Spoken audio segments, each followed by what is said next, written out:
When the zombie apocalypse came, the lives of thousands of people changed. After all, the dead surrounded people and were encountered at every step.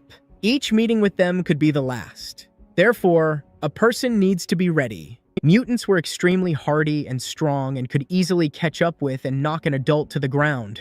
The main character was an experienced soldier in the past, so he prepared to meet monsters. His task was to find supplies for his family and survive for their sake. He had to risk his own life, which he did every day. The streets were teeming with mutants, so he used a car he found on the street. But even that was not safe, because the monsters had intelligence and could pursue their prey. He had special equipment that was critical for his survival on the city streets. The man had to wear special armor and equipment that helped and protected him. There were so many zombies on the city streets that any walk for supplies could be the last. He had to break through because that was the only way to escape from the environment. There were really many of them. It was real hell. A person who was not ready would die immediately after the first encounter with a zombie. His car was very badly damaged. The windshield was broken. Stopping in a crowd of mutants meant death. Suddenly, the broken glass could not stand it, and one of the zombies tried to get into his car. The man did not want to die like that, so he started pressing the gas pedal with all his might. For him, it was ordinary everyday life. Such things happened to him all the time, and every day he had to risk his life. But now, he understood that the danger was real. After all, the zombies had overturned the car and locked him inside. The car became a living grave for him, and gradually the zombies began to surround him and climb inside. He couldn't die because it meant the death of his loved ones. He had to do everything possible to survive. It was scary, he screamed. But even a few months ago, he had no idea what awaited him and his family. He had a wife and daughter, and they lived their normal lives like all other people. But everything changed the day when people in military uniforms appeared on the streets of the city. It was announced over a loudspeaker that martial law had been imposed in the city to try to stop a new, dangerous epidemic that posed a serious threat to all of humanity. People had to follow the main news channels to learn about the spread of the infection and possible risks. The main character's wife was very worried about the epidemic because their daughter was still very young. To calm his family, the man promised to do everything possible to change the situation and ease their situation. Even in this difficult time, he tried to joke. The news reports reported that the number of infected people had already increased to several thousand people. From that day on, quarantine was introduced because politicians believed that this was the only way to slow down the spread of the disease. Rumors spread on the internet that it was a zombie virus, and over time, those infected allegedly turned into monsters. However, the professor did not support this idea and categorically rejected such statements. The man also did not believe in turning people into zombies, considering it only a way to scare the population and keep them at home. The main goal now was to earn money and stock up on everything necessary for the quarantine period. That morning, doctors went around the house, conducting a census and identifying the sick. From now on, they were supposed to bring food to all living people every few days, and in case of need, they could be contacted for help.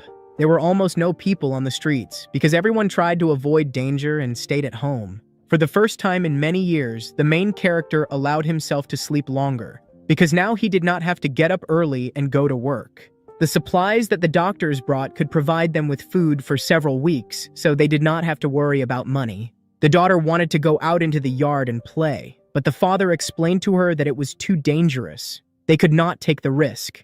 To distract her, he turned on the TV, which reported that no new cases of infection had been detected in the last 24 hours. This meant that the epidemic had been stopped, and this news brought great joy to the people. The last days in the apartment had been extremely difficult, but suddenly the light went out. After checking the meter, the man realized that something serious had happened.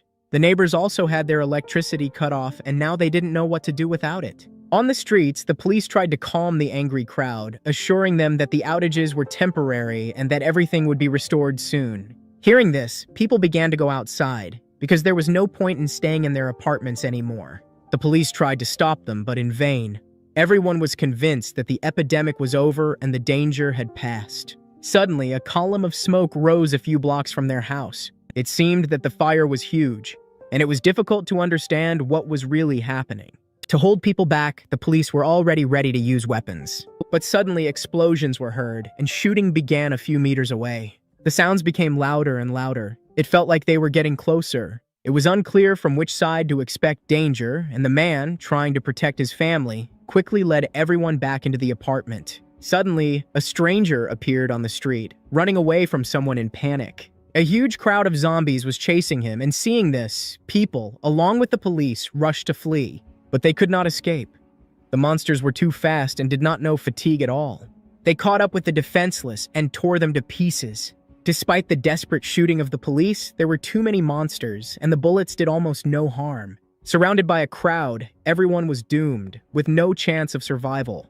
The zombies tore their bodies apart, causing people unbearable pain and torment. Then they began to penetrate the houses, destroying innocent residents on their way. Panic broke out in the city. Civilians found themselves in a death trap, unable to leave their own apartments. The man understood that danger was approaching. Now he had to do everything possible to save his family. His daughter cried in horror. She was extremely scared. They moved away from the balcony. The father quickly began to close all the windows and doors, trying to block any way into the apartment. So that his daughter would not hear the screams of people and the sounds of shooting outside, he put headphones on her. The man tried to convince her that this was all just a game and that what was happening was not real. Only after his words did the girl calm down a little and believe that her father was telling the truth. Then he rushed to the door to make sure that it was locked. But strange sounds were coming from the corridor. It became clear the monsters were already very close, and now their family was in the same danger as everyone else.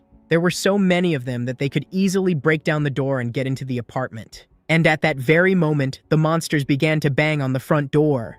The man was seized with panic. If they broke inside, it would be impossible to stop them.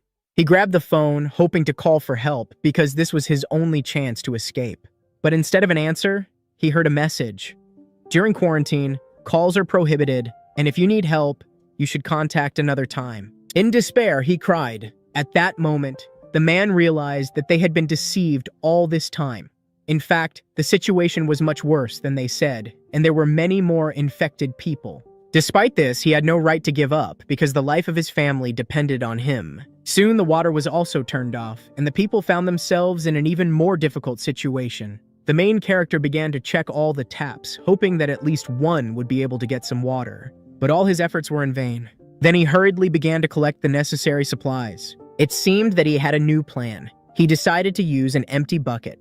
He began to tightly cover the empty buckets to preserve even the remnants of water that were still inside. This was vital because most likely the water supply would never be restored. Despite everything, he continued to make attempts to call for help, although he understood that he would not get an answer. His wife cried. She had already come to terms with the fact that their family was doomed. Her husband promised her that they would survive, and he would do everything to make it possible. She seemed to believe his words because she simply had no other choice. None of them could have imagined that events would unfold so terribly. They did not even suspect how critical the situation was. It was clear they would have to stay at home for a long time, and the lack of water and food would turn into a real threat to their survival. Therefore, it was necessary to accurately count the remaining provisions and learn to distribute them economically. Fortunately, the last time they managed to buy a large amount of baby cereal, this supply was enough for a long time. Also in the pantry were a few kilos of rice, beans, corn, 2 packs of pasta, and some fast food. There were some vegetables, a few packages of yogurt and rice cakes in the fridge. They even opened the fridge door to collect some water from the condensation. After all, the water reserves were melting, and soon they could disappear completely. First of all, it was necessary to eat those products that spoil quickly and put the rest aside for later. But it was almost impossible to cook food without water. Now they had to figure out how to cook dishes because they could not eat raw rice. And suddenly the man remembered that they still had a reserve. 40 liters of water. It was stored inside the water heater and it could be used. It was enough to open the valve to get the much-needed vital water. After counting, they realized that they actually had about 50 liters of water, which meant that now they would be able to cook real rice. This news gave them joy and, most importantly, hope. They felt how much they loved each other and how grateful they were for their support and presence. But outside the walls of their apartment, everything remained the same horror. Soulless zombies continued to roam the streets. From time to time, screams could be heard from people who risked their lives trying to leave their homes in search of food and supplies. The only desire of each of them was to survive and at least someday return to normal life. They followed one another, and some, out of desperation, dared to take a step to leave their own apartment in search of salvation. Parents did this for the sake of their children, but almost no one could make their way through the crowds of the dead. At that moment, a brave man died. He fell dead right in front of his little son. Most of all, he wanted only one thing, for his child to survive, even if he himself was not destined to. For the boy, this was the end. He was left without support and his closest friend. Time passed and nothing around him changed. In the end, his father's body also fell prey to the infection. And the child, trembling with fear and shedding tears, only watched and prayed that it would turn out to be a terrible dream. But in front of him stood no longer his father, but a soulless creature, in which there was no heart or emotions left. He did not even feel pain. When someone threw a bottle at him, he did not even react. Seeing this, the boy was not only scared, but also felt sorry. Because in front of him was his own father, whom he had already lost forever. Some male neighbors, not realizing the tragedy, tried to perceive everything as fun. They laughed and threw things at the dead, not even thinking that they were once also living people. The poor boy tried to stop them because he couldn't believe that his father was not real. He felt pain and tried to protect him. Because of his scream, the neighbor missed and wasted a valuable bottle, which made him very angry. The boy felt very sorry for his father and asked him not to touch the man with the briefcase. Other people mocked him, claiming that his father was a psychopath or a coward for leaving him alone in the apartment. These words deeply affected the boy and he started crying. There was no more food left in them, and his father had eaten almost nothing in recent days, so the boy decided to go in search of supplies. Despite the complexity of the situation, no one wanted to share food with him. People ignored the poor boy and continued their business. Without hesitation, the men threw bottles at the monsters, getting great pleasure from it. They had fun watching how those bottles hit the heads and the zombies began to get angry. The zombies noticed that the bottles were flying in their direction and were looking for a way to get to the people in the apartment. Then the people stopped and came up with another plan. They lowered a rope and tried to throw it over the head of one of the zombies. After that, they began to pull him. This brought them so much pleasure that they did not even think about the consequences. After all, when they were left without electricity and were forced to sit at home, this was the only way to have fun. It was very interesting to watch the creatures that could not reach them. However, now the zombies have become much more aggressive.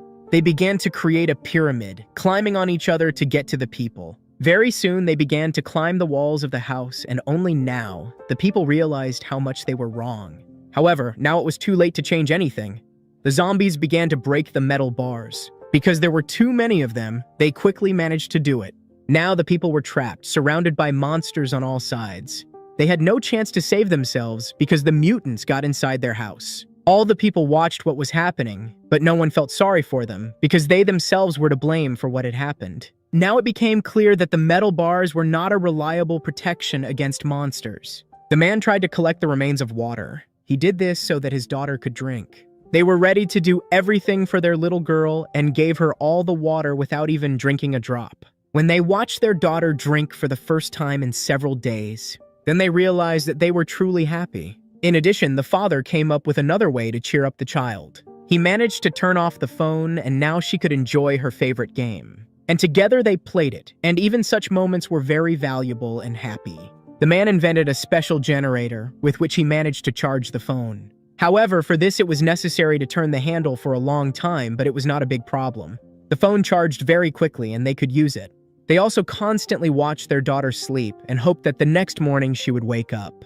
They had not drunk water for a long time, but none of them wanted to do it. Their lips were dry and they looked very bad because they had not drunk water, but none of them wanted to do it. But they understood that this could not continue or be permanent, and sooner or later they would have to drink some water. Therefore, they agreed to do this right now, so as not to expose their own bodies to danger. They each drank a glass of water. Immediately, they felt much better, because it was their first sip in several days. Now water had a completely different meaning for them. Never before had they thought that it was such a precious resource. The woman began to feel sad again, because sooner or later their supplies would run out and they would have to leave their own home for the sake of survival. However, she quickly calmed down. She did not want her husband to see her in such a state. The husband smiled. He was glad that even in such a situation, his wife was not upset. They tried to joke because it was the only way they could console themselves. Suddenly, the people heard a strange sound. It was coming from the balcony, so they had to check what really happened. Carefully opening the window, they saw a strange note lying in the middle of the balcony. The man carefully approached it and picked up the piece of paper. It was a note from their neighbor who lives opposite them. His child had a fever and needed to find medicine, so he tried to ask other people who were not indifferent. The man could not refuse him because I believe he really needed help. Now they had to come up with a way to give him the medicine. For this, he was going to use a rope because throwing them was very risky. He tied one end of the rope to the box, and the other he wanted to hold in his hands in case of need to pull it. And when everything was ready, he threw it. First, they needed to try to connect the rope between their own dwellings. Everything worked out, and they managed to connect the rope between their own dwellings. Now they could tie the medicines and safely pass them to each other. That's exactly what they did after a while. The man had all the medicines he needed. He wanted to thank people for their help, so in return, he sent them a package. It was water, which was critically needed for survival. He sent a note with it thanking the people for their help. Everyone was happy because it was a very profitable exchange. Very quickly, some people also started using ropes to exchange some necessities, but food and water were not enough for everyone and hard times began. The man had not drunk water since then and continued to endure despite the fact that he was very sick. He needed to find a way to get more water. He turned his attention to an air conditioner that could contain condensate and hoped that this would help him. He needed to make the motor inside the device roll manually, with which he could get the precious person. So he started to disassemble the air conditioner. He was so sick that he couldn't concentrate and focus his attention. However, he knew very well what he needed to do and tried to find the compressor. Unfortunately, it was sealed and it wasn't as easy to get to as he had initially thought. The man felt even worse because he had spent a lot of effort on it and nothing was working. His eyes started to close and it became clear that he was losing consciousness. His wife came to his aid. She saved him and gave him some water to drink. Realizing this, he became very angry because he didn't even realize how he had drunk so much water at one time. Besides, it was their last bottle and there were no more supplies left. However, she thought that there was no point in saving because he was dying, and if it weren't for this water, she wouldn't have been able to save him. Suddenly, someone knocked on their front door. Because of this, they were very scared because it seemed to be people. In fact, it was a girl who somehow managed to get to their house. However, they were in no hurry to open the door and didn't want to let her inside. She showed them a bag of food and water that she managed to save and wanted to share with him because she couldn't get to their apartment earlier because of the huge number of zombies. Delighted, the woman wanted to open the door. However, at the last moment, he stopped her, not allowing her to do so. He tried to calm her down and wanted her to behave quietly and not make any noise. She continued to talk and tried to convince them that she had a lot of water and other resources. However, the man replied that he was not going to open the door. After that, they saw the girl just leave. In fact, the woman could not understand her husband's behavior. However, it was impossible to believe that someone could remain so kind in such a difficult situation. He was convinced that they were trying to deceive them and come up with a way to get inside their house and rob everything. They were very upset about the situation. However, they decided not to open the door to anyone anymore. Suddenly, they heard the voice of their neighbors begging for help. Very quickly, they realized that they had made the right decision, because if they had opened the door, they would have been in her place. The same woman who offered them help was now dragging the victim's body into her home. After that, the suspicious woman returned. She again approached their door and began to threaten with a knife. She promised to return and take revenge. The main character tried to calm his wife and said that her words were a bluff and she was only trying to scare them. They continued to live as before. They only gave their daughter the necessary amount of water that was needed for survival. As before, they did not drink water, therefore their body suffered greatly.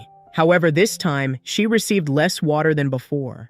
The girl wanted more, but now they had to save the liquid.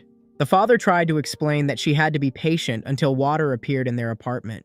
Then she could drink as much as she wanted. The girl agreed to wait because she knew that her parents did not drink anything at all. Suddenly, several shots and strong blows were heard. The sounds came from the bathroom, and very quickly they realized that it was the neighbors who were trying to destroy the wall that separated their houses. It became clear that it was a woman who was threatening them, and she was trying to find any way to get into their apartment. The husband wanted his wife to take the child, but she wanted to stay to meet him and protect their home. But he couldn't let her or their daughter get hurt, especially since if she stayed, she would only distract him. However, she was afraid for him and that he wouldn't be able to cope on his own. Moreover, their enemies were armed, so she left, leaving him alone. Meanwhile, the husband began to prepare for battle and gathered all the necessary equipment that would be needed during the defense of his own home. He began to prepare, and in order to protect his body, he placed a hard plate. He also wrapped his hand in a large layer of tape. After that, he began to collect other equipment and hid a sharp weapon in his clothes. The hole in the wall became so large that the neighboring apartment was visible. He was very nervous, but continued to wait, not intending to retreat. Then, he took a desperate step. In order to stop the attackers, he used a gas cylinder and lit a flame. He hoped that this would stop them and show that he would not give up so easily. But it had no effect. His body was pierced with a sharp spear that was made by his own hands. Opposite him, he saw a man who was his neighbor. He smiled and promised to kill them in order to take all the supplies. He ran out of gas and could no longer hold him back, so he started climbing into his room. The main character understood that he needed to try to attack first. However, he did not have time to do this and missed a painful blow to the stomach. He was very hurt, but he had to hold on for the sake of saving his own family. He started to fight, despite the severe pain and bleeding, but the enemy managed to catch his hand and block the attack. Now they started to fight each other and everything depended only on physical strength. The main character took a desperate step and tried to strike with his head. It worked, because his opponent lost his balance and the man managed to gain the upper hand. He found himself on top and tried to stab him with his own knife. To do this, he pressed his whole body against him. But he did not notice at all how the same woman who threatened them ended up behind him. Her face was burned because she was injured by the flames. She was hungry, so despite the severe burns, she tried to stab him with a knife. But at the last moment, the hero managed to dodge her blow. By chance, she stabbed her ally's hand and he began to scream in severe pain. Then, the main character again struck a powerful blow to kill her. Now the enemy had no allies left, and besides, he was wounded. The same fate awaited him? Everything was over and the enemies were dead. After the battle, the man felt very bad. His wounds hurt, and he was exhausted. He dropped to the ground to catch his breath. For the first time in his life, he had to kill a person. However, he couldn't relax, and right now, he was going to check what was in their apartment. The priority was water, which he was trying to find. To do this, he needed to go around the entire room and check every shelf. Suddenly, he noticed a strange closet. Opening it, he saw a huge number of human body parts. The smell in the picture made him feel sick. However, then he saw another object that caught his attention. It was an armored box, and it seemed like there might be valuable things inside. There was also a closet there, and he tried to check what was inside. Fortunately, there was water. But he was in no hurry to drink it because it could be poisoned. Enemies couldn't be trusted. In addition, he saw a key on the table. His wife continued to wait for him in another room with her daughter. And when she saw him, she was very happy. He was alive, and besides, he had found water. Jai's wounds were not deep, so they needed to be treated. There was no heavy bleeding, and he felt normal. Now, his daughter Kay could drink the water he managed to find. Despite the fact that his wounds were not serious, Jai was in a lot of pain. His daughter and wife did not leave him because they loved and feared him. His wife sat by his bed for so long that she fell asleep. But when she woke up, she noticed that her husband was no longer lying there. He got dressed and was going to fix the air conditioner so that they would have water. The woman could not understand where he got so much strength to continue working. In the neighbor's room, he found a battery. If he could, he would be able to start the air conditioner. He needed to do everything possible to get condensate and be able to produce enough water. He was very nervous that you tried to do everything right and very carefully so as not to break anything. And when he started the air conditioner, she really started to bathe.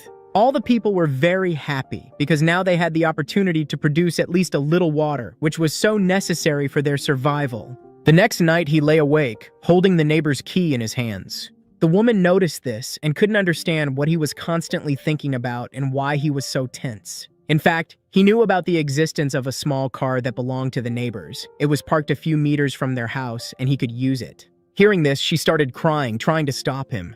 But her father didn't listen to her. He wanted to do everything possible to go in search of supplies and ensure the survival of his family. She cried, but even that didn't stop him. Very soon, they would run out of all their food, and there was only enough water for a few days. They risked dying of hunger or being killed by a zombie attack. He couldn't watch his family slowly die, and something had to be done. Even if it was a small chance of winning, he had to try because he would never see his family get hurt. Now, there were far fewer zombies on the streets of the city, and he hoped he could get to his car and stay alive. But what would happen next? He didn't even know how to drive a car. He didn't have a driver's license. Jai was going to get to the nearest sports supermarket and try to find some food for his family. He hoped he would be able to find water, too. She didn't seem to be thrilled with his ideas, but she understood that it was critical for their survival and agreed. The next day, the protagonist began to prepare for his journey. He put on all the necessary equipment that would protect him. It was very difficult to say goodbye to his family because he risked never seeing them again. Finally, they hugged and he saw his girls start to cry. However, there was no time and he left, having only hope in his heart. He tried to move very quickly and did everything as carefully as possible so as not to attract attention. The events moved to our time. The main character was trapped. As before, there were a lot of zombies on the streets of the city, and they began to surround him. Now he was in real danger because his car started to burn and he could not get out. It seemed that the flames scared the monsters very much and they began to retreat. This gave the man a certain advantage, and after a lot of effort, he finally managed to leave his car. Despite the fact that his clothes were burning, he started moving and tried to escape from them. He realized that they were afraid of the flames because at that moment they could not get close to him. In order to protect himself, he needed to find a safe place, and he started trying to climb the tower. He threw off his burnt clothes and was very lucky not to get serious burns or injuries. After that, he started to run away from the monsters along the power lines. When the flames died down, the zombies started to chase the hero, not giving him the opportunity to break away from them. Now that he was on the other side, he needed to get rid of his pursuers, and he started to cut the power lines. Very quickly, a huge number of zombies were on the ground. But even now, he did not stop and continued to climb further. He was lucky because not far from him, he saw an open car and hoped that it would start and he would be able to escape on it. Also, there were the keys, and this meant that he had a new chance for salvation. He tried to carefully get closer to the car, after which he was ready to jump to the ground. He did everything so quickly that he was able to climb inside and close himself there. Now he only had to hope that the car ran on gasoline. Despite the danger, he tried to do everything carefully and calmly. He succeeded. Now he had a car again and could continue to escape. The man was moving too fast to avoid getting stuck in the crowd of the dead again. However, he didn't even notice that he wasn't alone in the car. There was just a zombie behind him who was about to bite him. Jai was lucky enough to see him in the rearview mirror, and he braked. The monster flew out through the windshield. After that, he continued to move, right into a huge crowd of zombies. He was forced to give them his own car because he simply had no other choice. If he stopped, he would simply die, and he would no longer have any chance to get out of the environment. Suddenly, he saw a weapon in his cabin. Jai was very happy because he hoped that it worked and there were bullets there. Now he could shoot zombies who managed to get inside his car through the broken glass. There were few bullets, so he tried not to waste them. Due to the huge number of mutants, his car started to skid. He was not an experienced driver, so he could not cope with the steering. Unfortunately, he flew off the bridge and started to fall, and the zombies who continued to pursue him began to jump into the cold water right behind him. Now, his car was in the water and its interior began to flood. The zombies could not swim, so they began to drown, suffocating from lack of oxygen.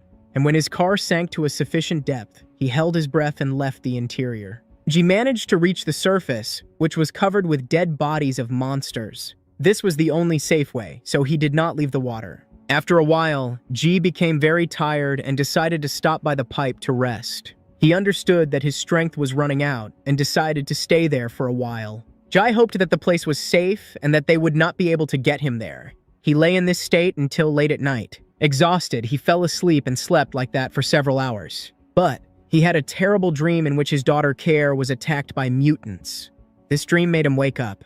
Now he had to keep counting, despite the terrible pain and fatigue he felt. Ahead there was a dark tunnel, but that did not stop him. There were a lot of ugly insects on his way. However, he continued to crawl. Now he found himself in a sewer where there were a lot of cockroaches and dirt. He couldn't get to the surface because he had no weapons and his pistols were low on ammo, so he decided to move through the sewers. He didn't know if it was safe and only hoped that the mutants wouldn't have time to get to the sewers. In addition, there were many other dangers there because everything around him was trained and could collapse at any moment. From memory, he managed to get to the local store, which was not too far from their house. Jai carefully looked at the street and realized that there were too many mutants. Suddenly, one of them noticed a strange noise. he heard the sound of a hatch. Therefore, the monster began to head towards the source of the noise, trying to find its new victim. And when the danger passed, he was finally able to get to the surface. Jai wanted to go through the back door, but the door was locked. He tried to open it, although it made a lot of noise. To do this, Jai put a lot of effort, but he couldn't do anything. He already thought about giving up, because he was convinced that he was wasting precious time. However, thoughts about his own family did not let him stop. He did everything only for them. At the cost of enormous effort and pain, he succeeded. The door opened and now he could go inside. The store was very dirty and dark. Also, he heard strange sounds, so he decided to arm himself with a metal pipe. In addition, the furniture and doors inside were broken, which meant only one thing: there were monsters there. Carefully and slowly, he entered the room. It was a room with shelves that once held products. But now it was empty. He saw no food or water.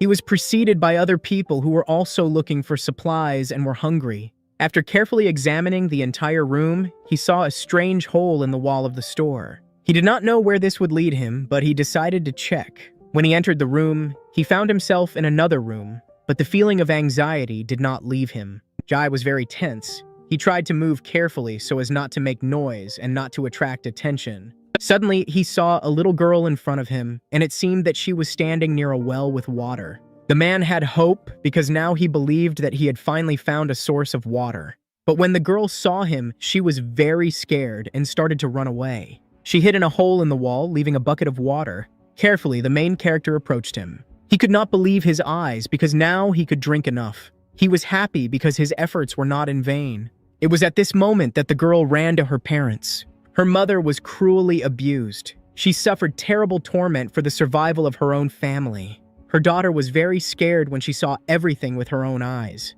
The fat man got angry when he saw her and tried to hurt the girl. He threatened to feed her to zombies because she didn't listen to him, but her mother always stood up for her. Suddenly, he felt that there was a gun near his head. Now, the fat man was silent.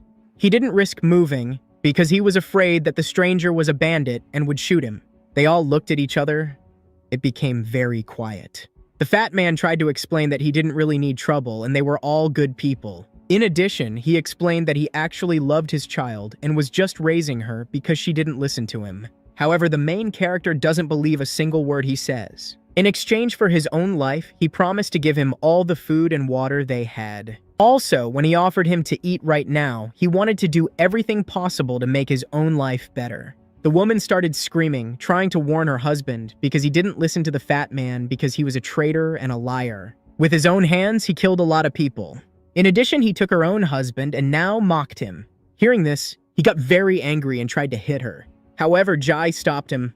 He started threatening him with a gun again. Suddenly, the big man grabbed his hand and tried to take away his weapon. In addition, he hit the main character, which made him lose his balance. Great, the advantage was on his side. He started threatening the main character with a gun again, but he did not give in to his provocations. He waited for the right moment, and when he did not, he dealt a strong blow, breaking his head.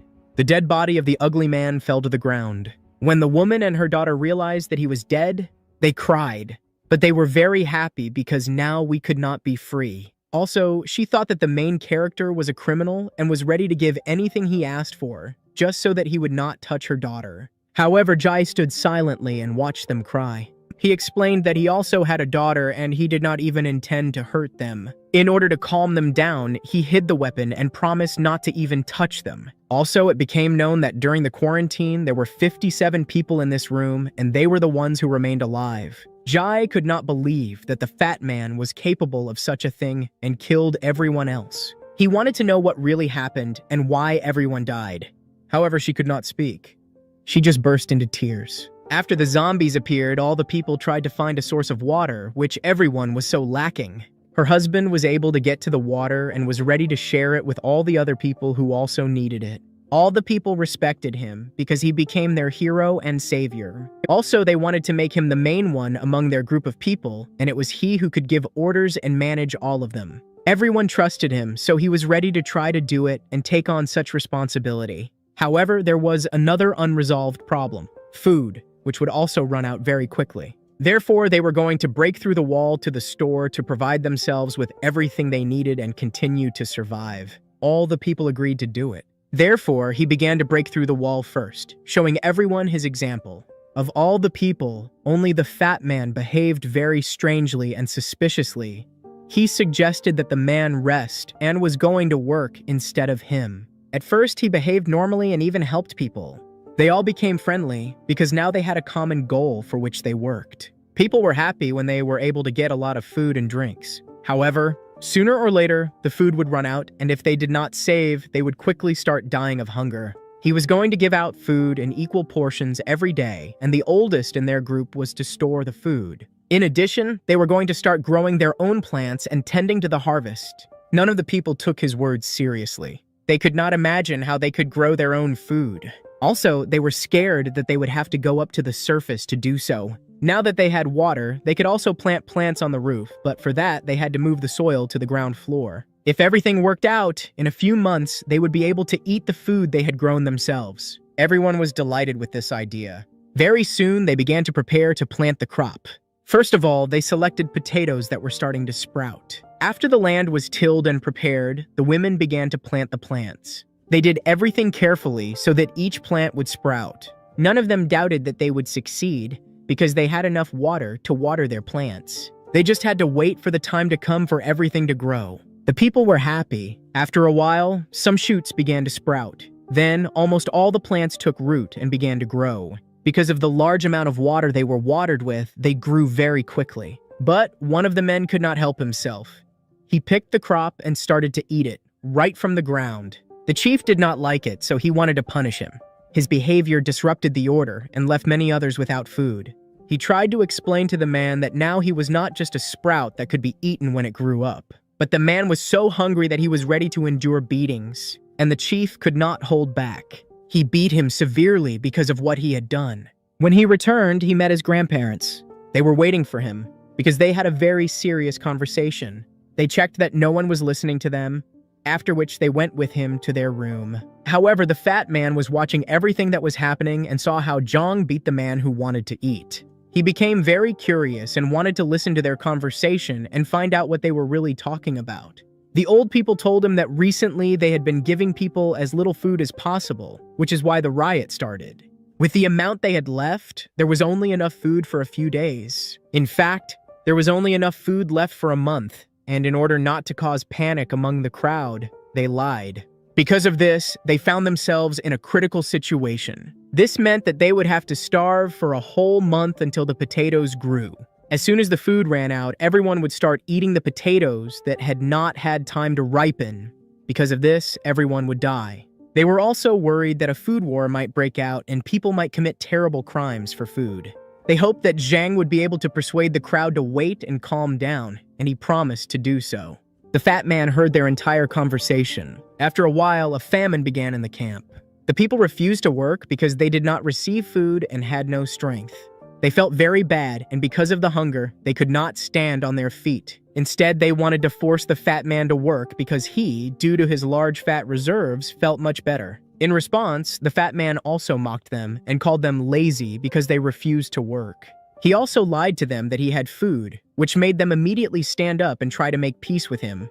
The fat man began to ask them if the men were really that hungry. And then the fat man told everything he had heard from Zhang's conversation. He called the man a traitor because he had deceived his people. He also said that it was Grandma, Grandpa, and Zhang who had eaten their food and lied about having enough.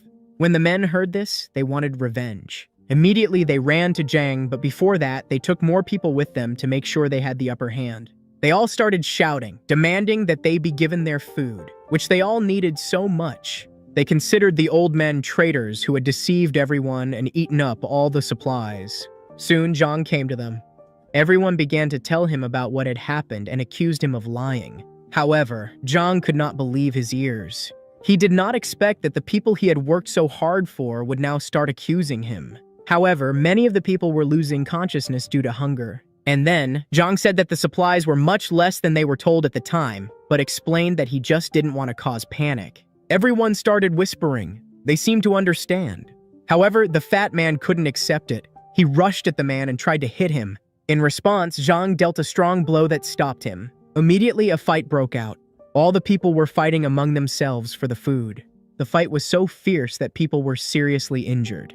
Zhang ordered everyone to stop because this could not continue.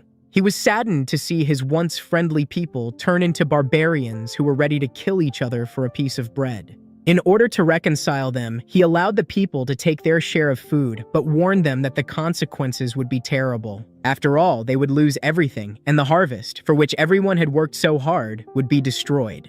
Because of his words, everyone calmed down, but no one wanted to harvest the food. The next night, all the men gathered on the roof of the building. The fat man tried to persuade them to carry out a coup and defeat Zhang, because he was a thief who stole their food. The fat man believed that Zhang was trying to do everything possible so that the people would simply die of hunger. And instead of slowly dying, they had to go and take their share by force. He wanted to kill everyone who disagreed with him. At that moment, he took out a knife, but the people remained calm. The fat man shouted, calling them cowards. However, in reality, there were not so many men who were ready to side with the fat man. Zhang had many more men, however, the fat man considered them inexperienced and hoped that they would be able to win. And suddenly the first man joined him, who was also hungry and considered Zhang a traitor. Then the next one joined, and gradually, almost all the men who were on the roof sided with him and agreed to fight for food. Suddenly one of them got up, his stomach hurt, so he wanted to go to the toilet. However, the fat man did not let him do this. Instead, he simply stabbed him with his own knife. No one could believe their own eyes and that the fat man was capable of such a step. The body of the dead man was lying on the ground. This was the first victim. Now, everyone had to touch his body in order to show their confidence and readiness for battle. The first volunteer who was ready to do this appeared. He took the fat man's knife and confidently approached his dead body. After that, he stabbed him right in the back. Finally, the fat man was truly pleased that he had managed to attract allies to his side. They started to descend and intended to find the main character and his team, but instead met his daughter. She did not suspect that the men were evil and could hurt her, so she smiled at them and wanted to give them a flower. Seeing her, the fat man was very happy because he understood that he could blackmail Zhang's head. After that, he became very angry and was going to kill the child, even though she was small and could not defend herself. At this moment, Zhang appeared, who ran to her scream. When he saw what had happened, he could not calm down. Despite the fact that he was alone, this did not stop him and he continued to fight them. He managed to hold off the attackers for some time. But because there were many more of them, he was seriously injured. In addition, he killed several of them. The dead bodies of the attackers lay on the ground. Because the leader was much stronger, no one could get close to him, and they were all afraid to die. With his strength and courage, despite his terrible wounds, he managed to stop the attack. At this moment, the fat man was very scared because he understood that Zhang would want him. In order to protect himself, he tried to cover himself with the body of his comrade, because of which he died. After that, he pushed the men away from him. Zhang tried to convince them to stop before it was too late because of his wounds, he could not continue fighting. However, they did not want to stop because they understood that they had a huge advantage when they defeated the strongest. The fat man tried to convince the people that they were on the right path. Therefore, they continued to fight and kill everyone. They managed to destroy a huge number of people and capture everyone who tried to hide, including women, children, and old people. They threw them down to feed the zombies. But that's all that ended there, because after that, he turned people against each other, and they staged a massacre, as a result of which everyone died. Only he managed to escape and stay alive. When the main character heard this story, he was touched. He looked around the room in which they lived and noticed that there were a lot of different tools. This equipment was collected by her dead husband. He believed that people would need it in order to continue to survive and in the future fight against other groups of people like him. The main character chose the most necessary things for himself that he wanted to take with him. After that, he decided to deal with the fat man. The man was unconscious, so he had to tie him up. He wasn't dead, but he had lost consciousness due to a strong blow to the head. After a while, he started to wake up. But when he saw the situation he was in, he got very scared and started to apologize to the man. But the man wasn't going to forgive him after everything he had heard. He started to undress him, taking off all his clothes. After that, he cut him into small pieces. He put one of them in his mouth so that his screams wouldn't be heard. Now, the woman and her daughter could avenge the death of their husband and father. They could do anything to get revenge, even kill him if they wanted to. At that moment, he approached the girl and gave her the metal stick. He believed that this was the right decision because now she could avenge the death of her father. However, he ordered that she not overdo it and accidentally kill him because he could be very useful. The girl agreed and took the weapon from him. She approached her victim and hit him on the head with her strength. Her mother joined her and together they began to beat him. Meanwhile, the main character tried to take as many supplies with him as possible because he believed that this was his loot that he had earned. Also, he wanted to eat, so he tried to eat as much as possible in order to at least restore his strength a little. After that, when he was going to check if his house was visible from this place, he carefully looked at the high-rise buildings, trying to understand if there were any living people left in them. And when he realized that there was no one there, he became very sad. There were no lights in the houses. It only meant that the people there were dead. Also, he looked into his own house, which also had no lights. Because of this, he became very sad and tried to hold back his tears. The girl understood that he was very difficult and offered him water. The man drank the water with joy and thanked her for it. She also asked if he was trying to find his home where his family lived. However, the man replied that his parents, with whom he had lost contact for a long time, were not far from here.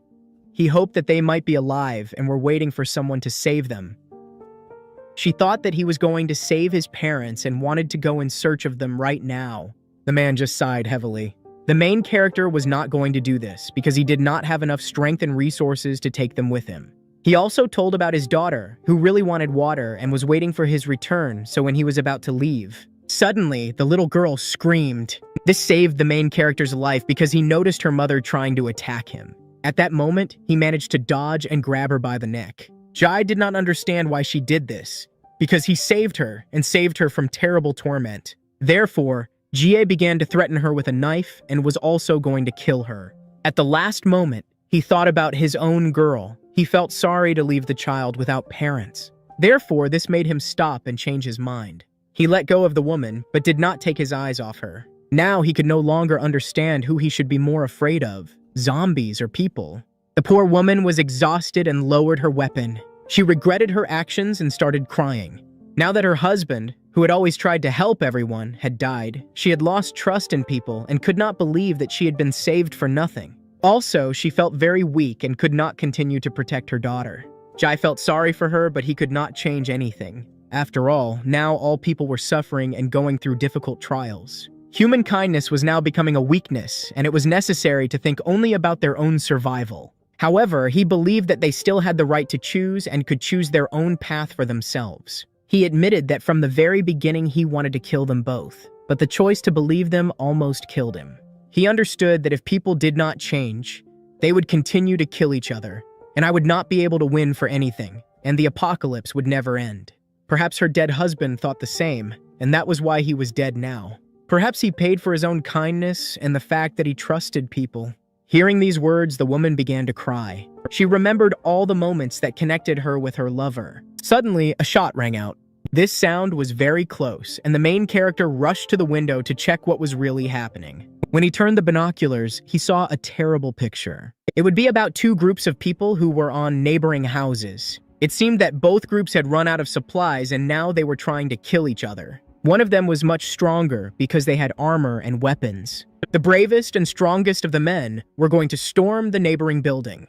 They managed to break into the crowd and start destroying everyone in their path. The war was very cruel and neither side was ready to surrender. A lot of people were dying, and those who were the least lucky fell down, where they were torn apart by zombies. The battle was very cruel, and there was a terrible scream and poor people who gave their lives for a ghostly hope.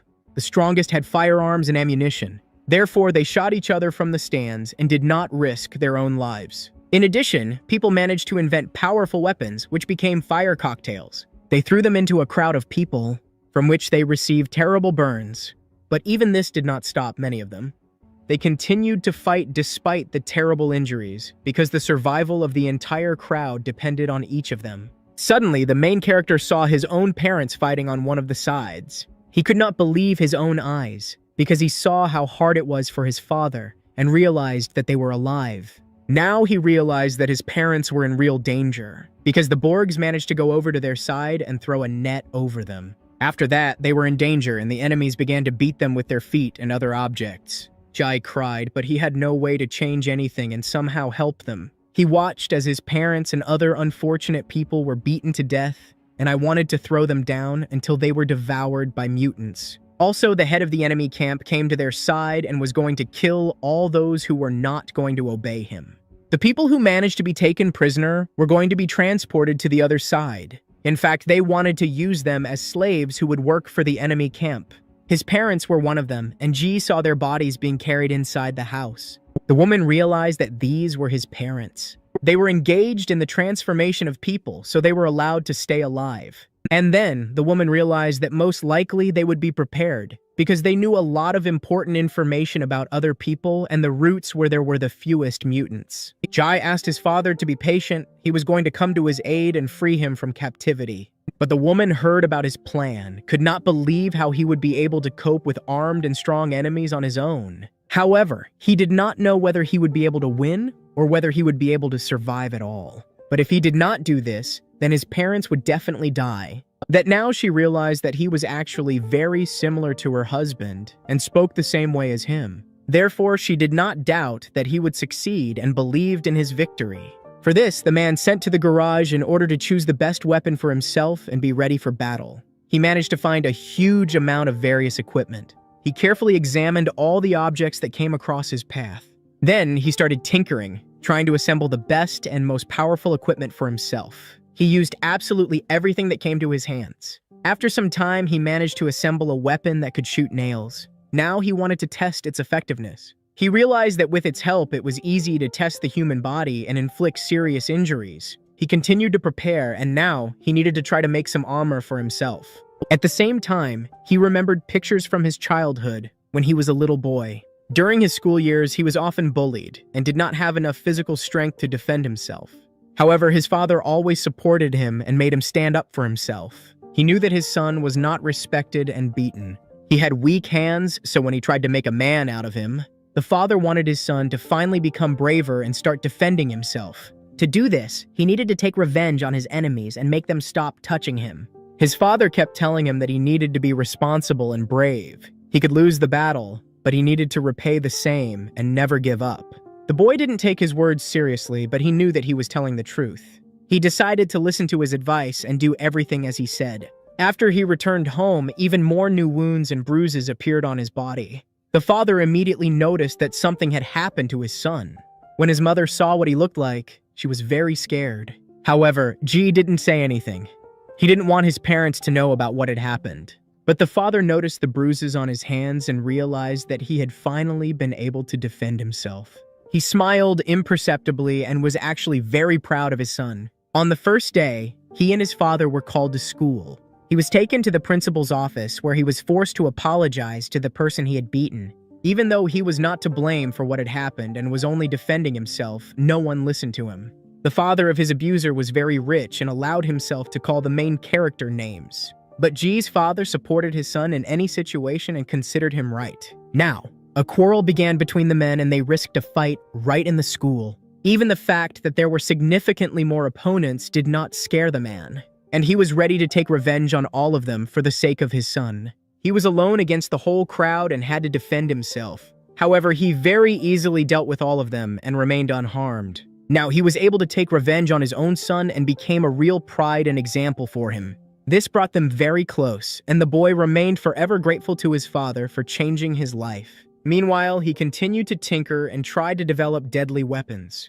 There was a huge number of different tools in the room from which he tried to develop different things. One of these was a rocket launcher, which he filled with a lot of debris and sharp nails. He believed that this weapon would be truly dangerous against a huge crowd of people. Suddenly, a woman approached him. She gave him her husband's jacket because they had the same size of clothes. The main character thanked her for the gift and asked if he had any plan. But at first, he needed to get to the neighboring house, and then when he didn't know what to do, now he climbed onto the roof. He took the fat man with him. He was going to use him as bait. Therefore, he cold-bloodedly pushed him off the roof of the house. Now, the fat man was doomed. Terrible torment and a slow death awaited him. Taking advantage of the moment, he tried to get to the neighboring house. The mutants began to tear his body into small pieces. In all this time, he remained alive but could not do anything. Jai watched how the mutants reacted to the food and tried to move very quickly and quietly. There was a lot of different equipment on him, so it was difficult for him. But still, having made a huge amount of effort, he managed to overcome a long distance and end up on the same house. All the time, a woman was watching him with her daughter. She did not believe that he would be able to defeat a huge crowd of people alone, and the worst thing was that his family was waiting for him at home. The girl believed that the main character would survive and win. Tears appeared in the woman's eyes because she also wanted this. Now that he had filled up on the neighboring house, he was ready to enter the room. It was the place where his parents had been taken. Despite the fact that he was very scared, there was no going back. He gathered himself and with all his might jumped into the room. But surprisingly, it was very quiet there. When he looked around the entire room, he saw nothing at all. Even when he calmed down, he calmly and quietly began to move on. Instead, there was a huge amount of blood in the room. Its trail stretched to some kind of open door, and he was going to move along it, trying to find his own family. On his way, he saw a huge number of corpses and human bodies that were scattered throughout the house. Many of them died of hunger or other diseases that developed in a closed room. He understood that he needed to be as careful as possible and not attract anyone. First of all, he wanted to know in which direction he needed to move and where to look for his enemies. So he began to listen.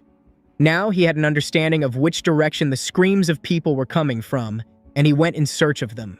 He had to move through the bloody trail that stretched through the entire house. Trying not to attract attention and not to make noise, Jai carefully started climbing the stairs. He saw a lot of bloodstains on the walls and floor. Despite the fact that he was in a house with many enemies, he was not afraid, and for the sake of saving his own family, he stopped. Suddenly, he saw a light in one of the rooms opposite him. Looking in there, he saw a man sitting with his back to him and did not see the main character. He managed to overhear his conversation. That evening, there was to be a feast in the main house, lots of alcohol and food. They discussed the details of their operation and the war they had managed to win. Because they had won, they started drinking and forgot that they were on guard duty. This was a good chance for the main character, and he took advantage of it. When the men lost their vigilance, he attacked them and started killing them one by one.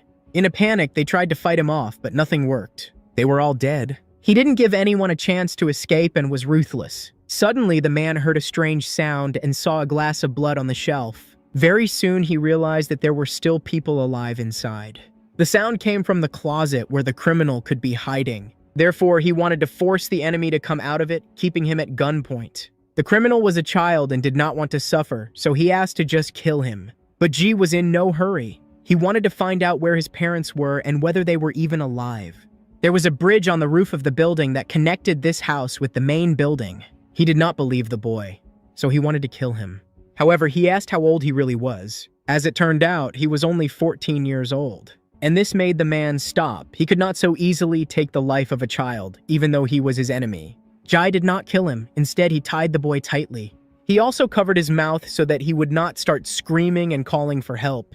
Jai left the little one in the same room and went to save his parents. Now he needed to get to the main building that connected these houses. To do this, he needed to go out onto the roof again. There were a lot of enemies there, so he had to do everything very quickly and carefully. But when he got there, he didn't see anyone. Now he tried to find the very bridge the boy had spoken of. As it turned out, it was very close, so the man noticed him right away.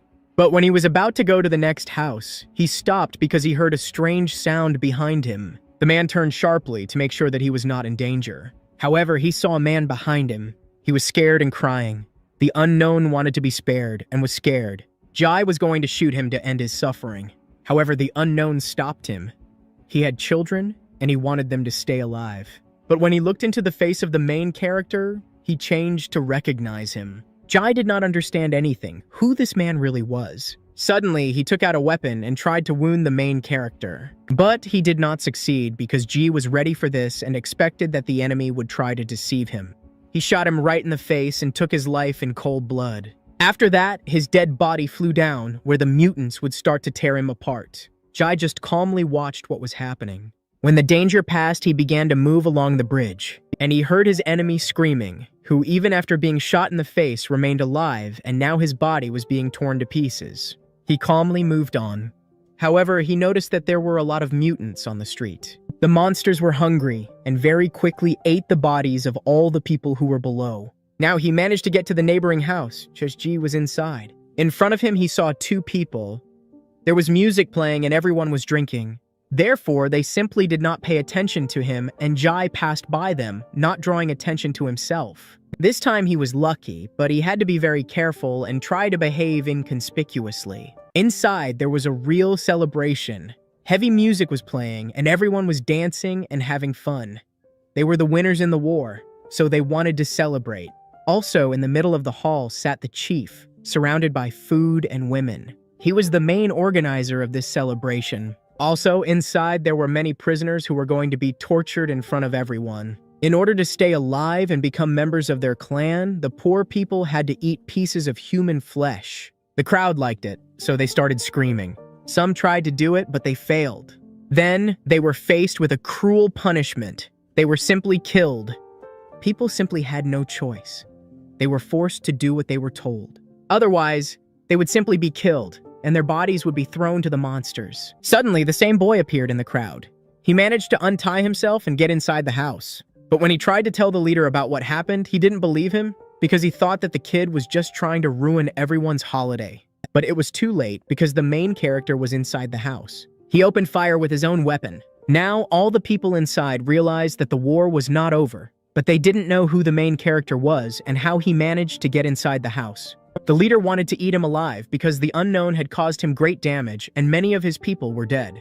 Now, the main character was going to do everything possible to continue killing enemies. And in order to remain unnoticed, he turned off the light and the whole room was in darkness. Those who had a flashlight were lucky because they could see the main character. Now they tried to block the stairs to prevent the man from getting inside their room and shooting them all. Suddenly, the main character disappeared. Instead, he threw an explosive mixture at the enemies. Now everything was in flames and people began to burn alive. The chief urgently ordered everyone to put out the fire because they simply had no way to leave the room. A lot of people got burns trying to put out the fire. And those who dared to run away, the main character was waiting and simply shot. He sat in the darkness and waited for people to come to him. The flames were able to hold them back. He had time to try to find all the prisoners. The man was lucky because at the end of the corridor he saw a light and his parents were sitting in a cage. Emotions overwhelmed him. But when he saw what was done to all the prisoners, his heart almost stopped. He urgently needed to do something because he risked simply not having time to save them. Meanwhile, the enemies managed to put out the flames and were already trying to find him. Ji managed to hide behind the stairs and held his breath so that they would not hear him. Despite the danger, he started moving. He tried to go down a few floors below, but there he saw mutants who managed to break inside. There were so many of them that Ji had to run away. The only way to escape was up the mountain, so he started running straight there. But when he broke away from them, he was able to block the door. Jai didn't believe that such protection could stop them completely, but now he had some time. The man decided to take a risk. For this, he was going to let the monsters inside. He hoped that they wouldn't see him and would just run past. But suddenly, the same boy who told everyone about him appeared in front of him. He wanted to kill him, but there was no time for this, so he just ran on. Very soon, the monsters would burst into the house, destroying everything in their path. The door broke, and the little boy saw a huge number of mutants in front of him.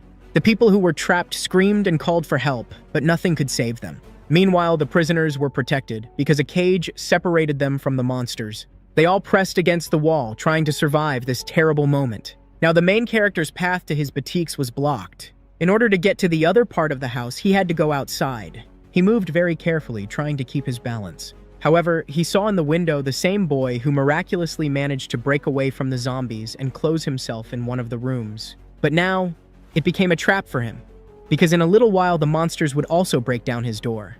He tried to shout to the main character and ask to be saved. But the man did not have time for this. He needed to move on.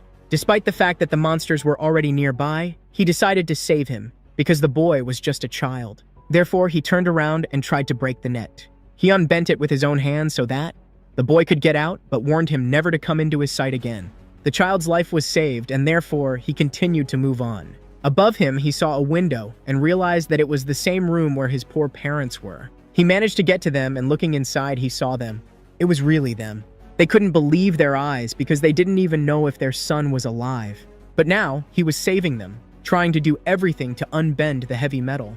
Together with them, he managed to save all the other prisoners, and now they were moving along a narrow passage. Any step could be their last, so everyone tried to move slowly and carefully. Now the main character began to climb up. He needed to get to the bridge that connected this house with another. But when he climbed, he saw that his enemies had managed to block the stairs and were still alive. They blocked the passage with all the objects they could get their hands on, and the people who remained there were doomed.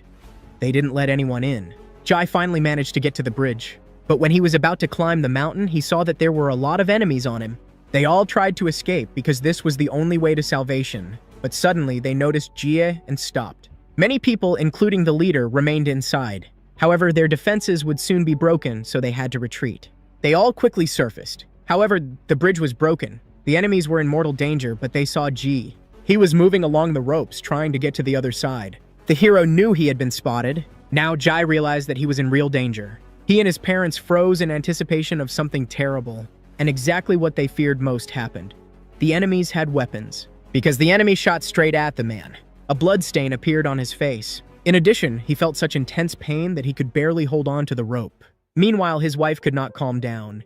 In her arms was his daughter, who was constantly crying, waiting for her father to return. She heard shots and voices many blocks from her house, but she knew that something terrible had happened. She remembered how long before that she and her husband had watched a zombie movie. At that time, it seemed very terrible to her, and she simply could not watch it calmly. At that time, she could not even think that these events could become a reality for them. Now she was in the place of the hero of the movie, who was eagerly awaiting the return of her hero husband, who had risked his own life. Back then, they didn't think about how valuable the food they had was. And the zombies seemed so imaginary, and in reality, no one could believe that they existed. For some reason, the woman was not at ease, even though it was a movie. For a second, she imagined that all the events could actually happen to them.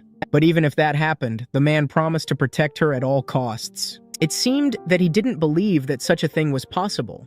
However, now that he was not around, she remembered his words and wanted to see him at least once. Due to the injury, the man started bleeding and almost fell off the rope. However, he made a lot of effort and endured great pain in order to hold on. After all, if he fell, then certain death would await him below.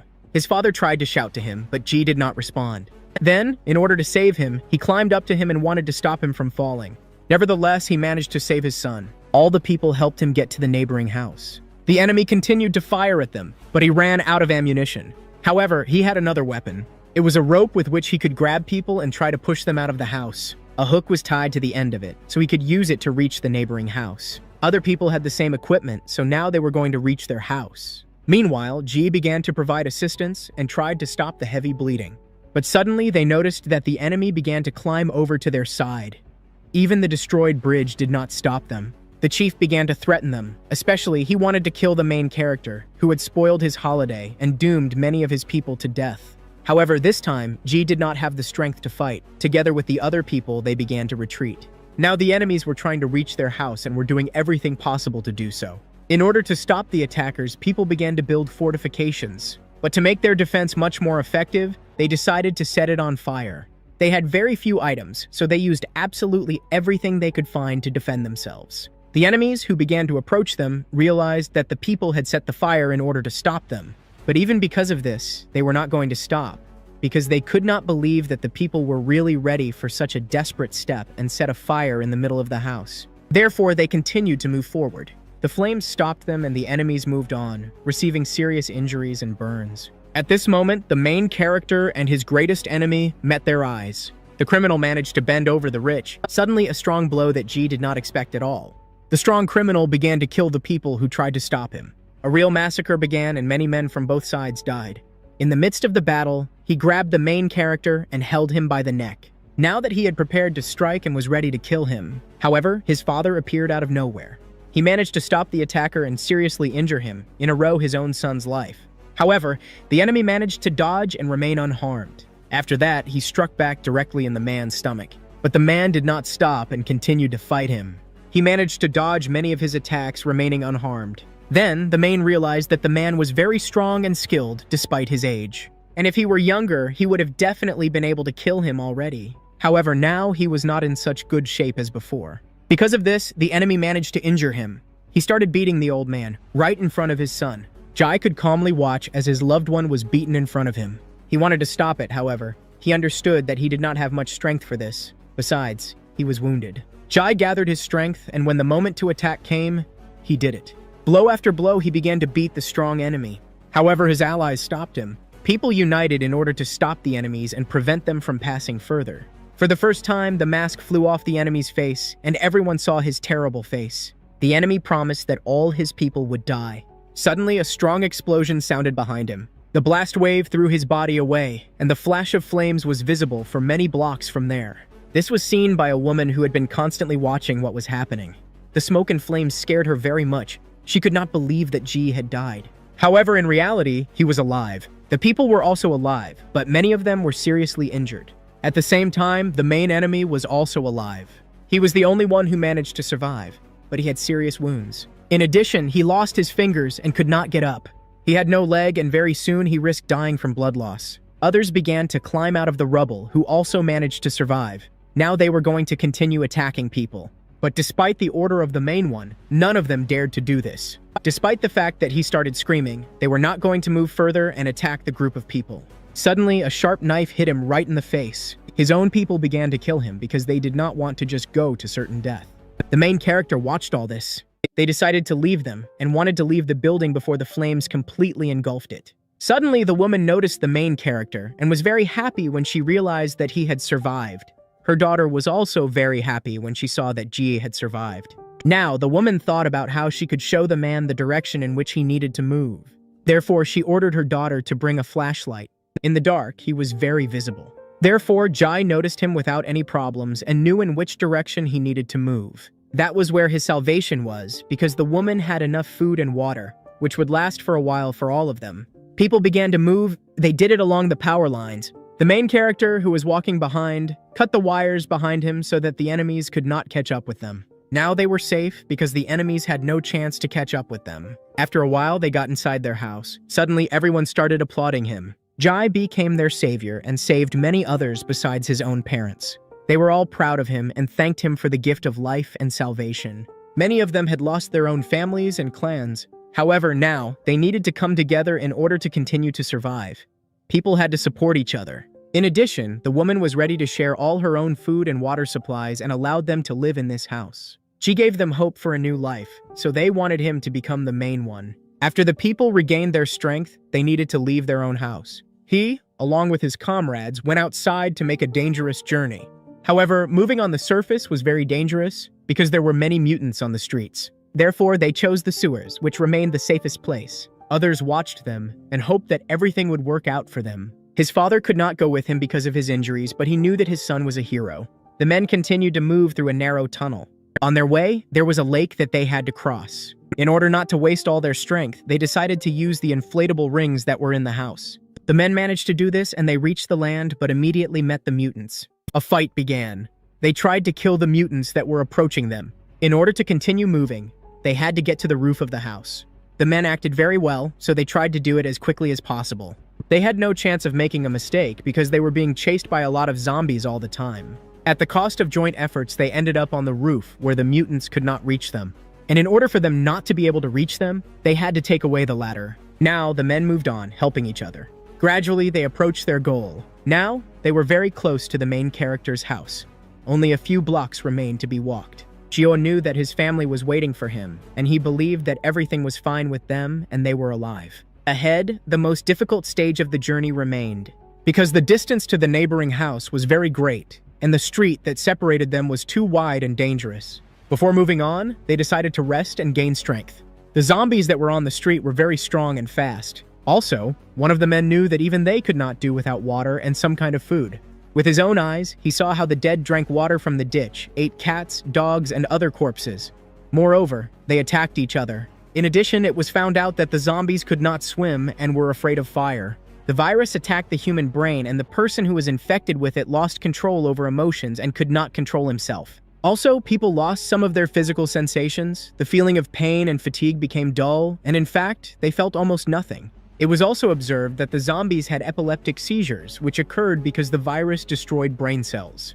Perhaps they became aggressive precisely when they saw people, and then the coordination of their movements became better. In addition, their hearts beat and they were alive because blood flowed from their bodies. The corpses of the dead did not rot and were not infected with infections. This meant that the virus could spread not only through a bite or the blood of an infected person. However, no one knew this. It was likely that there were other ways to get infected with the virus. The places in the city were very familiar to the men. They had played on one of the playgrounds when they were children. Suddenly, they remembered that there was a feed factory next to them. This meant that there was a lot of food.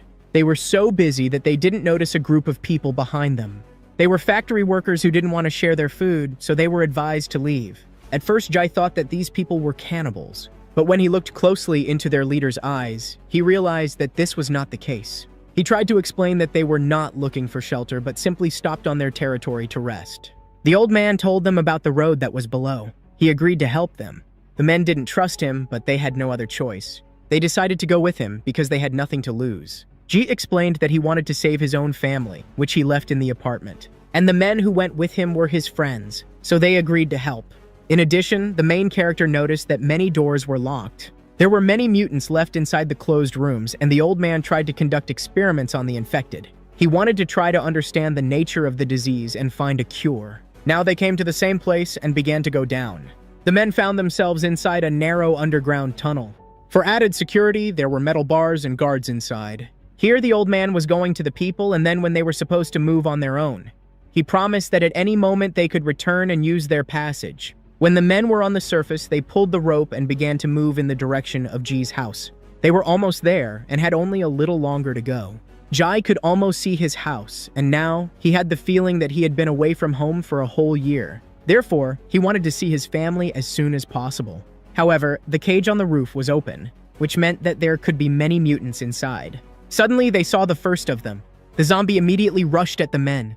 There were so many mutants that people had to run away in order to save themselves. The chase continued, and they urgently needed to find a safe place for themselves. Suddenly, they found themselves on the edge of the house, surrounded by mutants. It seemed that there was no chance of salvation, and in a panic, Ji slipped.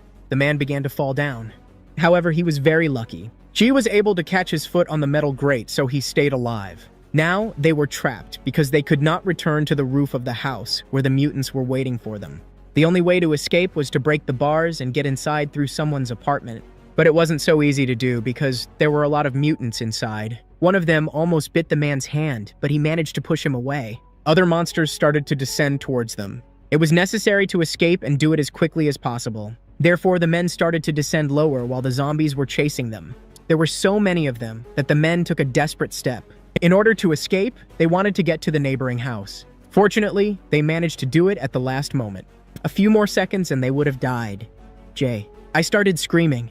He hoped that Feng Yun would hear him. She heard a familiar voice and couldn't believe that it was her savior. Feng Yun went out onto the balcony and saw her husband not far from her. Tears appeared on her face. He was alive.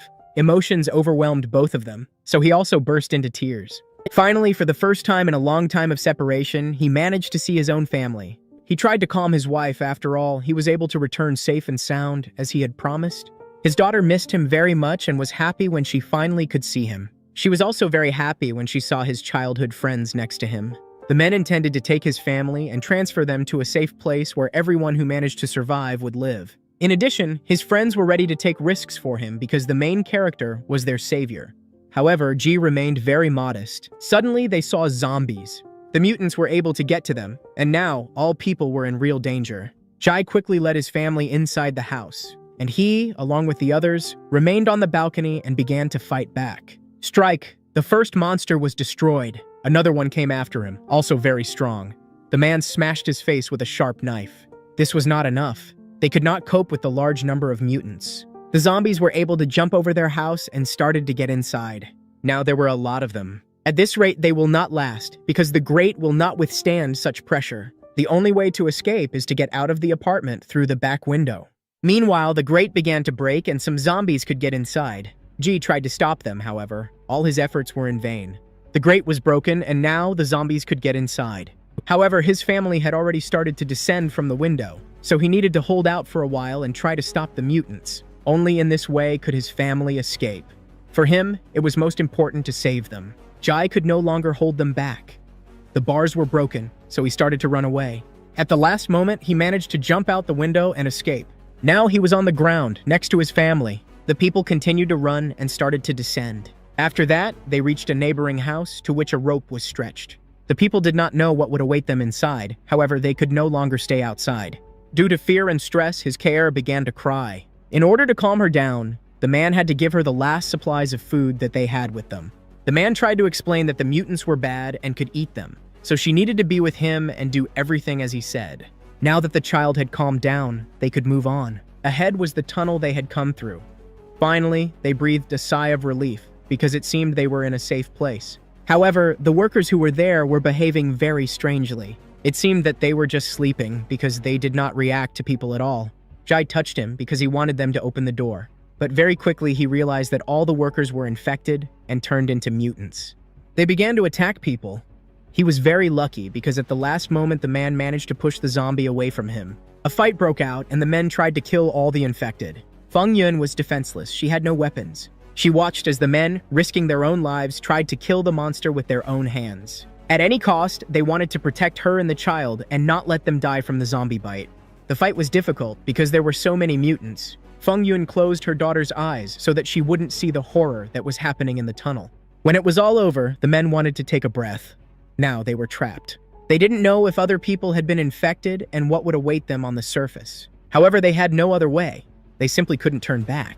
The only way was the way forward, and they had to go back at any cost. The light in the tunnel suddenly disappeared, so people had to move almost blindly. The scary atmosphere became even more tense. He ordered one of his comrades to stay with his family. He, along with the others, were going to go ahead to scout. It was necessary to check if the tunnel was really safe. They started moving, but on their way they saw a lot of blood. All the walls of the tunnel and the floor were covered in blood, which meant that a fight had taken place here. In addition, they heard strange sounds. It was the growl of a zombie, which could not be confused with anything else. Going further, they saw a pile of dead people tearing apart human bodies. What they feared most had happened. Now, the group of people who had helped them were dead, and without them, they would not be able to get out of the tunnel and return. A battle began, where it was only them against a huge number of mutants. However, they did not retreat, but continued to stand and fight with them. For some time, they managed to fight back, but new zombies constantly came running. Still, the first group of mutants was destroyed. Ji raised his own flashlight. Now, they could continue moving forward. The men were covered in blood, scared and hungry, but they did not even intend to turn back. Ahead, they saw an exit. There was a ladder they could climb and get inside the house. The main character went first. Inside the room, he saw the bodies of other people. Behind him, his friend appeared. When they examined the bodies, it became clear what had really happened. These people were victims of mutants, and in addition, there were arrows in their bodies. When he was convinced that the room was really safe, he brought the others with him. The door in the room was closed on the other side, and this gave them hope that people could be alive. Jai tried to break it down, and after a while, he managed to do it. Suddenly, the sound of a shot. Jai covered his wife and daughter with his own body and ordered everyone to lie down on the ground. The shooting did not stop, and there were a lot of arrows on the walls. One of them got stuck in his briefcase. The man started screaming. He hoped that people would believe him and stop. A voice was heard from the other side, and after a while, someone looked in through the small window in the room. Suddenly, the door opened. Armed men appeared inside, ready to immediately shoot the entire group of the main character. After them, the chief entered, who was able to recognize Jie. But even after his appearance, the soldiers did not lower their weapons. In fact, it was a test to see if the people were infected. Only after that could they go inside. The first symptoms were supposed to appear in half an hour, so they just had to wait. The man also learned that the people had managed to kill all the zombies that were in the tunnel.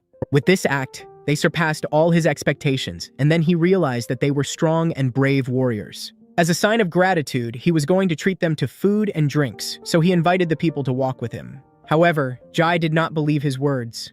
He wanted them to just let go and refused food and any gifts. The old man was silent. He looked intently into the protagonist's face. And when his soldier started threatening people, he simply shut him up. It seemed that the old man understood that Ji was afraid and did not trust him. Nevertheless, he forced the people to go with him, and very soon, they were brought food and drinks. At any moment, he could simply give the order to kill them all, so the people simply had no choice. However, none of them ate anything except the guy in the blue suit. He was so hungry that he completely forgot about caution. Moreover, he was very surprised when no one except him even touched the food. Nowadays, people risked their lives for such food, so at this time, rice rolls became a real delicacy. However, the man did not take his words seriously, because he was convinced that it was just a move by the main character to gain respect for himself. However, the old man took his words as a threat and became very angry about it. They started arguing, so in order to calm them down, the main character intervened in the conversation. He was also curious why they were not being let go, and it only meant that they were needed. In fact, the old man wanted to ask them for a favor. Besides, he wanted to make a deal with them. Suddenly, everyone looked at him.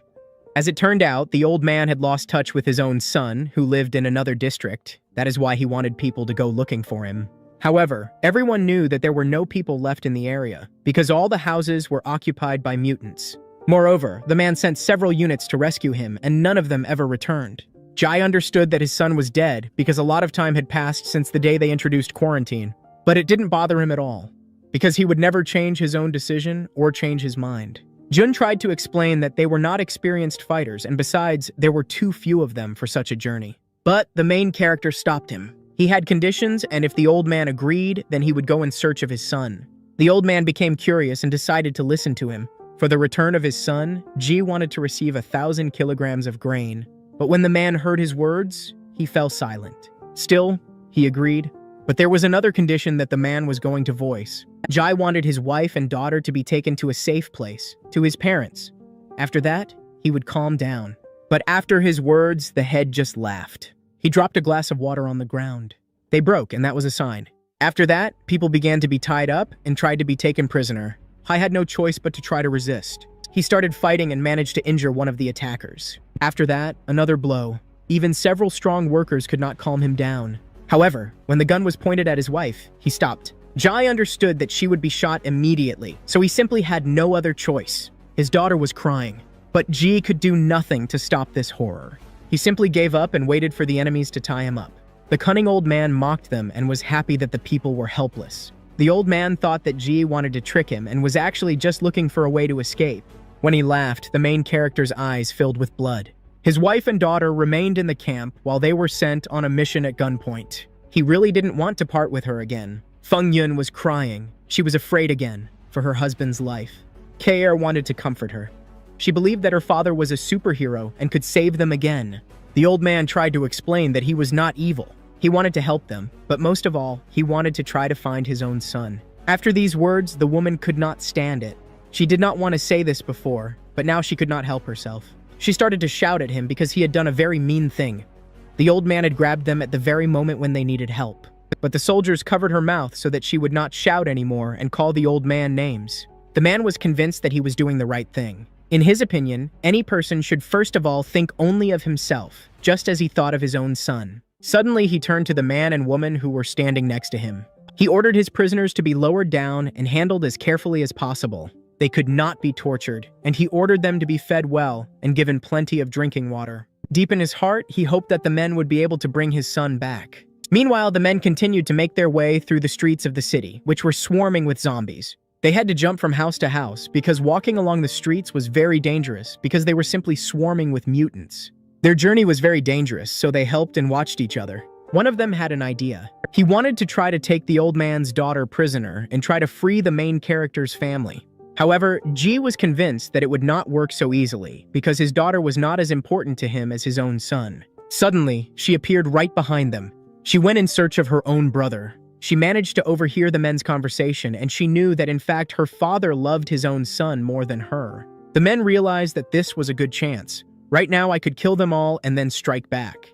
However, the woman was convinced that it would not work because her father had very good security and many shampoos in different parts of the city. And right now, they could observe secret agents who were hiding in neighboring houses or on the streets of the city. So if they dare to take such a desperate step and try to follow the old man, he will definitely be able to stop it. In fact, she didn't love him because he didn't appreciate her and wasn't proud of her and his cool son.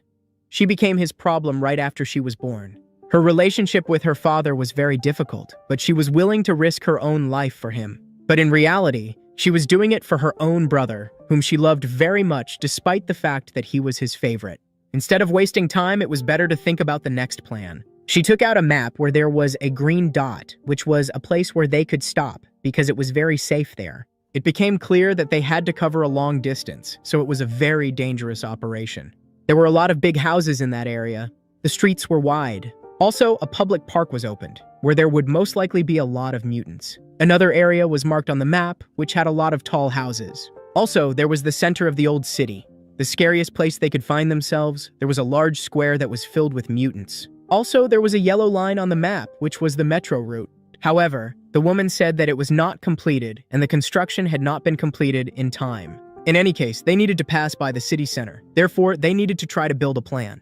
There was very little time left, so they kept moving.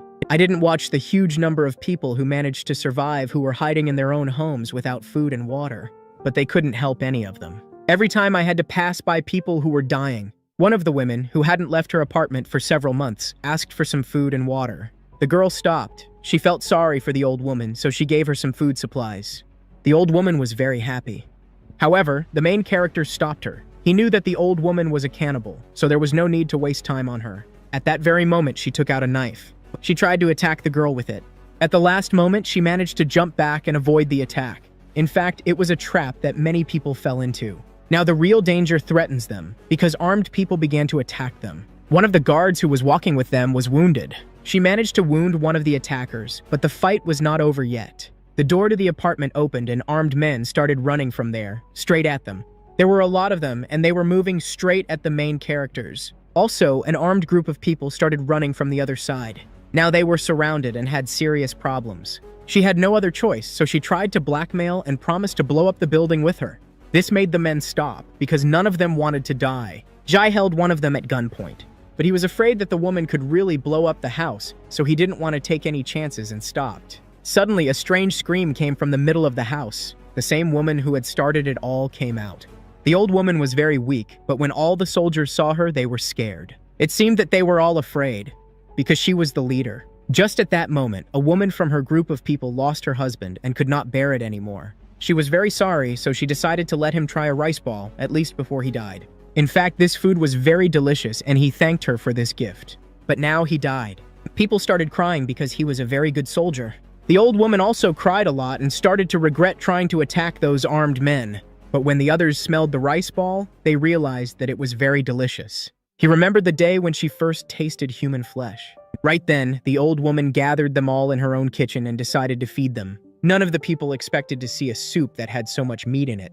Moreover, it was very delicious. But many people wondered where she could get so much meat and cook so much food. Furthermore, none of them had seen any animals or other products. This question haunted them. Where had they been able to find the meat? But she did not answer. The woman simply stood up and left the table, but everyone saw her bandaged and cut leg. At that moment, everything became clear. What had really happened to her leg? People wanted to hear an explanation from her. But, in reality, she had cut off a piece of her own leg just so they could eat. None of them could understand why she had done it, and people wanted to thank her for the kindness she had done for them. They cried, but the woman assured them that she was fine. She had done it because she was old and could die at any moment. All the people were very young, and she hoped that this would benefit him. The boy who cried was her favorite, and she remembered that he was a very good boy in his childhood. Now the boy who was her favorite died. Now his dead body could become food, which the other people had to share among themselves. When they had food, the old woman let them go because she didn't want other people to die too. Many of the soldiers couldn't understand her behavior and didn't know why they just let the people go. But the woman was convinced that they weren't murderers and were doing everything for their own survival. Now in front of the group of people was an area with large and tall buildings. The streets were indeed very wide as they saw on the map, so there were a lot of dead people there. Now, the main character needed to collect all the necessary equipment. They wanted to move to the neighboring house, but they were separated by a wide street. He prepared very well, so he had a special machine that he wanted to throw a rope to another house. It was a gun that he managed to collect from all the objects that were under the rocks. He shot, but the first time he didn't succeed, because the range of the shot was too short. Jai tried again, but this time nothing. Every time he didn't succeed and had to do everything from the beginning. People had already lost hope of overcoming the wide street and wanted to turn back. However, they had another plan, because through binoculars they saw a tree that was very tall and grew exactly where the gun could reach. The rope they had might have been enough. But in order to get to the tree, it was necessary to go down to the square. Despite the danger, Jai began to go down. When he was on the ground, all the mutants that were around him started to run. The main character started to run because there were too many monsters and he would not be able to cope with them all. People who were on the roof began to protect him and tried to shoot the mutants who were chasing him. They threw Molotov cocktails at them and burned them. Also, imitated shooting from bows and learning to aim accurately. This allowed the main character to gain an advantage, and he gradually approached his goal. Now he was very close to the red car and the tree. Jai accelerated and jumped onto the car. Then he grabbed a branch of the tree and tried to climb it. When he was on the tree, he tried to pull the rope that people were holding onto at the other end. From the tree, he managed to reach the neighboring house, which is what he was trying to do. Nevertheless, he succeeded, and very quickly he was on the neighboring house. Now he needed to pull the rope so that other people could reach him and continue their journey. He was so preoccupied that he didn't notice a mutant appearing behind him and starting to chase him. In order to prevent him from biting himself, the man threw the book over his head and threw himself. People couldn't help him because the distance was too great and their arrows simply didn't reach him. So now he found himself alone against a strong mutant who wanted to eat him. The giant monster was right in front of him. The main character prepared to fight him. But the hero realized that the mutant was on the glass, so he could cheat. And he did it. And in order not to risk his own life, he simply destroyed the glass under him. However, the mutant managed to grab the edge of the metal support with his own paw. The man simply chopped off his fingers. Now, it seemed, the danger had passed because the mutant was on the ground. The height was not very great, so the monster was on the ground and remained alive. The zombie did not want to give up so easily, so he got to his feet and tried to tackle him again. He tried to jump up and grab the metal support again to try to reach the man. From the first time, he failed and people watched as the zombies tried to reach him. The hand of this guy there was very strong and he seemed to speak. Realizing that sooner or later I would be able to reach him, the main character had to run away. He tried to climb higher. The man did it as quickly as possible in order to break away from the pursuit. However, the zombie was smart and tried to climb the metal support again. To do this, he climbed the same tree, and from it, he could successfully reach the ledge on the house. The monster was moving very quickly, and soon I would be able to catch up with the man. In order to stop him, people tried to hit him with arrows. But it was very dangerous because at the same time, they could advise the main character. Still, the zombie managed to catch up with him and grab the man by the leg. At that moment, he thought that this was his end because he definitely would not be able to cope with such a strong mutant. He was just very lucky because the woman actually saved his life. She hit him right in the arm with her own arrow, which stopped him. This really angered the monster. He saw him being shot at from a neighboring house. At that moment, they aimed at him again. Suddenly, a shot. The arrow hit him right in the back, and hit him right in the back. Meanwhile, the main character managed to get to the roof of the house. He breathed a sigh of relief because he managed to stay alive and complete a dangerous task. Suddenly, he saw that despite the huge number of arrows, Monster remained alive and would continue to pursue him all the time. But the man was not confused. He was ready for this. He aimed and shot him right in the forehead. Despite the fact that the poster was very deadly and the arrow hit him right in the eye, the mutant remained alive. He simply took it out of his own skull and wanted to tear the main character into small pieces. Suddenly, a new shot. This arrow went right through. But even that didn't stop him, and he also continued to stay alive. The main character had no other choice, so he tried to chop it with his own axe. Then when he wanted to hit it, the zombie caught his hand and stopped the blow. Now when they started to fall to the ground, but he managed to push the monster away from him. He got back on his feet and tried to attack the main character. G realized that defeating him was not so easy, so he chose a different tactic. To do this, he moved very quickly and did not let the zombies surround him. Because of this, he managed to tie up the monster. But that wasn't the end. In order to restrain the strong mutant, much more rope was needed, so he continued to tie him up. Finally, he managed to tie him up tightly, and he hoped that it might work. The others noticed that the main thing in the game was to defeat the strong mutant. And while the creatures couldn't get out, they had to push the rope as quickly as possible to get to him. Despite the fact that there were a lot of mutants below and the rope was very low above them, they had to move forward. One by one, people started to do it. After a while, they all ended up on the neighboring house. Now, they could all carefully examine the immortal monster that was trying to attack the main character. You wanted to kill him. This mutant was really very dangerous and strong. Besides, he was intelligent. If all zombies became like this, people would die without a single chance of salvation. However, one could not lose hope in such difficult situations, and one had to seek salvation at any cost. The guard, who was a veterinarian in the past, wanted to check the monster's internal organs. He managed to find the location of his heart and wanted to check if he would die after that. Well, with all his strength, he stabbed him with a knife right in the heart. The man realized that it was in place because blood began to flow from the heart and wound. Then, he continued to strike at other internal organs, trying to find its weak spot. Everyone watched what was happening, but it was obvious that the monster was much stronger than ordinary zombies, and even with internal organ damage, it did not die. In order to kill it, it was necessary to cut off its head or injure its brain. They did not have much time left, so they had to keep moving. As before, they tried not to go down to the streets and climbed from house to house with the help of a rope. In front of them, there was a large area, so they had to move along a pedestrian bridge. Thus, they also managed to overcome this difficult test. Next, they found themselves on a tall building, which they had to pass through because they couldn't reach its roof. In order to get inside, they had to unbend the protective grills, which we will use to cover almost all the windows. When everything was ready, the people were inside. They moved very carefully around the house, checking every room. It would get dark very soon, so they needed to find a safe place for themselves. This place could be their apartment, so they lit a fire and were going to spend the night there. The conversation turned to the old man and the fact that he had a lot of food and no one had ever robbed him. This information was not secret, so the girl agreed to tell her husband everything. After the epidemic began, her father united all the people in the house and did everything possible to make them work together. They were constantly engaged in buying underground tunnels and sometimes fought with other neighboring houses, which had the same united groups of people. They did not fight for the factory, which had huge reserves of metals and other food, and all the wealth belonged to her father. He managed to create a special food group, which included people who had families. They lived in a warehouse that was isolated from the outside world. In addition, her father had planted explosives in the warehouse and was ready to blow it up at any moment. He had a lot of power and paid all the people with food for their work, and those who did not work did not receive anything. Everyone at the factory knew very well about his methods of government and everyone agreed with it, so even small children worked. There was no guarantee that somewhere in the world there was a person exactly like her father, so people always remained suspicious and did not want to betray him. Everyone listened to her story very carefully and tried to understand who her father really was. While people were talking, it became very dark on the street. They all slept in turns, and there were always a few people left on duty. Now, it was the turn of the security guard who worked in the warehouse. He carefully watched the woman sleep.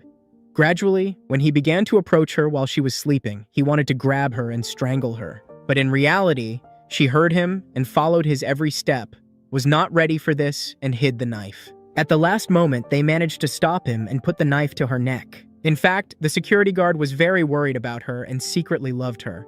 He went on a dangerous journey only so that in the future she would become his wife. But she agreed to marry him only after they could save her brother. But this was not enough for him, and he wanted to at least try to kiss her. Still, she did not agree and pushed him away. The night passed. The turn of people was over. Now, they gathered all the necessary things that remained in the house and continued to move on in search of the lost boy. On their way, there were a huge number of no dances, which they constantly had to fight. Now they managed to go down to the basement, where the abandoned car was. People checked it, and after making sure that it was safe there, they decided to use it.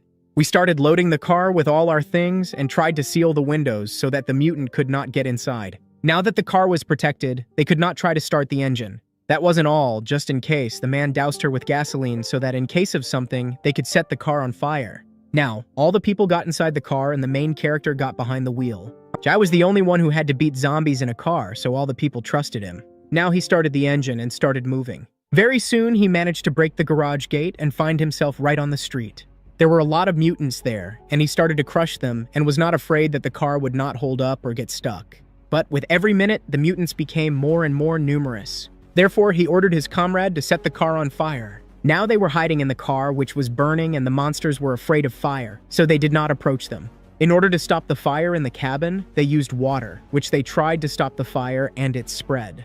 But they very quickly realized that in fact not all zombies were afraid of flames. In addition, it was getting very hot in the car and there was a lot of smoke, so it was becoming very difficult to breathe.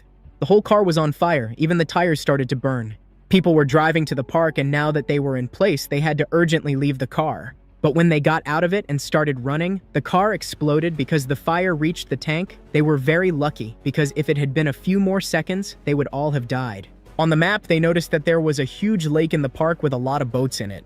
It seemed to people that this was a very safe place because there were the fewest mutants in the water and they did not go into it. Therefore, each of them took a felt for himself and began to influence from the shore. This was the only place where people could relax and feel safe. On their way, there was a bridge on which there were a lot of mutants. And in order for them not to jump on them, they had to shoot them.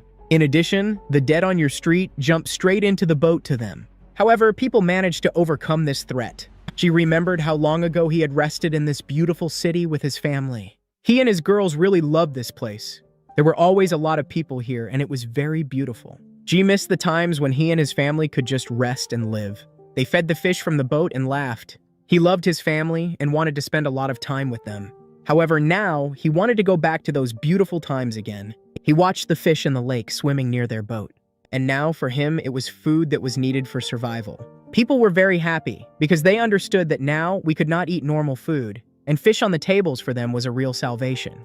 But there was no time for this, because soon they needed to get to the shore, on which there were a lot of mutants. First of all, when I tried to clear a passage for myself in order to safely get to land and continue moving.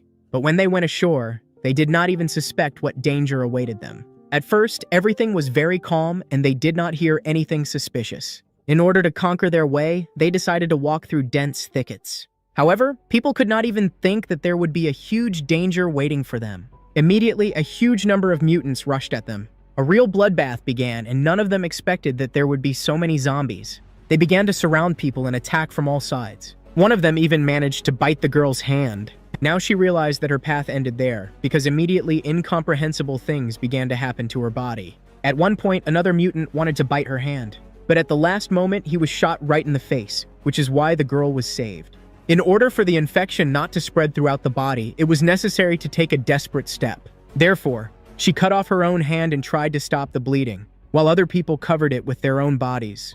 But the pain was so strong that she began to lose consciousness. She simply fell to the ground and could not continue fighting, so people had to try to protect her. The guard took her on his shoulder, because they could not just leave her there to die. Besides, there was still hope that she would survive. People had to run. There were so many mutants that they would never be able to cope with them. The main character stopped so that people could get to the nearest building. Now it was his turn. He started running, catching up with them. The monsters continued to chase him. G was in heavy equipment and spent a lot of strength, so we started to help. The zombies approaching him grabbed his clothes and legs, so he dragged him down. After the main character tried to stop them and save them, people began to run away from them. Nevertheless, people managed to get to the mountain and everyone remained safe and sound. In addition, the girl came to her senses and remained healthy and unharmed, although her hand hurt very much. There were so many mutants that we did not build a living pyramid from each other and could reach people. Therefore, in order to stop them, the man had to use dynamite. There was a strong explosion, and all the mutants who were nearby died. In addition, part of the building was destroyed, and the people were only miraculously not under the rubble. But even though they had to stop the monsters for a while, others continued to arrive and would soon be able to climb up to them. Therefore, despite this, people continued to run away from them and tried to find a new safe place for themselves. This place was to be the neighboring house, so they began to climb the mountain. However, the zombies continued to pursue them. The girl understood that she had become a burden to people, so she wanted them to just leave her and not drag her along. But the guard, whom she had promised to marry, continued to save her no matter what. He really loved her and could not leave her just like that. He knew that she considered him a freak and that she did not like him. The main character tried to hurry him up and do everything to make him move faster and not betray him. But until he returns his daughter and wife, none of them will die. Now they managed to reach the surface. This place was relatively safe because they could kill all the mutants who tried to get to them. However, there were so many of them that they could not hold them back for so long. People were lucky because there was a television tower on the house and they tried to use it as a bridge to another house. But throwing her to the ground might not be as easy as it seemed at first glance, because she was securely attached to the ground and weighed several hundred kilograms. Jai asked people to hurry up because he wouldn't be able to hold out that long. Nevertheless, Faye managed to shake the tower and eventually the ground under it began to crack. To do this, he climbed to the 7th top so the tower began to fall with him. The man risked his own life so that they could have a chance to escape. But he was very lucky because he stayed alive. Now, they had a chance to get to the neighboring house and be safe. The mutants continued to pursue them as before. When many of them began to move towards them along the antenna, the men tried to throw it to the ground. However, it was so heavy that they couldn't do anything, and the mutants were getting closer and closer. One of them even managed to touch the main character's face. He was about to bite him, but at that moment, the antenna fell and all the mutants on it flew to the bottom. Now, they were safe, and it was possible to take care of the wounded and injured. Faye was very tired. He missed a peaceful and calm life where he could just rest. His friend decided to support him so that the man would not give up and keep moving forward. The girl could never have thought that the man who saved her could be so attentive to her. He did not leave her side and constantly made sure that she drank water, took medicine, and felt good. But he was a doctor by profession, so it was his job that he loved very much. Nevertheless, she finally realized that the man really loved her and was ready to die for her life, so she agreed to marry him after they returned home alive. Hearing this, he burst into tears. He was sure that they would return home and was ready to do everything possible for this. However, Jay understood that they had to leave. It was impossible to stay in such a dangerous place. Suddenly, one of them refused to leave. He wanted to stay. None of the people understood what was happening and why he decided to stay. However, in reality, he could no longer be saved. the man was doomed. His hand turned blue and a deadly infection began to spread throughout his body. He wanted his family to be told that he had simply fallen from a height and not turned into a mutant. Therefore, when people went to the neighboring house, he stayed in the same place. He looked at the photo of his family for the last time. It was their best photo together from the warm and sunny sea. Suddenly, the transformation began. The man began to vomit and bleed. After that, he fell to the ground. And then he finally began to change, becoming a mutant. Now he became one of the mutants who attacked people and were real killers. Finally, the people managed to come to the park, which was teeming with mutants, and there were no tall buildings nearby. Now the men truly understood how important and complex the operation they were about to perform was. The main character was so busy that he had no words, and all the time he was just silent. But before moving on, the men decided to have breakfast and regain their strength. They were in a dangerous place, so they decided to cook the fish they had caught the day before in the lake. Jai was so worried that he couldn't even eat. He refused the food that was offered to him, but he understood that he needed to regain his strength and energy. But instead of eating it himself, he gave his piece to the wounded woman who was sitting aside and watching them. The people were near a department store from which you could get into an underground cave because the shopping center and the dungeon were connected. Going around the square through the underground streets was a very good idea, but there could be many doors inside that were closed, so it would be a big problem to get inside the department store and get from it to the dungeon. However, they simply had no other choice. They could not go around the store through the streets because there were so many mutants there. Without wasting time, the men started moving and the main character was descending on the rope. While the others were holding him, Komi tried to break the glass in order to be able to get inside the store. He was very nervous because he did not know what dangers the store would hide inside. Also, he needed to cut the metal grill that protected him. After that, they were finally able to get inside and were ready for anything.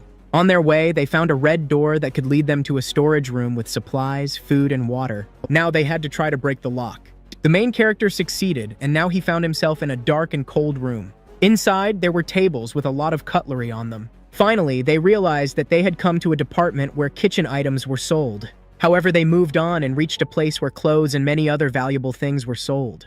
However, this was not at all what they were looking for, and so people continued to move on. Finally, they managed to get to a place where there were really valuable things. Many axes, ropes, climbing equipment, and much more. She began to choose, and the first thing that caught his eye was a sharp axe. It was very comfortable and looked sturdy. In addition, it was very expensive and cost a whole $1,000. However, there was nothing else of value in the store. His friends were still unable to pick up anything for themselves. Meanwhile, the woman continued to look at the objects.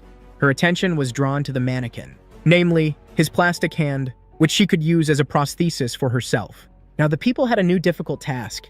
They had to go down, but the escalators were not working. G went first. As a leader, he carefully examined and listened to every rustle. Suddenly, they got into a special section for him. He saw a ring. Suddenly, he remembered events from the past when he and his wife were preparing for the wedding. The ring on his beloved's hand was incredibly beautiful and suited her very well. He remembered how he had promised to buy his wife a much better ring with a large diamond. Then she burst into tears because his goals seemed somehow illusory. However, now he had this opportunity, but he refused such a temptation and put the ring back in place. After all, he was convinced that a real gentleman should achieve his goals independently. However, Jun thought differently. He decided to take the ring with him. The diamond that was there was very strong, and this could help in a critical situation because it could cut glass. After that, they continued to move further through the house. Ahead was the main character, who illuminated the path for everyone else with his own lantern. Ahead, they saw a human corpse, which was still fresh after all had not begun to decompose. This meant that they were not the first people to be inside the store. They had to be careful, because danger lurked around. Suddenly, he stood in a pool of blood. In addition, it was accompanied by a terrible smell. Jun was very familiar. It was the smell of rotting flesh. It could have been spoiled food because zombies did not smell so terrible. Indeed, after a long corridor, the team found themselves in the grocery department, where there was a lot of food and alcohol. Inside the refrigerators were many bottles of wine and champagne. Surprisingly, they were not robbed by looters. In addition, there was a bag full of food lying on the ground, but no one took it. In addition, there was a lot of blood, which was fresh. It became clear that something was wrong with this place, so people decided to leave quickly. But as soon as they were about to turn back, they realized that it was too late. Somewhere in the distance, I heard a terrible scream. It was the voice of hungry craftsmen who began to surround them and were about to attack. In addition, they realized that there were a lot of mutants and they were not ordinary zombies. Right in front of them was a huge fence that separated them from another room in the store. People began to approach it because turning back was very risky and would take a lot of time. They needed to try to open the metal fence opposite. This would give them the opportunity to move on and shorten the path. But as soon as they began to approach, the terrible scream became louder and more distinct. It seemed that they were cannibals, but there was a lot of food in this city and there was no need to eat other people. Nevertheless, people got ready and turned off the lights. They set up a real ambush and waited for the enemies to come out on them. Now they had a clear plan, and none of them wanted to take any risks, because they did not know what threat awaited them ahead and what the secret of the dark shop would hide. The sounds were getting louder. G realized that the mutants were nearby, and suddenly he saw one of them. He was right behind the fence, where they needed to go. At that very moment, he prepared to attack, and as soon as Monster appeared in front of him, he shot him right in the head, trying to kill him. But it did not help. The mutant did not die, but became even more angry. In addition, other zombies appeared, who ran at the sounds of the shot. Another shot right in the head, even this did not help kill the strong mutant. The battle continued and other people also opened fire. However, even after that, the mutants did not die. Even shots to the head did not help. It became clear, zombies evolved. They became invulnerable to human attacks. The only way to win is to cut off their heads.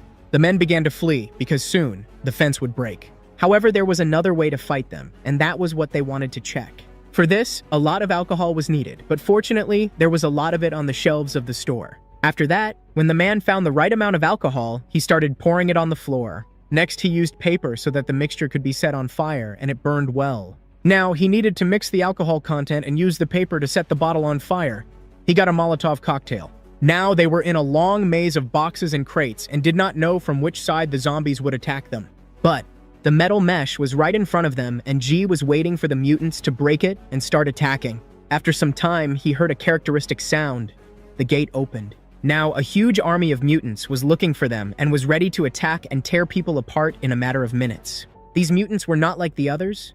They could think, so they began to look for people. To do this, they looked for traces and tried to catch the characteristic smell of human flesh. Jai understood that they would soon be found, so he could not delay, and he himself went out to meet the mutants. And when the zombies saw him, they began to run straight at the people. But the men were ready for this. They set fire to the cocktail and threw them directly into the crowd. There was an explosion, and a strong fire broke out. As a result, the boxes and cardboard caught fire, and the mutants started burning. But that's not all. After the fire, in order to finish off the zombies, people opened fire. They had a basket. It was full of alcohol, and it was they who sent it into the crowd of the still living dead. Then, a shot. There was another explosion, which was much stronger than the previous one.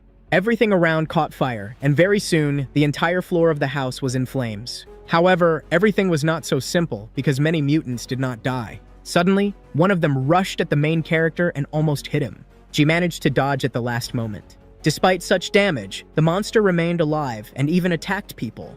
The men began to fight, but the main character understood that he needed to cut off his head, and that's exactly what he tried to do. Meanwhile, they managed to open the security door. It was the only chance to get out of the burning room. Therefore, without hesitation, the people went there. But even there were a lot of dangerous mutants, whom the door did not stop.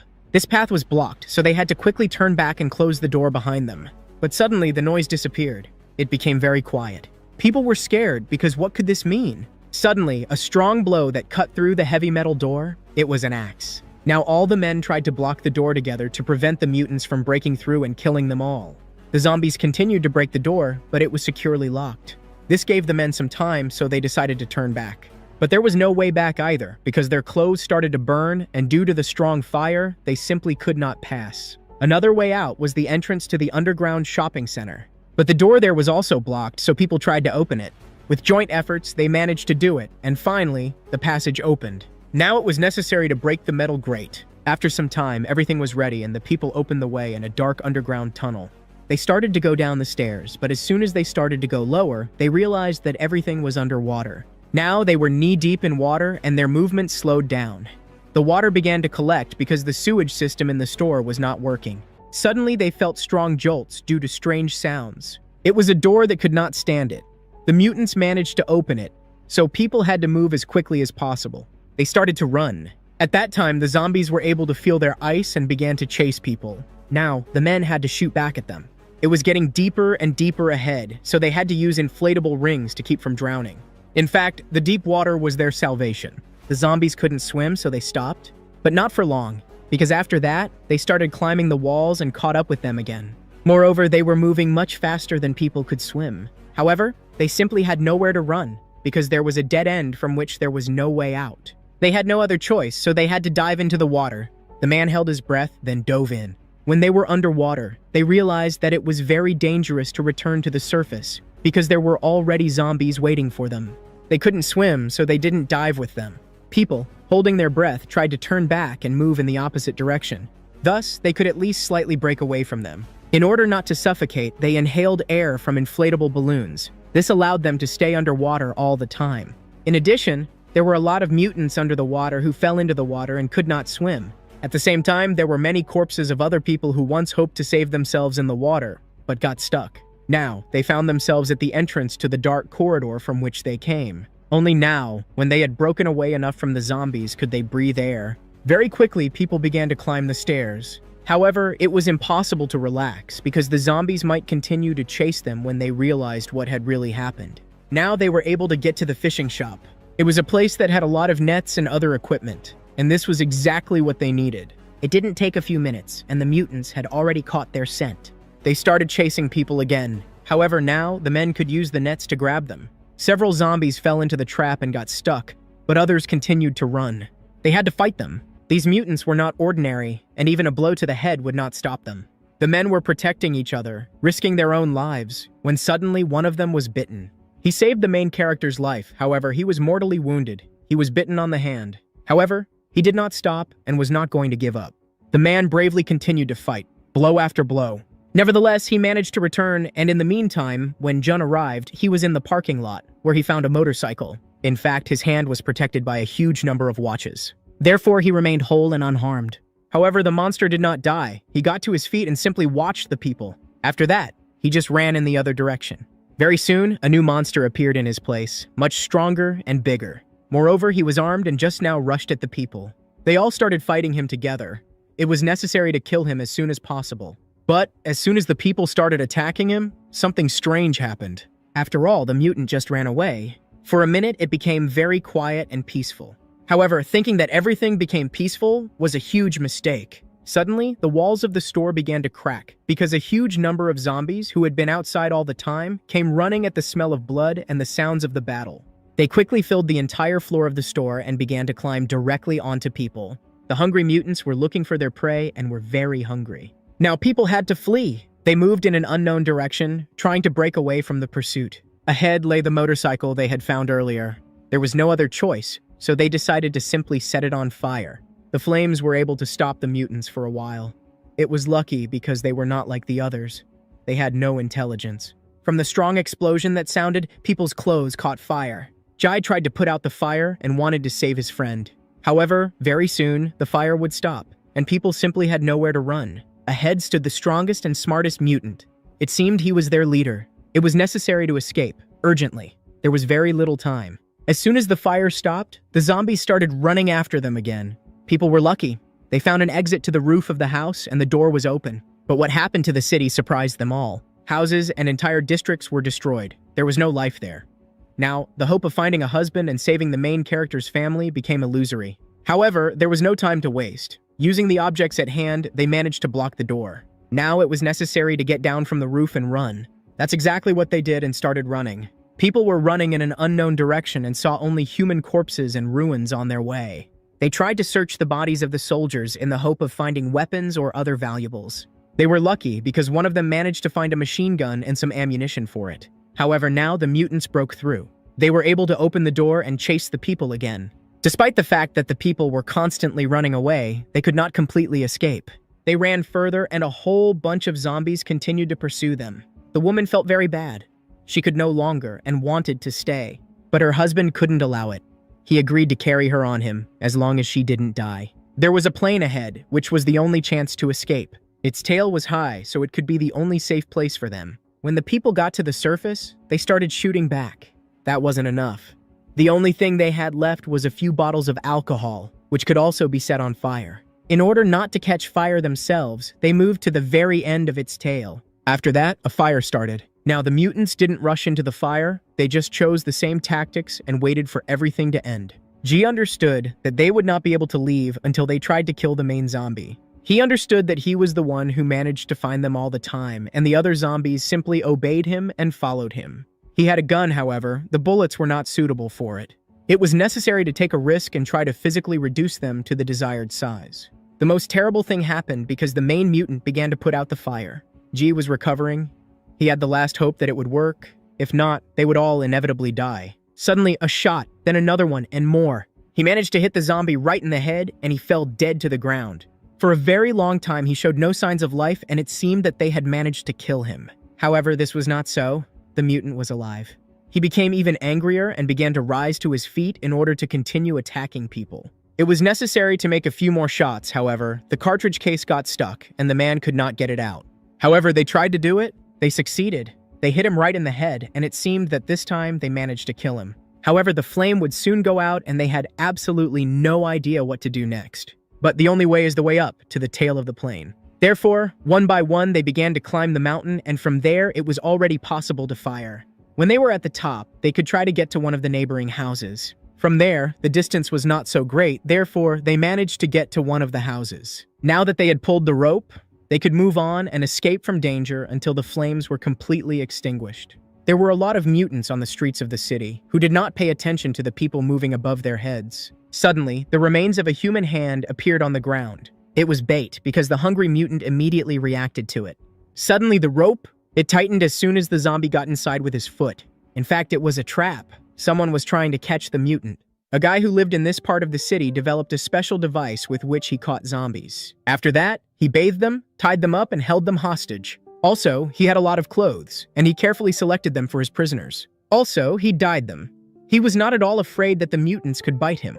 Now, he was carefully preparing for a meeting with them, setting the table with food, with candles and flowers. At such times, it was the only chance not to go crazy and have fun. This girl, who turned into a mutant, he liked since junior high school, and all his life he dreamed only about her. But she didn't even pay attention to him. Every time he got too close to her, he would start to get scared and blush. He even had to run away a few times. However, one day he dared to talk and confessed his feelings for her. But when he realized that he had said too much, he tried to fix it. As a result, he was so scared that he just burst into tears. After that, he ran away again. Even when he got older, he also tried to win her attention. But suddenly, martial law began in the country. There were many soldiers on the street, and now he couldn't see her so often. But even that didn't stop him. Every day he watched, and suddenly, he noticed her in the crowd of zombies. Now, she was his target, which he tried to grab. Only now, she would be next to him. Now he felt very sad. The guy couldn't even think that he would sit next to her in such an atmosphere. His heart ached, but he still loved her. Also, he wanted to feed her and shared a piece of his own food. The zombie started eating. She did it so greedily that she almost bit off his fingers. However, the guy wasn't scared at all. After dinner, he turned on the movie. This movie made him cry every time he watched it. The mutant wanted to bite him. But instead of running away from her, the lover took a few photos. After that, he wanted to play some game with her. But when he turned on the TV, he heard a suspicious sound. Fortunately, he had cameras by which he could determine who it really was. Among the crowd of armed people, he saw a very familiar face. It was his sister. Meanwhile, the people ended up on the next house. Finally, they were safe. Now, it was necessary to try to find the guy. On the roof, they saw a suspicious thing and realized that it was him. Meanwhile, the boy thought that his sister had been taken prisoner. He was so scared that he grabbed his weapon and ran out to attack the people. She was very happy to see him alive and stopped him when he was about to start shooting. Now, he burst into tears because he realized that his sister had given her own hand and risked her life to save him. He could not calm down, but he had already made a choice. In fact, he did not want to go anywhere and was going to stay in his house. His sister did not understand his behavior. Especially the other men who almost died saving him were surprised. In fact, he had special reasons for staying. Very quickly, everyone understood what was really happening because his captive was able to free herself and was just now trying to attack people. But when one of the men swung, the guy stopped him and covered the zombie with his own body. He did not think at all that the monster could bite and kill him. However, fortunately, this did not happen. Jai had time to react and saved his life. The man grabbed the mutant and threw him away. After that, his sister struck and killed the repeater, chopping her head into 2 parts. The poor guy simply could not accept this loss, so he rushed to her dead body. Despite the fact that she was a mutant, he loved her and wanted to stay. However, G knew that there were many other people in the house, but now they had all disappeared somewhere. In the old house, there were people who served his father, and when the epidemic began, they all united to work together. The guy became the main one because he opened a food storage for them, and this quickly won their favor. But everything was not as he thought right away, because he himself had to become an exile. People simply took everything from him. He had to run away just to stay alive. But then he got tired of this life, so he decided to fight no matter what. He had to kill all the people just to survive himself. Everyone wanted him dead. However, time was short, so the boy gathered all the food and things he had and decided to go with them. But new mutants appeared on the street and began to attack them. They had to fight back, so the people fought. When the threat was destroyed, they could continue moving forward. The boy knew the area well, so he led them to a military store. There were a lot of powerful weapons, ammunition, and equipment there. After that, they robbed several more abandoned vans in the hope of finding more valuable resources or weapons. They were lucky because they managed to find a van that had a lot of gasoline in it. The men began to check it. Everything was intact. However, it was necessary to prepare the car for a collision with zombies. As before, they were going to seal the vulnerable spots with mattresses and blankets. Also, the men wanted to disguise it and tried to load all the equipment they could find inside. After that, it was possible to move towards the house. They opened the gate, but there were so many zombies there that there was almost no hope of reaching and breaking through. However, the mutants were running past and none of them paid attention to the car that was just standing in the middle of the street. They waited until the mutants calmed down and stopped. And when that happened, he started to drive away as slowly as he could. They succeeded, and slowly but surely, they started to move. In addition, they tried to move very carefully so as not to accidentally crush anyone and not make noise. Did they really succeed? They drove along the city street, bypassing all the mutants on their way. The driver was so nervous that his legs were shaking. It was important to do everything carefully and correctly. But there were so many mutants around that the road was blocked, so they could not move further. Suddenly, Faye cautiously looked out of the car and fired a shot. Then another one, and several arrows fell at the mutants' feet. A telephone with a timer was tied to one of them. When it started ringing, all the mutants ran towards the noise. Now the road was free of mutants, and people began to move on. The man carefully pressed the gas, and the car rolled down the city street. Now he was going to do the same thing to try again to distract the mutants who had gathered and blocked the way. Thus, they slowly but surely drove down the city street, approaching salvation. Now the boy confessed why he really left his father. His old man was always kind to him, but he behaved badly with other people. He wanted to ask his friends for forgiveness for him and for having to risk their own lives. Now, they had to survive during the greatest catastrophe that had ever befallen humanity. And the people who were under his father's rule were people who could not find his weakness and continued to live in fear. And what they were doing now was only carrying out a dangerous order. But now they were all in the same boat, and only by working together would their survival depend. Suddenly, the car stopped abruptly. In fact, he hit a dead man and he fell to the ground.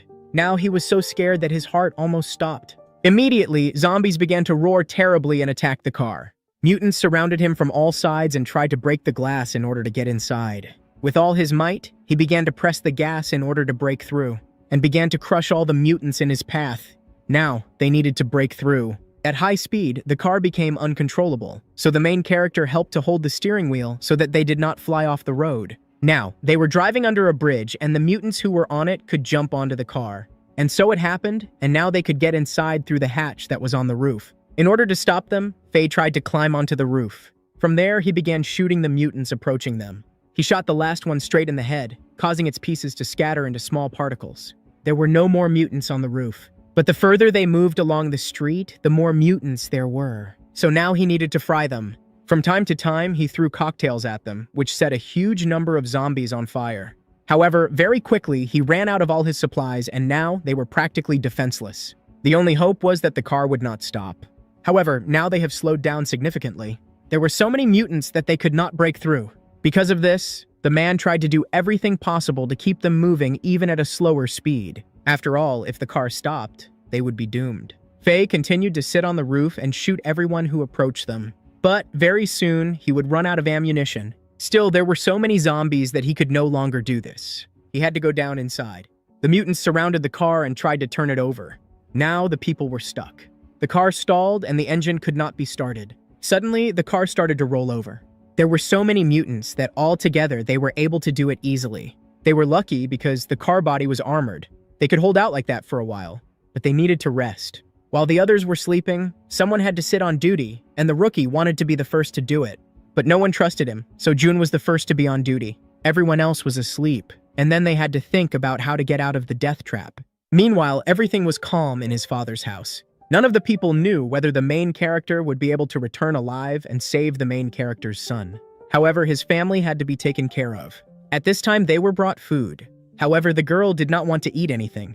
The food she was given was not tasty, and besides, she was used to her mother cooking and did not want anything but her food. In addition, she did not like the suspicious woman. However, in the end, she left the food and left because she was afraid of getting angry and lashing out at them. After her, Uncle Wu went to the room and brought rice rolls. This was exactly what Kare liked. Therefore, she started to eat. And the man was happy and said that such food was very difficult to get in their time. And then, he promised to give her as much as she wanted on the condition that she would just go with him. But the woman kicked him out and also broke a plate on his head. She would not accept such gifts from him again. Silently, he returned and began to clean up the remains of the broken glass. After that, they silently left their room and went away. Feng Yun was so scared that she started crying and trembling. All the time, she held a piece of sharp glass in her hand that cut her. However, she was ready to fight and defend herself, just in case. At night, the man returned. He hoped that the women were asleep and wanted to go into the room very quietly so as not to wake them. Wu began to approach her bed, but he did not notice that Feng Yun was not there. She was not sleeping but was waiting for him to return. And now, she struck and wounded him with a sharp piece of glass right in the chest. His body began to bleed, but she continued to beat him. Wu could not cope with her, moreover, he received a lot of wounds. He begged to spare him, but she did not stop. Feng Yun cut him and then he began to scream and call for help. Feng Yun wasn't even going to let him go, so she just covered his mouth and would beat him until he died and stopped breathing. Finally, he stopped resisting. The whole room was covered in blood. Feng Yun looked at his dead body and understood that now she would have big problems. However, she did it for her own protection. Together with her daughter, they began to pack food and all their belongings. Long ago, she was preparing to escape. She knew that the dead man's body had already been found, so she tried to leave the house and escape as quickly as possible. But they were already being searched for, and panic began among the workers. She hid, however, one of the workers noticed her and found her. After what happened, she was taken to the head, who tried to force them to talk. However, the girls remained silent. Also, another woman was brought into the room, who instead of feeding them buns, gave the girls food. As it turned out, she took the best food for herself, just like Wu did, because leftovers were found in his stomach. After everyone found out the truth, she was taken away and promised to throw it out as food for the mutants. The old man offered the woman to stay and live in his house because he did not believe in the return of her husband. But she did not believe in it and was going to wait for him as long as it took. At that time, his parents were sitting in a new house. They were also waiting for their son to return because they had not heard any news from him for a very long time. Soon they would also run out of food and supplies, so they didn't eat properly. They also knew that the zombie king had disappeared and most likely went in search of his son Jie. They would be in trouble. Meanwhile, the people had to sit in the car until dawn. It was very hot inside, but they noticed that there weren't many zombies left outside. But the woman felt very bad, she couldn't even speak. In fact, she wanted to go to the toilet, but she had to endure it because they couldn't get out of the car. The men offered her a bucket, and they turned away so that she could do it normally. Each of them was going to do the same thing because they had been sitting in the car for a very long time, and everyone wanted to go to the toilet. However, the main character remained very serious. He wanted to try to turn the car over so that they could drive away and get out alive.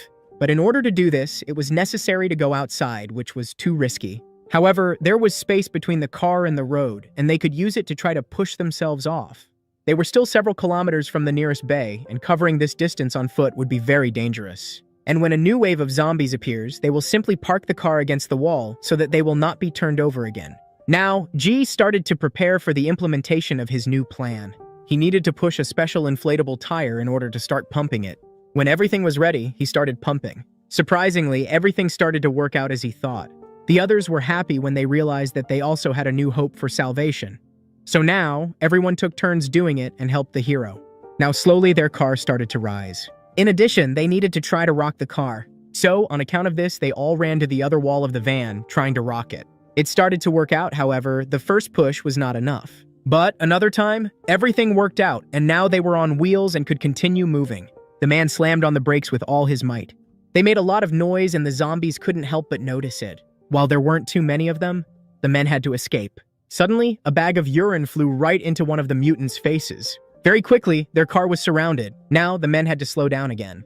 They had to wait again until the zombie wave subsided and only then move on. However, this time, everything was not as easy as before, because much stronger mutants appeared, who had weapons and tried to break the glass. Due to strong impacts, the windshield began to crack, and now people were in danger. As it turned out, these zombies were much smarter than those they had seen before. The main character took a gun and waited. He pushed its barrel into the crack and fired, hitting the strongest of the mutants who were trying to attack the car. Now they needed to start the car and try to move on. Also, it was worth throwing zombies from the roof that threatened them and could get inside.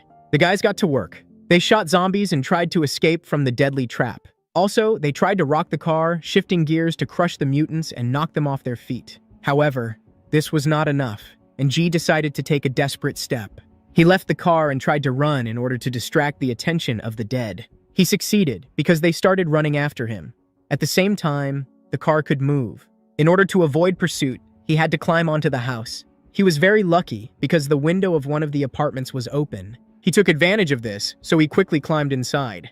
However, he was in no hurry because he did not know what danger would await him there. In fact, it was empty inside, and now he breathed a sigh of relief. There were a lot of things in the house, so he could use them for his own purposes. He tried to move the heavy furniture closer to the window. After that, he broke the glass and started throwing them straight into the street. So he managed to crush a large number of zombies that were preventing the car from moving on the street. The noise that was created after the fall drew attention from others. Therefore, each time he managed to kill even more new mutants. His plan worked, but now he was in another danger.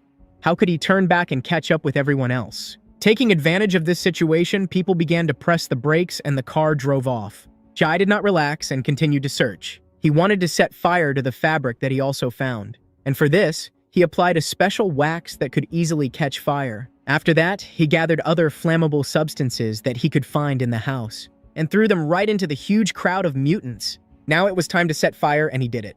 The huge crowd of mutants caught fire, and he was pleased that he managed to do it. When people broke away to a safe distance, they stopped and wanted to try to contact the main character. Jai started to catch up with them, and when he was already close, they opened the hatch and let him inside. Now, they started to drive as fast as they could. They needed to get to the shore as quickly as possible because it was the only place that would lead them to salvation. There were a lot of zombies on the street, and it was difficult to drive the car. But they managed to do it, and they ended up a few meters from the shore. In order to get into the water faster, they had to take a risk, so they rammed the fence. Now their car was in the water. Before it completely sank, they were able to get to the surface and were going to transfer to the inflatable boat that they carried with them all the time. When everything was ready, the people began to swim. But even now, the monsters were chasing them and moving along the shore without entering the water. Now they managed to get closer to the bridge. There they stopped. The men wanted to wait until nightfall and hide from the zombies. And when it got dark, they could continue swimming further. All the zombies who were waiting on the bridge left, and now they calmly floated down the river with Feng Yun.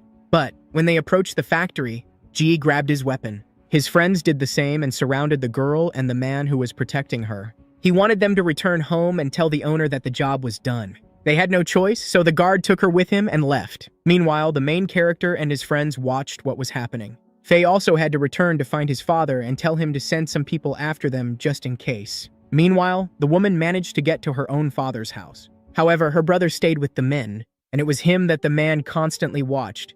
He was very happy when he saw that his son was alive and well. Now, they were ready for a deal. The old man wanted to start in order to pick up his own son faster and not make him wait so long. Therefore, it all started and two people swam to meet the main character. Feng Yun and his daughter were with them. The boy was thrown into the water and forced to swim to meet his own father. He did this on the shore. He was met by guards who helped him get up. Meanwhile, a man approached the main character, who reported that his son was safe. He suggested starting to pursue the woman and abandon the deal. But the man refused because he was afraid he would be killed, knowing that Ji was nearby and was preparing to shoot. Therefore, he ordered everyone to retreat and return home. But when the woman was on the boat, she did not see her husband there and was very scared. However, her friends supported her and said that he would return soon. Meanwhile, the main character began to return. Finally, they met again and could return home.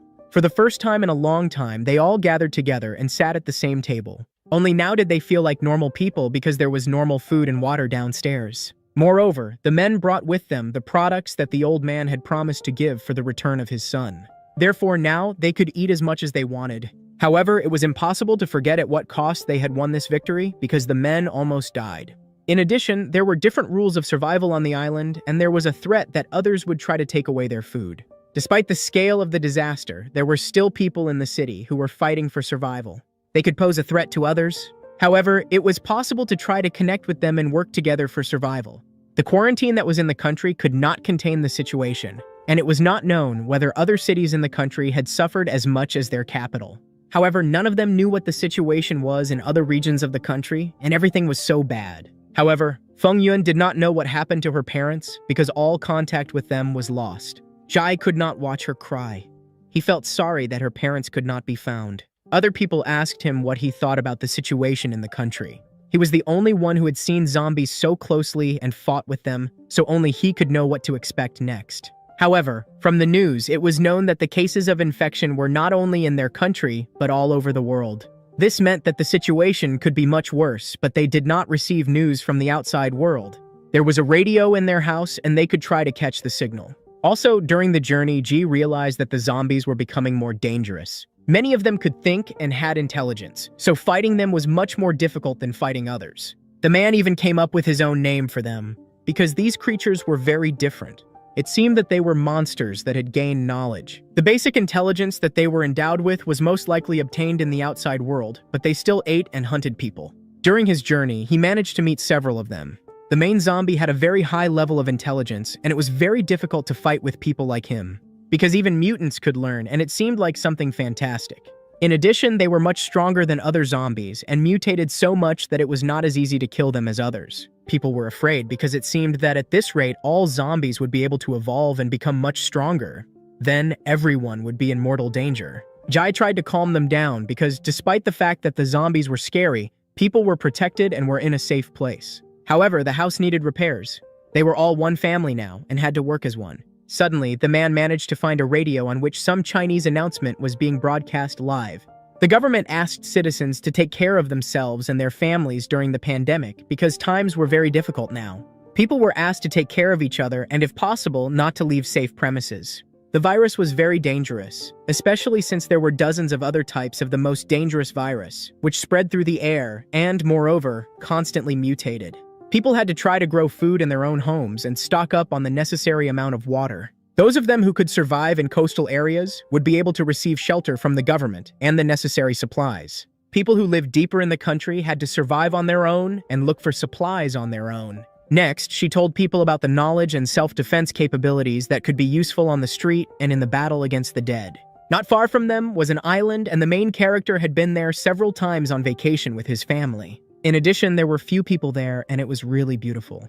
But they were now very far from there, and it was too dangerous to go there. No one knew if they would have enough strength to reach the island, where it could be safe. However, the hero believed that they needed a backup plan, even though they had plenty of food at the moment. As before, there were a lot of problems, and sooner or later, food and even water could run out.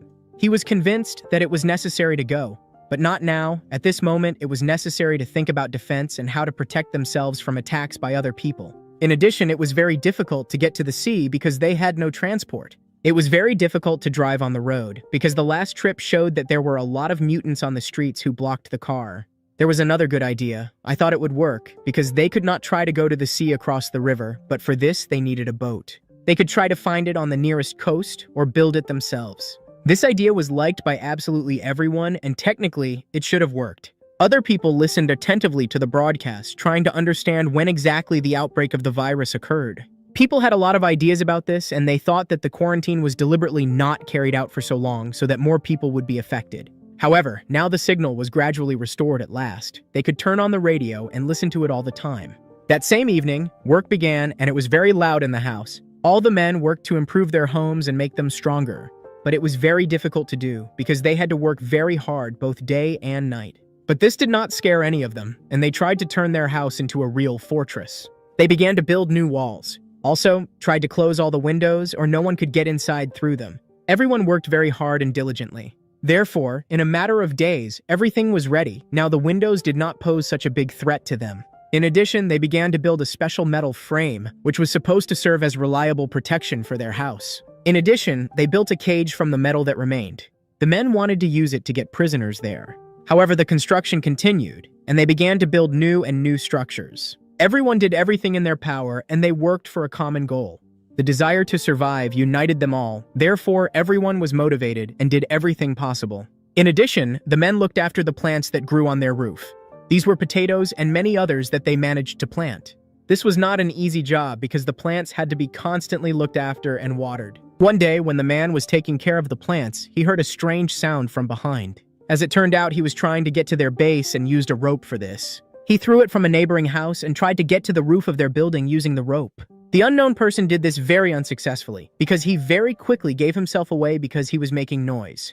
He almost managed to get to their house, but the men were getting ready to meet him. They armed themselves and greeted him before capturing him. Faye was so angry that she almost killed him on the spot, but she understood that the man could be useful because he could be interrogated. So they took him inside their house and tied him up, trying to find out more information. The man said that he had caught him while he was trying to get into their territory through the roof of the building. The main character watched him carefully and tried to understand who this stranger really was. She tried to talk to him, but he was silent and did not say a word. Now the men had no choice but to use force and get their weapons, which they did. Finally, he promised to kill him if he did not tell anything. Moreover, he recognized this boy whom he saved in the past. The little one was one of the cannibals who killed their people before. Moreover, he saved him twice. When Faye realized who this guy was, he started beating him. Surprisingly, the little one started laughing, and it seemed that he was not afraid at all. He did not believe that the main character was capable of this and would be able to kill him because he had not done it before. His words made the man stop. The little one warned that they would come for him in the evening, so the people needed to prepare for a new battle with much stronger enemies. No one believed him because his people lost last time and it seemed that they had no strength left for a new attack. But in reality, there were much more of them than it seemed. Besides, they had firearms and armor. The main character tried to understand him because he thought that he was just trying to scare them.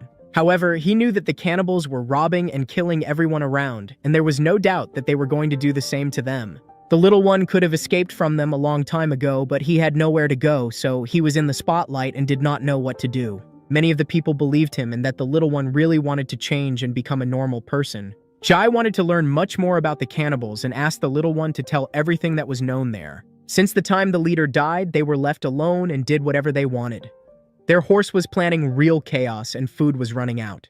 Also, I told about the tactics with which they were going to attack them, and this gave people the opportunity to understand everything and prepare. The main character, although he did not believe his words, decided to be reassured and prepare for battle. That same evening, as the little one said, everything began. The enemy attack began exactly at the time he said. As was already known, they used hooks to attack. Everything was clearly according to plan, and it seemed that the little one was really telling the truth. It was lucky because it was very visible outside. But time passed, and when the hooks were thrown, no one was looking for them, and the enemies did not appear. Were they really deceived, and in fact, the guy just broke into their trust and used him again? But the man was in no hurry. A lot of time passed, and the people got tired of waiting for the enemies to appear. They spent all the time on the roof of the house waiting for the attack, but nothing happened. Several hours had passed since the hooks appeared on the roof, but still nothing had happened. When the men were about to go into the house, everything started and the enemies began to climb towards them. There were so many of them that it became scary and incomprehensible how it was possible to defeat them. Now, it became clear that there would be no clash and it was necessary to fight. A battle began between the men and they had to manage to unhook the hooks before the enemies got to the roof. That's exactly what they did. So many enemies fell to the ground, where they were eaten by zombies. Shots began to ring out and the enemies opened fire on them. But the people managed to prepare even for this because they used metal shields. In addition, they tried to take a retaliatory blow. But at this very moment, the enemies began to use fire, which was a very deadly and effective weapon. Very quickly, the women tried to put out the fire so that the men wouldn't get burned.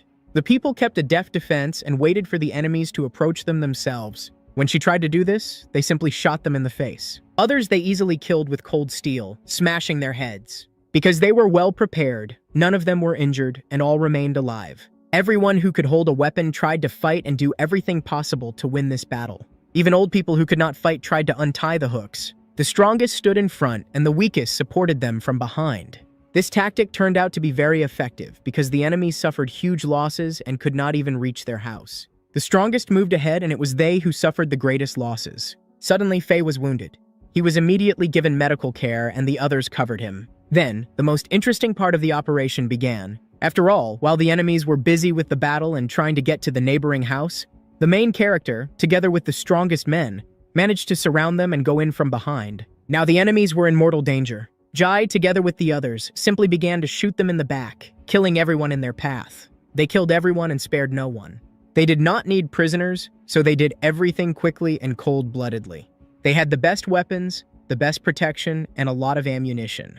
However, the main character hesitated. He could not kill the women and other children. When one of them tried to ask him to let them go when he was ready to do so, the girl had knelt down before and begged him not to do this. Still, they didn't kill everyone, and she was going to take some of them prisoner. Faye was the only one who was wounded, but he was very lucky because it wasn't serious. In total, they took a few prisoners, and the rest were dead. However, what were they going to do with the prisoners? Wasn't it easier to just kill them and force the women to work? But the main character and his friend didn't like this idea. Therefore, they were going to make their own decisions and decide their fate. Despite the fact that they were mountaineers, they only deserved death, and they were ready to kill each of them for what they had done in the past. This decision was not easy for him, but he understood that it was necessary.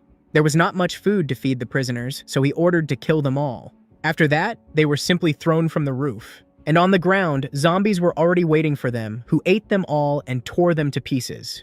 The next day, people lived a normal life in a city that was teeming with mutants. Those who could looked after vegetables, and others built fortifications. Jen went fishing because he really wanted to eat normal food and meat. He managed to catch a fatty fish, and he was satisfied. After a successful hunt, he decided to return. In fact, he brought food for his wounded comrade because he wanted you to recover faster. Seeing this, the man was very happy because he loved this food and was grateful for such a gift. However, he was very upset because he became incapacitated for a while. He was sorry that he was looked after like a small child. Although on the other hand, he understood that it was necessary, and no one wanted to risk his life. Meanwhile, the main character went on a special mission. He personally tried to explore the city and find a way to save his team. And when no one saw, he just cried, because only he knew how hard it really was for him and how much effort he put in to make everyone happy. He remembered how he and his wife constantly argued because he was away for a long time and he tried to make her life better. She constantly yelled at him because he was an irresponsible person and didn't understand how much he tried for her. But now, he felt very sorry for his family because they were suffering and living in such a terrible time. It was at this moment that he decided to change everything and promised to make every effort to get them out of this city. The man didn't want to stop there and tried to do much more for them. Therefore, he decided to go on a journey. On the way, he was constantly reminded of their quarrels and how he hurt his loved one. He loved her very much and was ready to give his life for her. And even more, he loved his daughter, to whom he always wanted to be an ideal father. Preoccupied with his thoughts, he completely lost his vigilance. And it was at this moment that he realized that the ground under his feet began to collapse. He stepped on a fragile piece of the roof, therefore collapsed. In fact, he fell into a trap and found himself right in the heart of the enemy camp. The enemies, who were cannibals, wanted to kill him. But at the last moment, he managed to shoot at the enemy who was trying to strike. However, there were many more of them, and another one hit him right in the head. The man lost consciousness, his eyes closed, and for a while he only heard the voices that were around him. The voices said that he looked very good and had a strong body. They were really pleased with their prey and they couldn't wait to taste his meat. They were cannibals who were going to eat him, suddenly when he saw the events of his childhood. At that moment, he was a little boy who lived a carefree life, and one morning, his sister woke him up. He remembered how they ate seaweed with her. She also gave him water, but even that didn't help. Because as before, he was still very hungry. They decided to go to the store to eat. The girl gave him everything and didn't ask for anything. She lied that she wasn't hungry. That morning, he felt very bad, and she tried to cure him. His parents weren't with him, so she was the only one who took care of him. At that moment, they were truly happy. Even though they were living on the verge of poverty, parents could not afford to buy themselves normal food, so the children survived by trying to earn money. They had to drink water in which they placed salt. This food was very tasteless. However, they had no other choice. The little boy liked it and was willing to drink it all the time, because it was the only thing that kept him from feeling hungry. That day, he drank so much that he felt sick again. He felt very bad and wanted to ask for help. But it didn't help. His stomach hurt so much. And then, for the first time in his life, he lost consciousness. The sister thought he had died and started crying. In the future, they were always together. But when the sister got older, she didn't pay as much attention to him as she used to. He also had an older brother with whom he didn't have a good relationship. The older brother didn't take him with him because he thought he was boring. However, one day everything changed. Because the boy returned home to take the little one with him.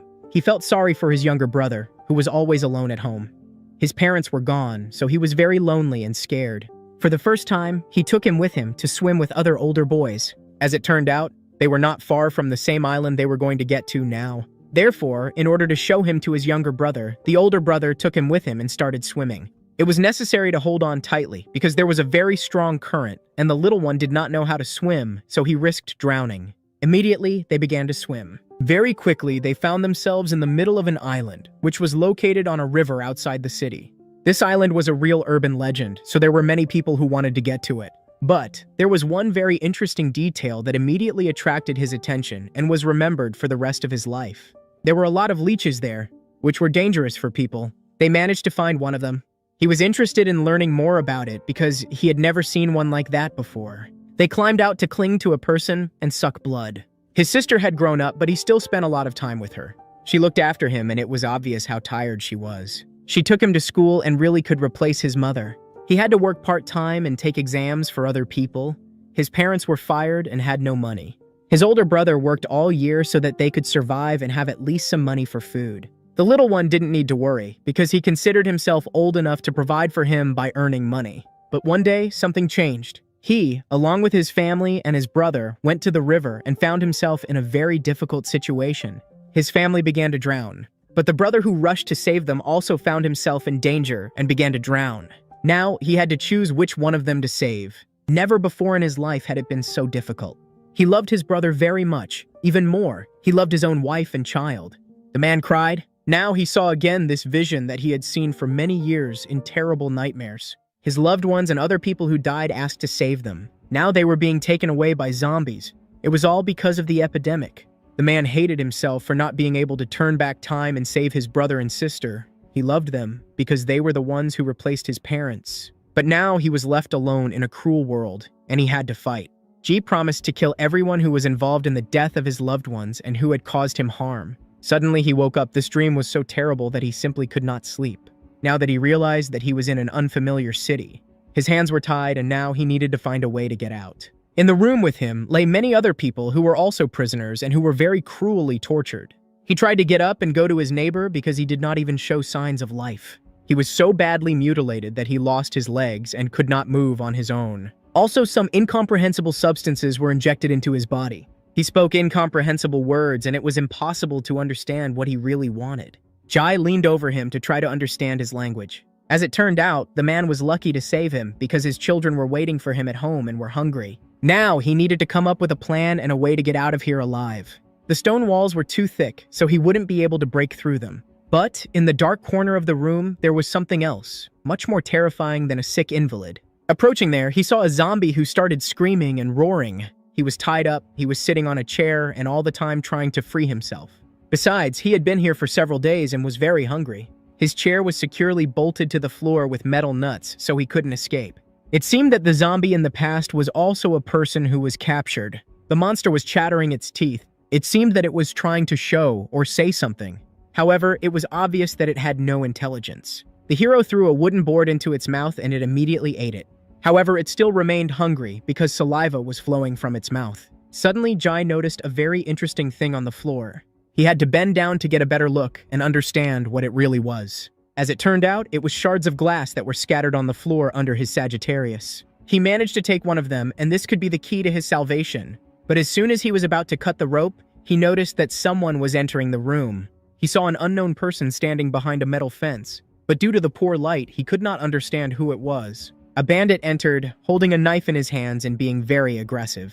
He accused the main character of killing his leader. After that, he dealt him a strong blow to the stomach. Then he didn't stop but continued to beat him even harder. Another punch to the stomach, this time much harder. The man was on the ground and the man continued to finish him off with his feet. Now when he grabbed him by the hair and tried to lift him up, he promised to treat him the same way as a bedridden patient. He was going to chop him into pieces and make him die very slowly. Another punch and he tore out his braids. But he was going to give the man one chance if he asked nicely and wanted the main character to tell him his story. In response, G only laughed. He wasn't going to give up so easily and was ready to endure and fight until the very end. Another blow so strong that anyone in his place would have already given up. The bandit promised to give him one last chance again and began to threaten. He was going to kill him right there. But the hero was not like everyone else. He didn't even want to listen to him and knew that he wouldn't be killed right away. The beatings continued. Despite the fact that the man constantly threatened him, he understood that he couldn't just beat this prisoner like that. It seemed that Ji had seen him before. He started talking about his wife and other people that he simply ate because he was a cannibal. Now, the enemy really got angry. He grabbed a knife and really wanted to cut his throat, but he was stopped by a fat woman who entered his cell. She admired how brave the man was and how bravely he looked death in the eyes. Now, he thought, because he understood that now they would try to torture him. However, the woman approached the mutant with pieces of human flesh. She tried to feed him and he ate everything she gave him. Now, it was the protagonist's turn, and she was also going to feed him. She called all her captives family, and even if one of them turned into a zombie, they still continued to watch over and care for him. However, her ideas about family were wrong. Also, because she didn't notice how badly the protagonist was beaten, because there were many bruises on his face, she tried to calm him down and promised that they wouldn't kill him because they had other plans for him. However, the man had one question. He wanted to know what made them become cannibals and why they chose this path. But in reality, she didn't consider her actions to be anything bad because they were just trying to survive like everyone else did. However, they could have just grown plants and made provisions. What really made them start eating people? But they weren't farmers and never knew how to grow plants properly. They allowed themselves to hurt other people, kill families, and eat them. In fact, they considered it a real struggle for survival and believed that only the strong had the right to live in such a world. But if they felt like they were in the shoes of those people they kidnapped, the enemy answered calmly and said that in such a situation he would simply accept it. Besides, he still wanted to kill him because he was very hungry. But his colleague thought that the main character was not so open and needed more time to talk. She tried to convince him and make him talk, so I wanted to find out information about other people who lived with him. But the man was silent, so she had to just leave. Suddenly, he stopped her because their conversation was not over yet. Now, he stood up and just grabbed her by the hair. After she was on the ground, he ran towards his enemy and tried to kill him, but the other had a knife. He managed to dodge the first blow, and the enemy missed. Now, they were on the ground and started fighting. At the last moment, when the knife almost pierced Jai, an old sick man came to the rescue who was waiting for his time. With all his strength, he bit him on the hand with which he was holding the knife. After that, he jumped on his neck and tried to throw him off. In a terrible struggle, the enemy began to bite him and managed to bite off the old man's finger. But he did not even stop and continued to bite him even more. Now, in the midst of the battle, Jai took the knife from him and freed himself. The advantage was on his side, and now he could kill his offender with his own weapon. In addition, he saw that the woman fell directly on the monster, and he started biting her. Now, she was infected with a deadly infection, and very soon, she would also turn into a mutant. The zombie gnawed at her thick neck. But suddenly, she began to get up. Now, she became the same mutant as him and was ready to tear everyone in her path. Jai was not afraid. He was simply ready for anything, and cut off her head. Now all his enemies were dead. He killed the mutant who tried to attack him. He raised the poor man who saved his life because if it weren't for the old man, it is not clear how their confrontation would have ended. After that, he tied up the living enemy because he didn't want to kill him. Such a death would be too easy for him. He started cutting his body with a sharp piece of glass, causing incredible pain. After that, he beat him, just like he did to him. Blow after blow, but Ji didn't stop. And when he lost consciousness, he left, leaving him in the cell. Now, he was in enemy territory and was moving carefully around the house. He heard many other people's voices and tried to reach the roof of the house to try to escape. In one of the rooms, he saw a woman who was armed and holding a gun in her hands. He managed to overhear their conversation and that they were going to attack other groups of people who were hiding nearby. Yes, they were trying to find new resources for themselves because every day it became less and less. Suddenly, another man came out of the next room, who noticed that the people who went to the pantry to the prisoners had not returned for a long time. He became curious about what happened and actually wanted to check what happened there. But as soon as he said this, the main character attacked him. He could not delay any longer and used his body to cover himself from the bullets. The frightened woman started shooting, but instead of killing the main character, she simply shot her partner. When he approached her, he did the same and simply took her weapon. Now he had a weapon and ammunition for it. He moved through the house, searching every room on his way, and killed everyone he saw. He didn't need prisoners. The dead bodies of his enemies lay on the stairs and in other rooms. They tried to escape, however, they could not save themselves. He did not stop and moved on, looking for valuable items in the house. Suddenly, he managed to find a barrel that had a lot of water in it. Now he could drink to his heart's content. In addition, he decided to wash off all the dirt and blood that covered his body. After he washed, he was going to return to his captive. The beaten man had already come to himself and was trying to crawl away. However, Jai stopped him right at the exit from the cage. He took him by the hair and threw him back. Now when he started to pull out his hair, just like they did to him, he repeated to him his words about the survival of the fittest and was going to do to him the same thing that he had experienced. The enemy began to cry and beg to let him go and have mercy because he wanted to live and was going to change everything. However, the man did not believe a single word he said and was not even going to let him go. And even when he realized what fate awaited him, he began to cry, calling himself a coward. Now that he took out a knife and was going to kill him, he began to cut him into pieces and at first wanted to do with him the same thing he did with the poor old man. He wanted to cut off his legs and sell him for the same life. He cut off a piece of meat from under his legs and was going to cook it for the enemy. But he did not want to do this and again asked to let him go. But even if he learns all his crimes and promises never to do such a thing again, his fate will not change. Realizing this, the enemy began to cry. Still, he agreed to do what he was told. He ate his own meat because he hoped that after that he would be released. But it was not so because the man continued to cut. He was in so much pain that he begged to be let go and was ready to do anything, just so that this suffering would stop. But Ji reassured him because he would not die from the 2 lost pieces of meat. He lost consciousness from the pain. Now Jai approached the old man who had saved him and watched what was happening. He was scared because he thought that the hero was going to do the same to him. But in fact, it was not so at all.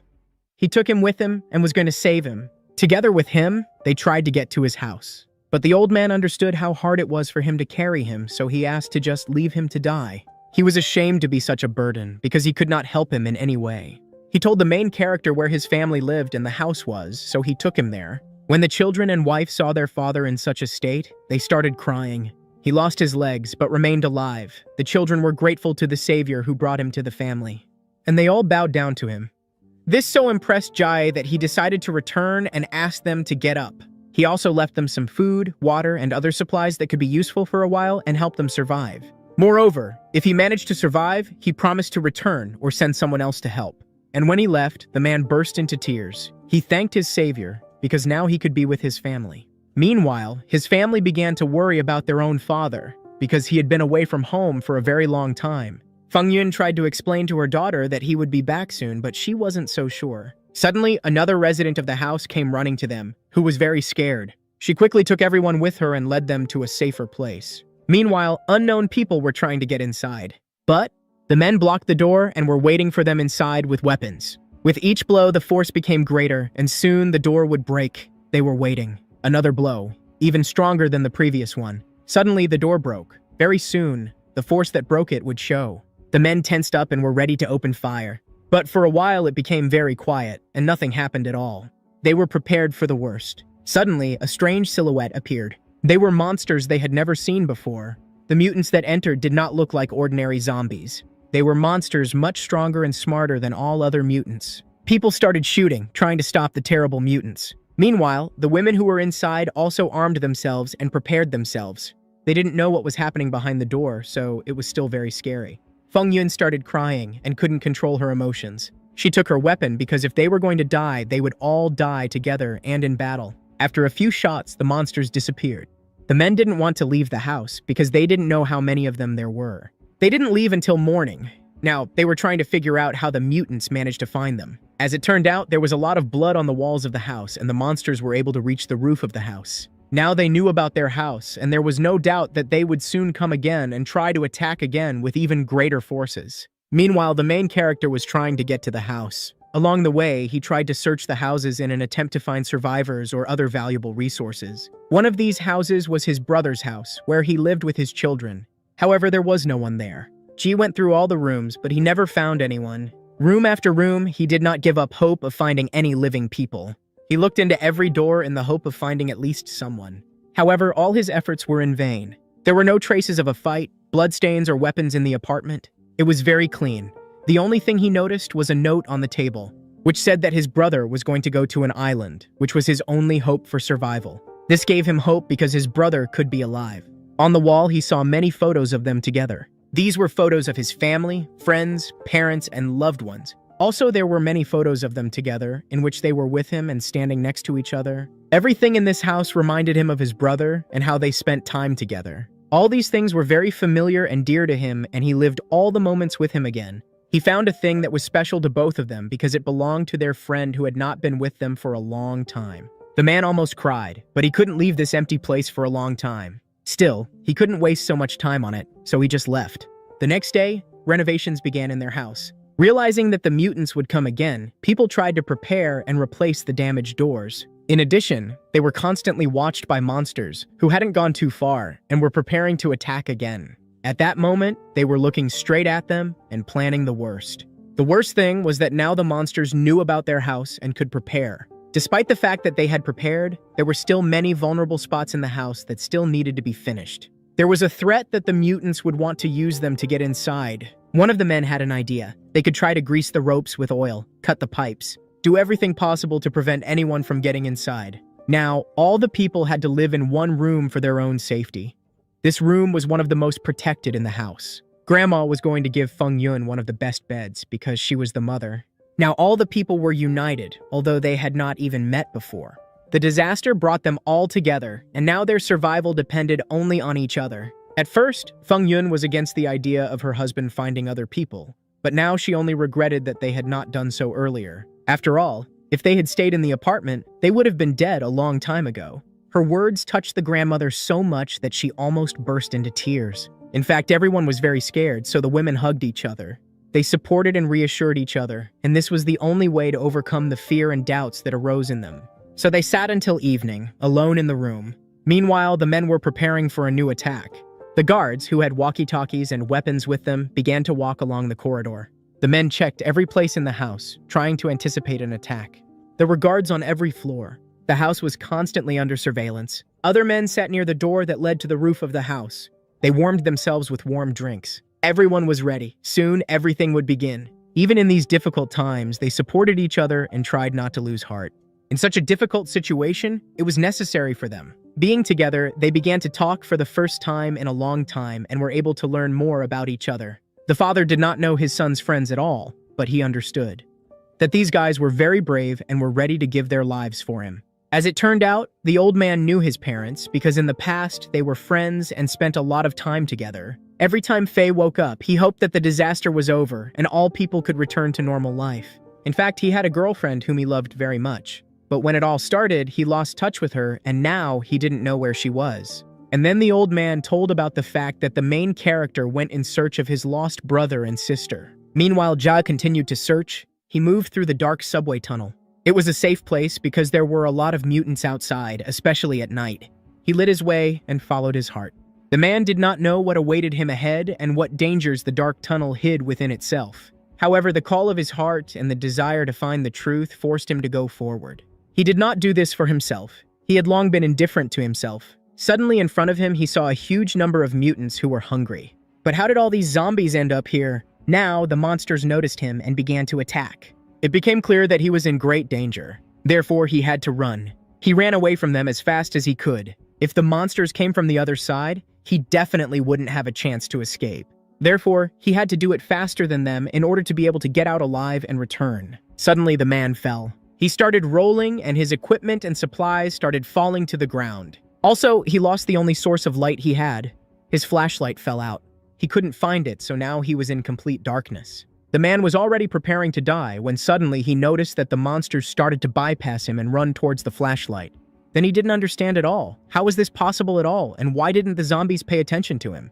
Jai just watched as the monsters tried to find his flashlight and started fighting for it. After that, they just moved on. Now the man understood everything. He had a suspicion that zombies couldn't be seen in the dark. But he wanted to check it, so he hid another flashlight that he had. There was a pebble under his feet, which he was going to throw at one of the mutants. The man just wanted to test his theory in practice. He had nothing to lose, so he did it. He managed to hit the mutant right in the head, so he immediately turned back to him. But he didn't attack. It seemed that he just didn't see him. But suddenly he started screaming and roaring. It seemed like it didn't work. However, the man waited patiently. Suddenly he turned on the light and shone it right in his face, which made him stop for a second. The mutant was approaching, and soon he was a few meters away from him. When he attacked, the hero had to dodge it, because he could have died. He kept him under his sights, but did not shoot. Now, the zombie began to circle, trying to catch him. It seemed that he really did not see him and only reacted to noise and other sounds. Now he had no doubt left. Monsters really couldn't see in the dark, so if you moved very quietly, you could fool them. He watched the crowd of dead people behind him, but he decided that it was okay to go on because it was safe. Now, carefully and very quietly, he entered the abandoned train. It was also very dark and scary there. There was a lot of blood and dead bodies in the cars. He walked without stopping. From fear, his legs began to tremble, and he tried to walk very slowly and quietly. Suddenly, a gun was on the ground. It belonged to a dead passenger and seemed to be in working order. Its owner, a poor tourist, was dead. In addition, the corpse had a lot of other useful equipment that could be useful. Therefore, the hero carefully searched it. Nearby, he found ammunition for a pistol and a shotgun. In addition, the corpse had another interesting thing that caught his attention. It was a camera, and therefore, he carefully began to remove it from the dead man's neck. Then, he wanted to look at the photos and videos that could be there, but in order to prevent the light from shining, he covered himself with a tablecloth. Now, he was safe. There was a folder with photos on the camera. Also, there were a lot of videos. He wanted to see and hear them all again. Only in this way could he understand what had really happened to its owner and why he was now dead. Also, the man set the flash. He waited and set the camera in a convenient place so that its flash would be very bright. The countdown started, and so he got ready. He knew that there were a lot of monsters in the other car, and before going there, he needed to make sure that it was safe there. Suddenly, the flashlight turned on. He started waiting, but nothing happened yet. Then he slowly started counting. I think there was no threat, and it was possible to go further. He even started walking. But he stopped when he saw what was really happening there. There were a lot of zombies in the next car, who just now started running in his direction. They quickly noticed the source of light, so it caught their attention. The hero had to open fire to stop them. He simply had no other choice. He fired, sparing no bullets, because he wanted to kill everyone who could prevent him from finding his family. After everything became very quiet, he began to move on. However, as soon as the flash caught fire, the mutants appeared again. There were so many of them that he did not have time to kill them all. He had to hide. It was lucky, because there was a space between the seats and the floor in which he could stay. The mutants really did not notice him, so they circled around the car. Using this, G began shooting again. Other zombies noticed the sounds of gunfire and flashes. One of them ended up very close to him. But Jai didn't panic. He simply opened fire. Suddenly, he noticed that the zombies managed to find the camera and now were holding it in their own hands. But it kept taking photos. Other mutants in the distance, down in the subway, noticed the bright light. They quickly understood what was happening. The light irritated them. He lifted the camera above his head because its bright light was attracting the attention of all the other mutants. Using this distraction, the boy chose the best moment and tried to escape. He tried to move quickly but understood they wanted to catch him. On the way, he had to shoot back. Suddenly, he managed to get into a new train car where there seemed to be no mutants. He heard the camera flashes and saw the light approaching him. The mutants were now in the same car and were trying to find him. Now they were trying to orient themselves only by sound. The man managed to hide from them by covering himself with a tablecloth. A zombie was so close that he could feel its breath. He also began counting, because soon the camera would flash again, and when the light appeared, they would definitely see him.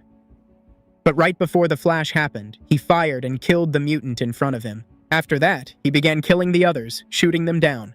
When he ran out of bullets, he dodged their attacks and began to run. But one of the zombies managed to grab his backpack, so the man turned around and shot it right in the face. After that, he chose the same tactic, and to hide from more mutants approaching, he crawled under a seat. It was a very safe spot, so he calmly waited for them to appear. He also had the chance to reload his weapon to prepare for new shots. Luckily, he had plenty of ammo because he'd managed to find more. However, the camera would no longer help him, so he planned to use his flashlight instead. He was scared, because this operation was extremely risky. He understood that any mistake could lead to death.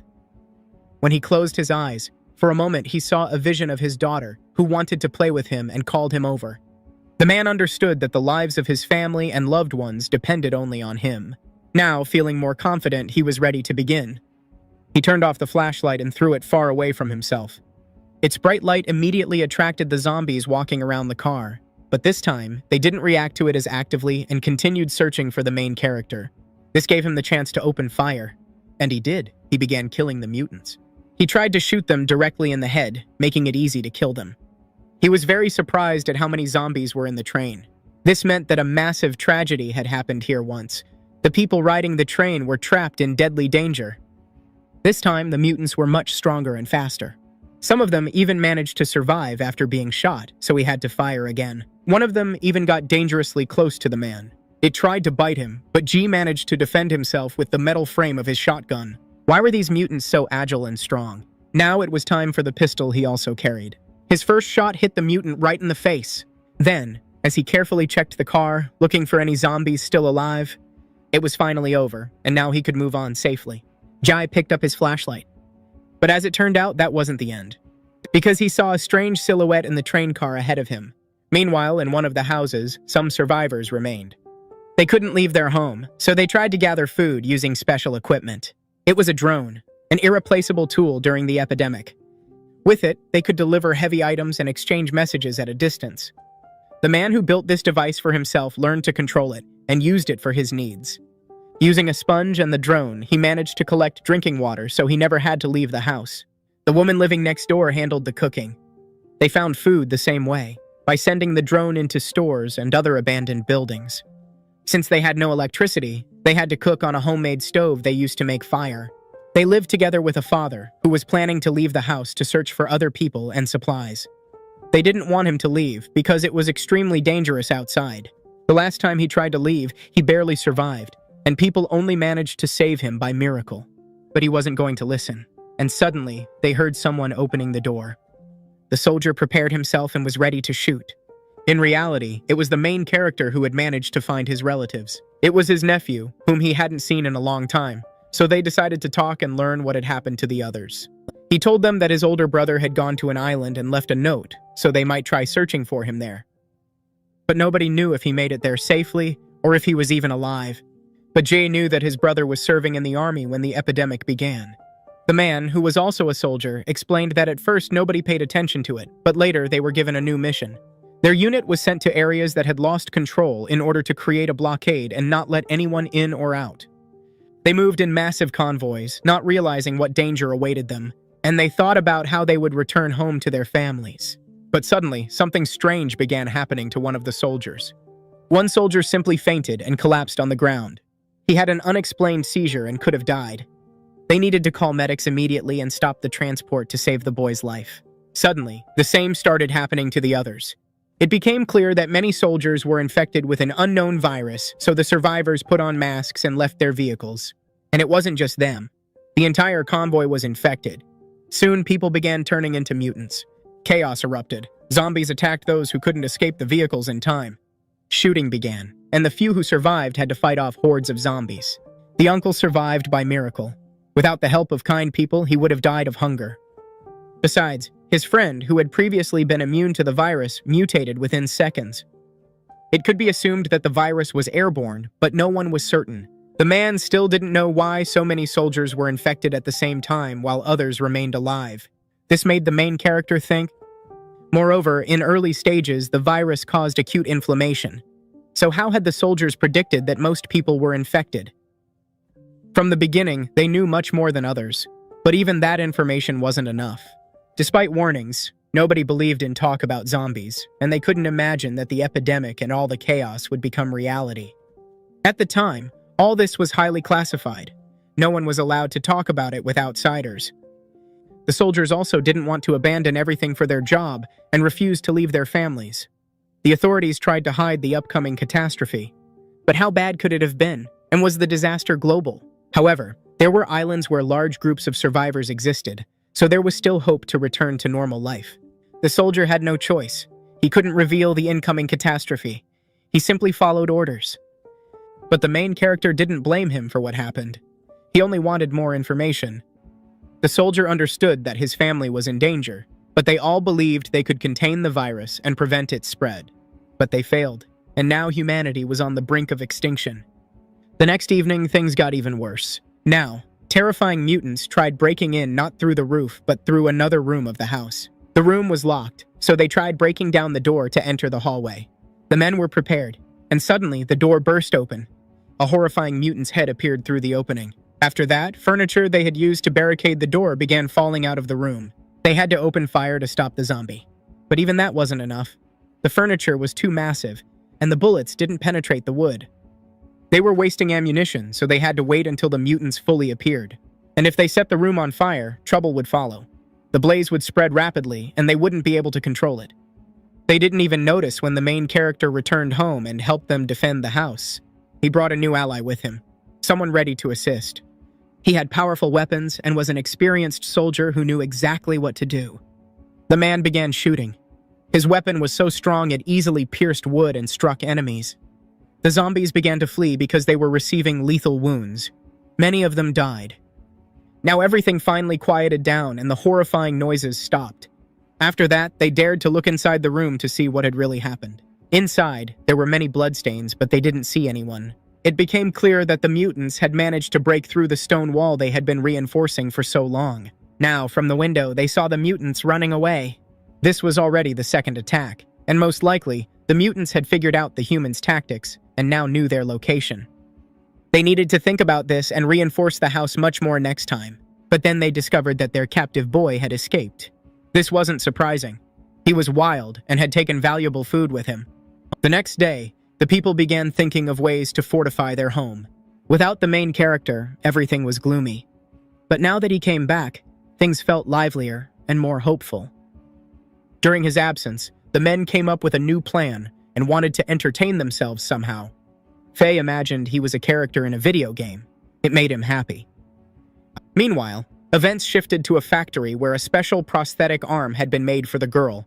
Now she could hold a bow again and practiced shooting. They managed to reach the main character's house and she decided to leave him a message. She fired an arrow tied to a special note toward the wall. It turned out the arrow was used as mail. This method had long been practiced by survivors. The man wanted to read the note as soon as possible to learn what she wanted. It turned out she wanted to speak with him because she had very important information. The men looked around and saw her on the neighboring rooftop. They immediately recognized their old acquaintance. They also noticed her arm was back and realized Tanya had made her a special prosthetic. She wanted to meet her in person to learn what she truly wanted. So they went to the neighboring building to talk. Chai was surprised that the girl managed to find him. But how did she do it? As it turned out, they had been watching him since last night, when he traded her brother for his family. But what did her father want? Did he have a new mission for them again? The girl understood he was hostile. Her father had ordered her to find them because the main character and his friends were talented and skilled soldiers. Now Jai wanted to learn more about the intelligent zombies. He hoped the opposing group had information about these creatures and had found a method to defeat them. It turned out they also suffered from their attacks. The creatures often approached dangerously close to their shelters. Because their factory was open, all work outside had to be stopped. Most likely, these creatures weren't interested in regular zombie meat. They hunted humans or cannibalized their own kind. But could a human turn into one of these intelligent zombies after infection? However, none of their people ever transformed into such mutants. Instead, after encountering them, they turned into regular, mindless monsters. But how did they learn that Jai's people were attacked by intelligent creatures? It was classified information, but they hoped for cooperation and were ready to share it if necessary. He became curious. How many of these creatures existed, and how long would their attacks continue? As practice showed, only a few of them came out at once while the others stayed hidden. As part of a partnership, they were ready to provide 250 kilograms of supplies. But Jai was not satisfied. Before making a decision, he needed to discuss it with his people. So when he returned home, they gathered in one room and began discussing the proposal. The supplies would barely last a few weeks, but they couldn't keep living in fear, constantly suffering from the intelligent mutants' attacks. The soldier who recently joined had a different opinion. He didn't know the state of their shelter, but after hearing their defenses were weaker, he realized they were all in the same boat and equally vulnerable. So he decided to agree. The other men tried to decide. They didn't trust strangers and didn't want to put themselves at risk. Making a final decision was extremely difficult. There were too many opinions, and nobody wanted to die for nothing.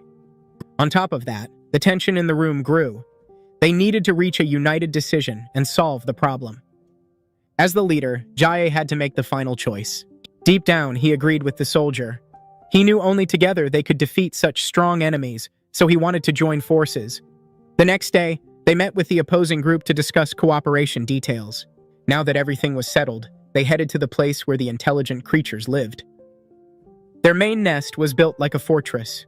The creatures usually appeared at night and rarely came out in daylight. They were extremely cunning, and killing them was difficult.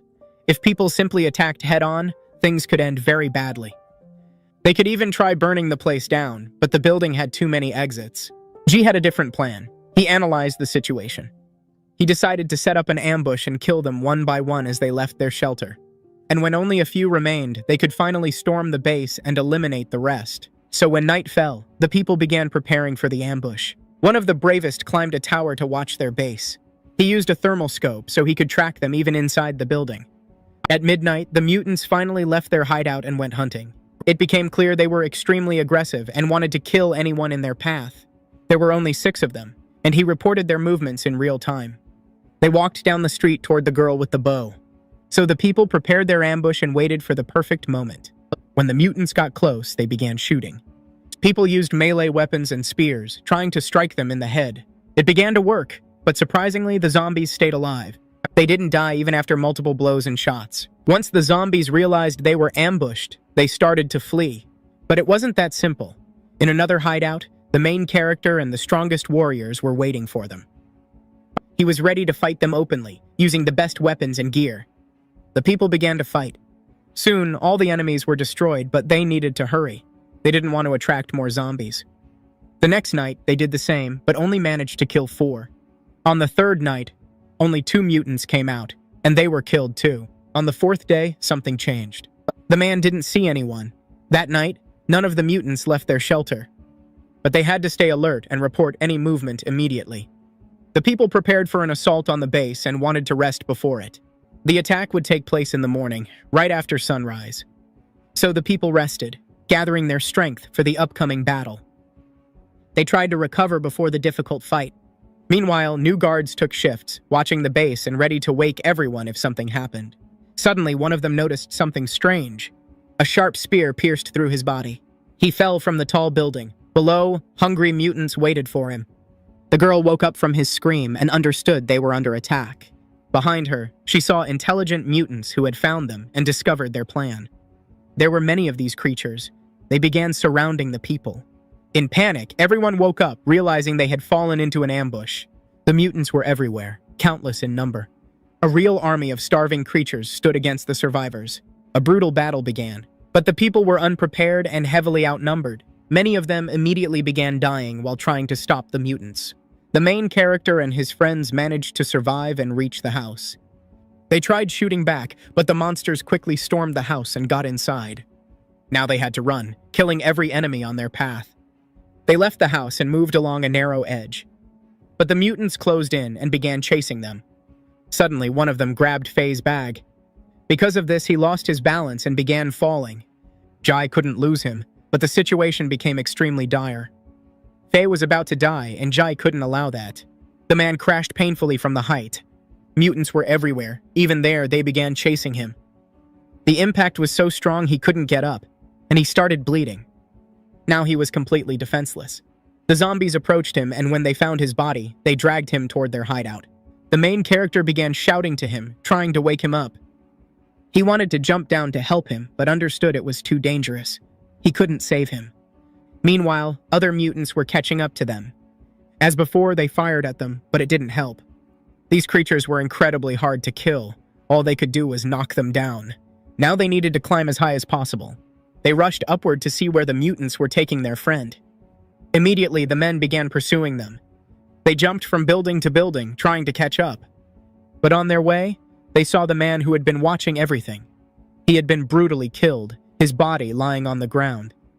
But Jai took his scope with night vision capabilities, and quickly ran to the building's edge to see everything with his own eyes. He began observing.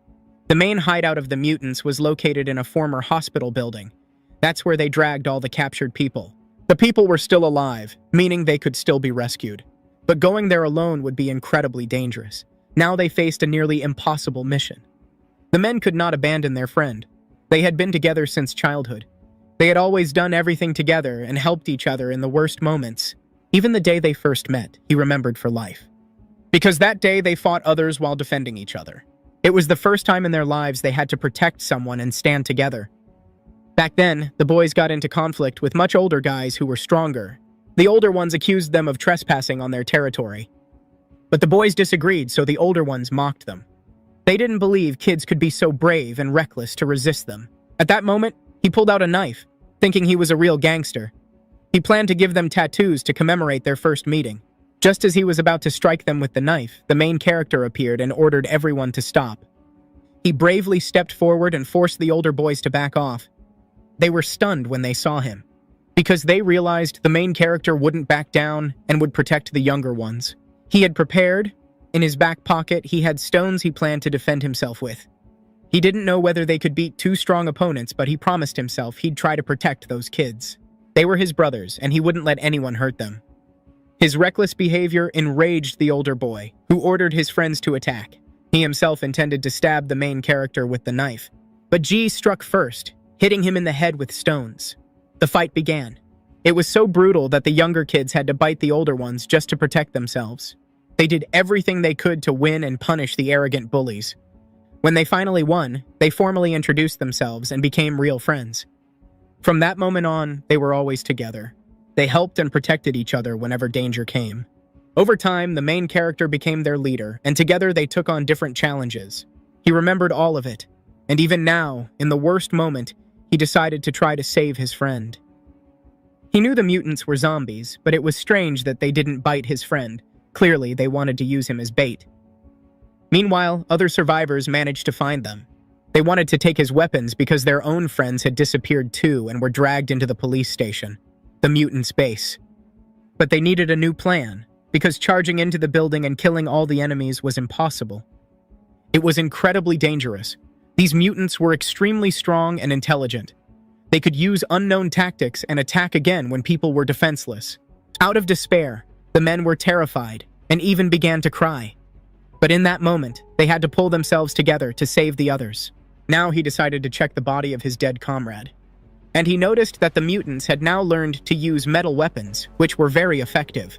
They had a lot of Molotov cocktails with which they could burn the mutants' lair to the ground. For convenience, they poured them into separate bottles and were ready to attack right away. After some preparations, the people were ready to fight them. One of the more reckless men tried to attract the mutants' attention and wanted them to come to him and take him captive. He banged on a metal can, trying to draw them in. If they ate him, the mutants would become immortal. There was so much fat on his body that they wouldn't need to eat for years, so he called himself a valuable catch. "They'll like that," he said, using these words to bait them. Hearing this, the dangerous mutants left their hideout and started running toward him. Then he informed the others that the zombies were on the move and had left their nest. He managed to distract them, and now he hid inside a building. The others used the opportunity to try to sneak into the hospital. They used the back entrance and took all the necessary equipment with them. Besides, the main character had a thermal scope, so they could move through dark corridors and still see their enemies. That way he managed to inspect several rooms on the first floor. Suddenly, he saw a hungry mutant that lunged at him and tried to bite him. One shot to the head, and its life ended. It was just an ordinary mutant, one they killed very easily. Now they had to move on. A suspicious crate inside one of the rooms caught his attention. Through the thermal scope, he saw a red spot inside, which meant someone was there. Under the table standing in the middle of the room, someone was hiding, their body giving off heat. When they entered the room, they saw a man there trying to hide. His body was covered in bruises, and he hadn't expected to see his friends inside, coming to rescue him. He had actually managed to escape and was now hiding in the dark room from the mutants who were hunting him. But he knew where the other captives were, so the men ordered him to quickly lead them there. The terrified guard didn't want to do it, and didn't want to risk his life again. He wanted to stay under the table and wait for sunrise.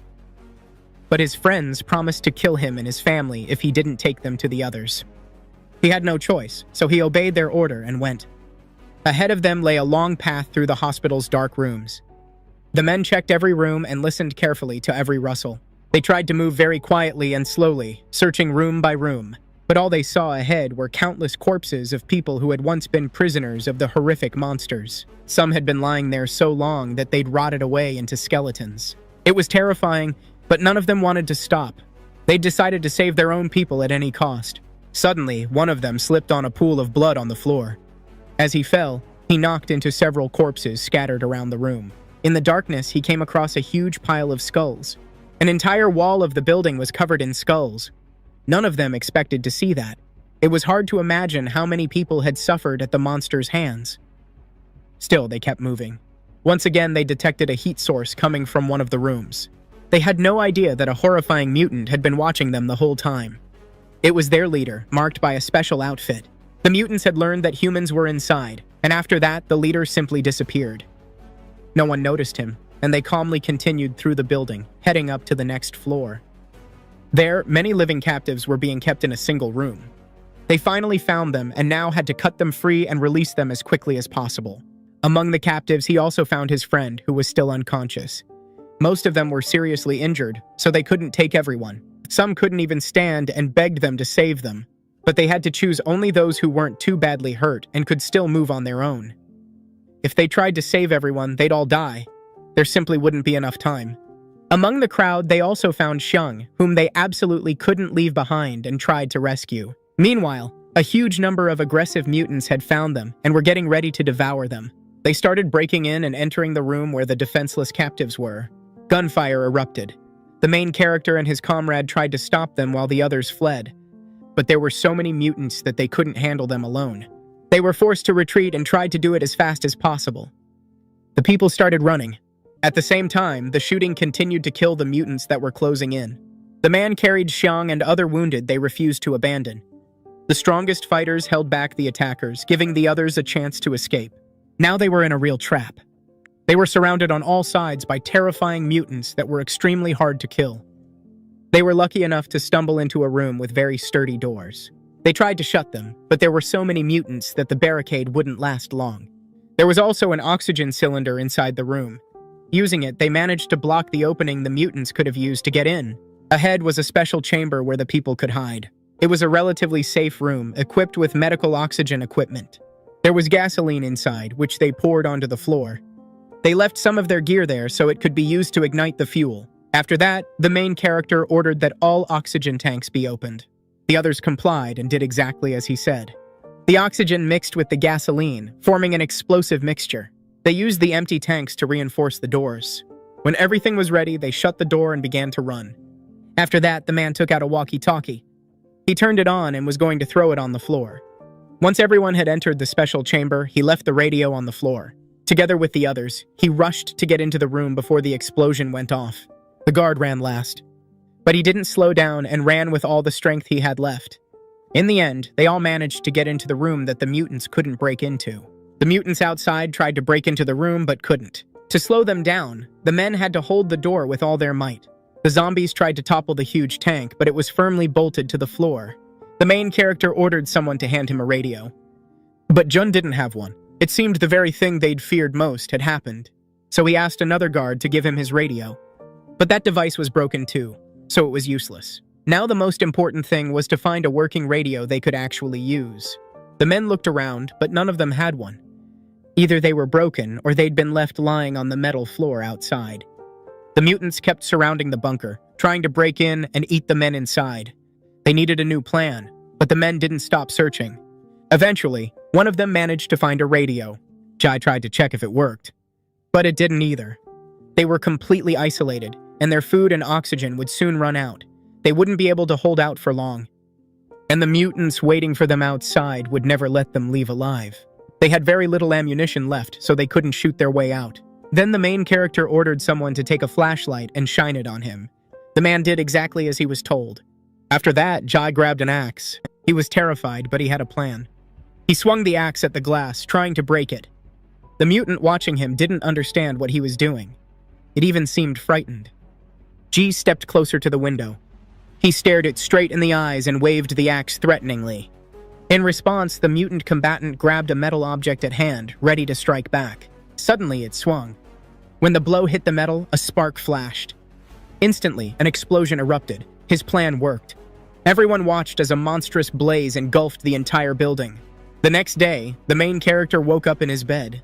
They were all badly injured but alive. Faye couldn't believe he'd been saved and was still alive. He felt like he'd seen a tunnel before death and still couldn't believe any of this was real.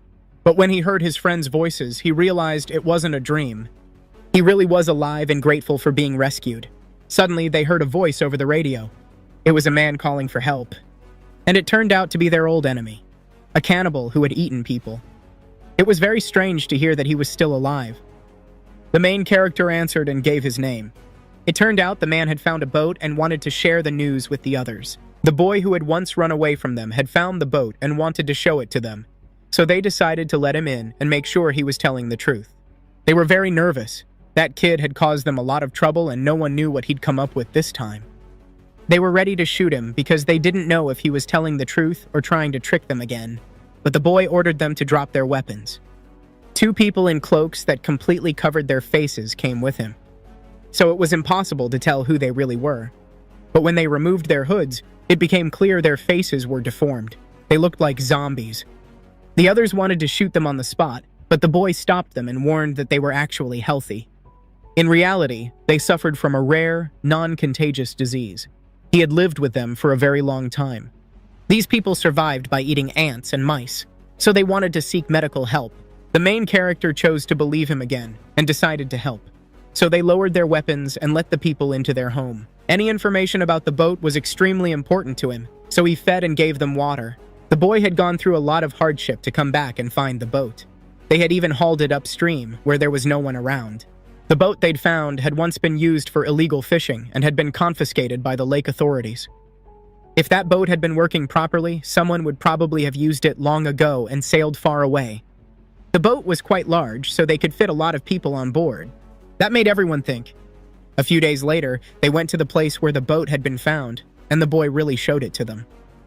Inside was a massive engine that needed repairs. They had to find special tools and take the engine home to figure out how to fix it. From inside, the hull seemed very small, but that wasn't really the case.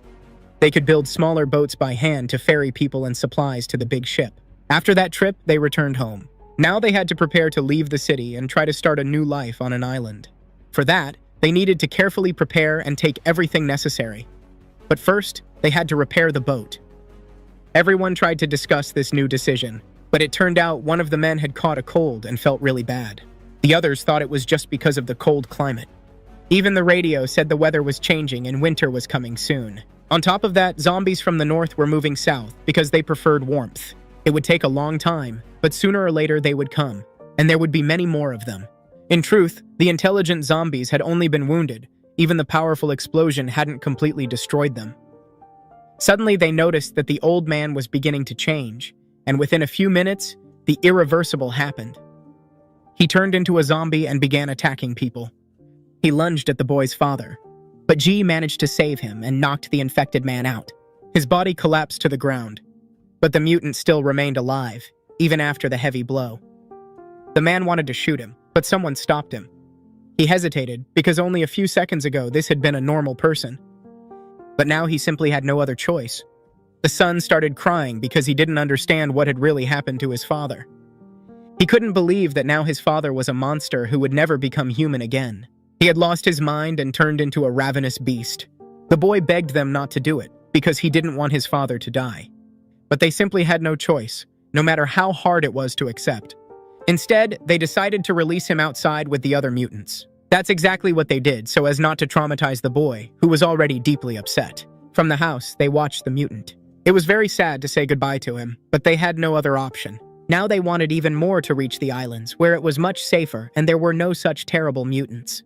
None of them wanted to turn into a zombie and become a carrier of the infection. It was terrifying. Earlier, they had thought only about survival, but none of them wanted to spend the rest of their lives within the walls of that house. So they firmly decided to start preparing. First, they had to gather all the tools needed for repairs. They tried to prepare well and take everything essential with them. Next, they filled huge bags with supplies. Then they were going to ferry them across the river. The main character, who was on an inflatable raft, had to build a proper boat for the others. Together, they worked toward their common goal. Very soon, things finally started to work out. Through joint effort, they built a large, sturdy boat that could carry many people. Construction continued until late evening. Then they gathered for dinner and thanked each other for their work. The little boy and the 2 sick people were with them as well. Everything was ready, and now they were about to leave their home. But the sooner that moment approached, the more they began to miss it.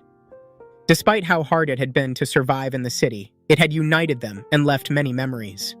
So they drank to remain a family until the end of their days and always stay together.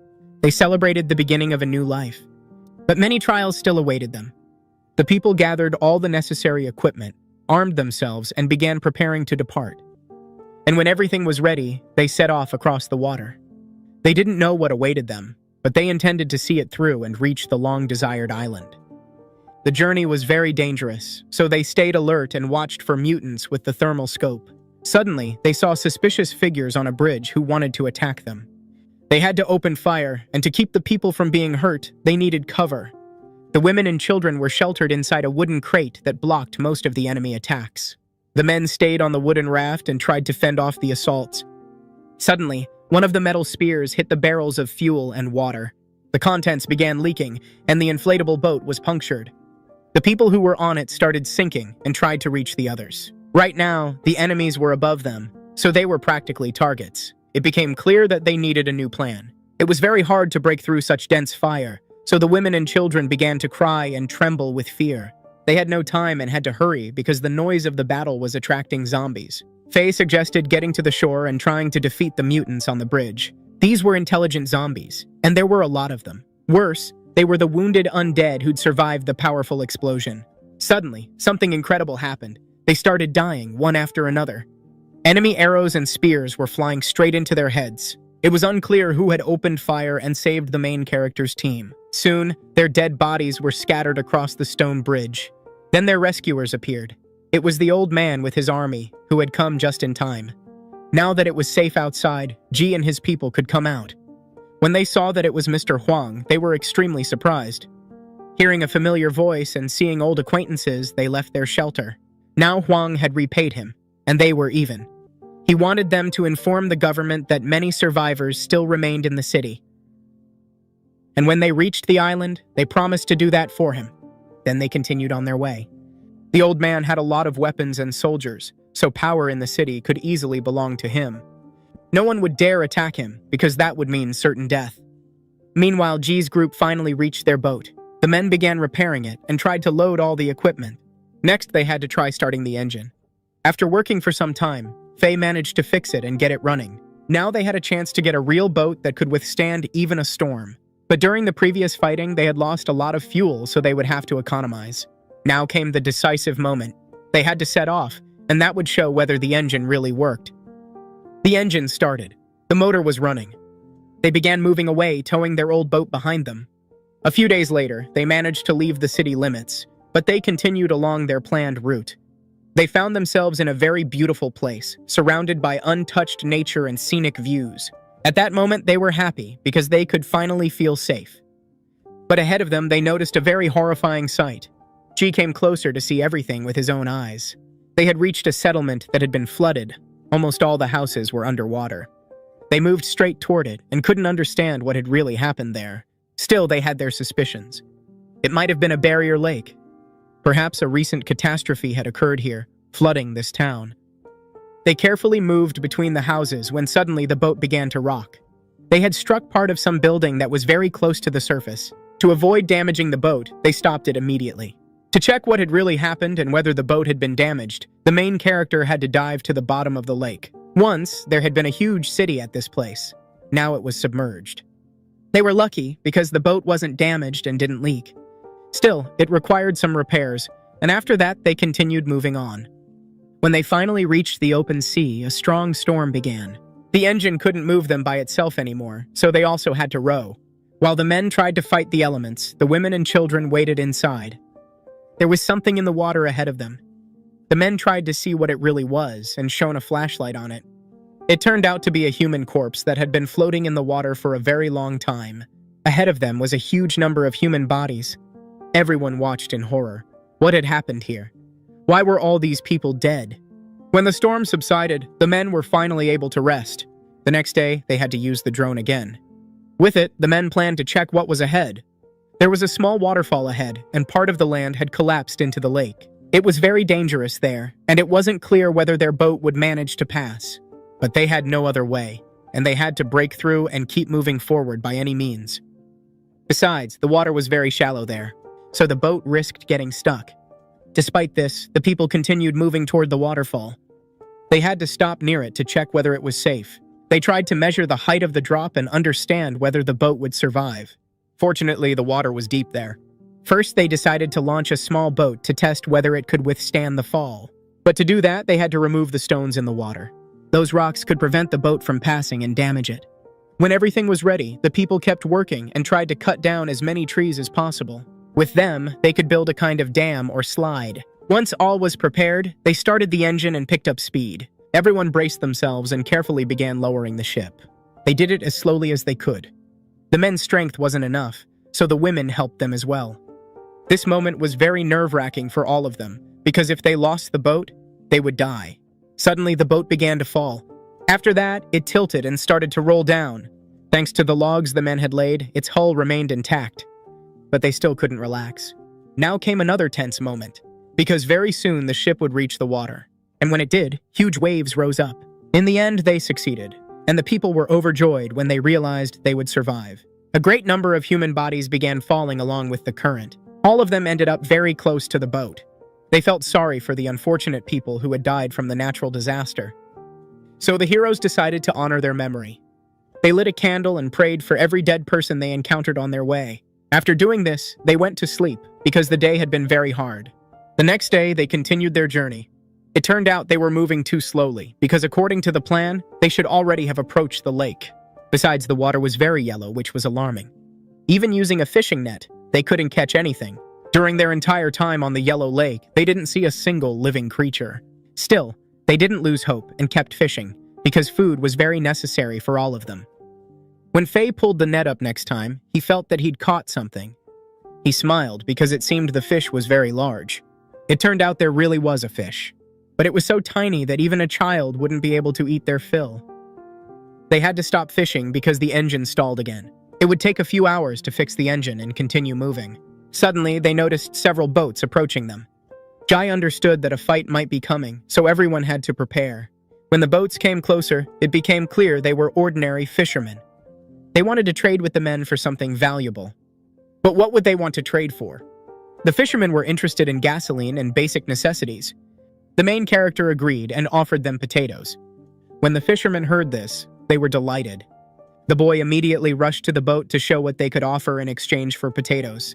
He began pulling fish out of the water, but he had to choose the best ones so that the heroes would definitely agree to the trade. They wanted to trade their best fish for potatoes. And this fish was full of meat, so Faye was overjoyed. He was so hungry and loved fish so much that he completely forgot about caution and stepped out in front of them. He tried to chat with the fishermen, but his friends didn't understand why he was doing this. In fact, he just wanted to take care of everyone. That fish hadn't been easy to catch. He'd risked his life for it. The fisherman thought for a moment and then offered to trade potatoes for a few kilos of fish and some life-saving information. That information was truly very valuable because it could save the men's lives. They thought about it and were ready to make the deal. After a while, they exchanged the necessary goods. Then the fisherman lit a cigarette. He was ready to tell his story. Because he wasn't in a hurry, the men started to get nervous and even thought he'd cheated them. But the fishermen were very honest people, and he told them about pirates who were located a few kilometers away from them. The pirates robbed ships, killed people, and raped women. To check this, the men had to use the drone to see everything from above. They really did manage to find the enemy ship in the place the fishermen had indicated. Now they began approaching it. And when the pirates saw someone coming toward them, they raised the alarm.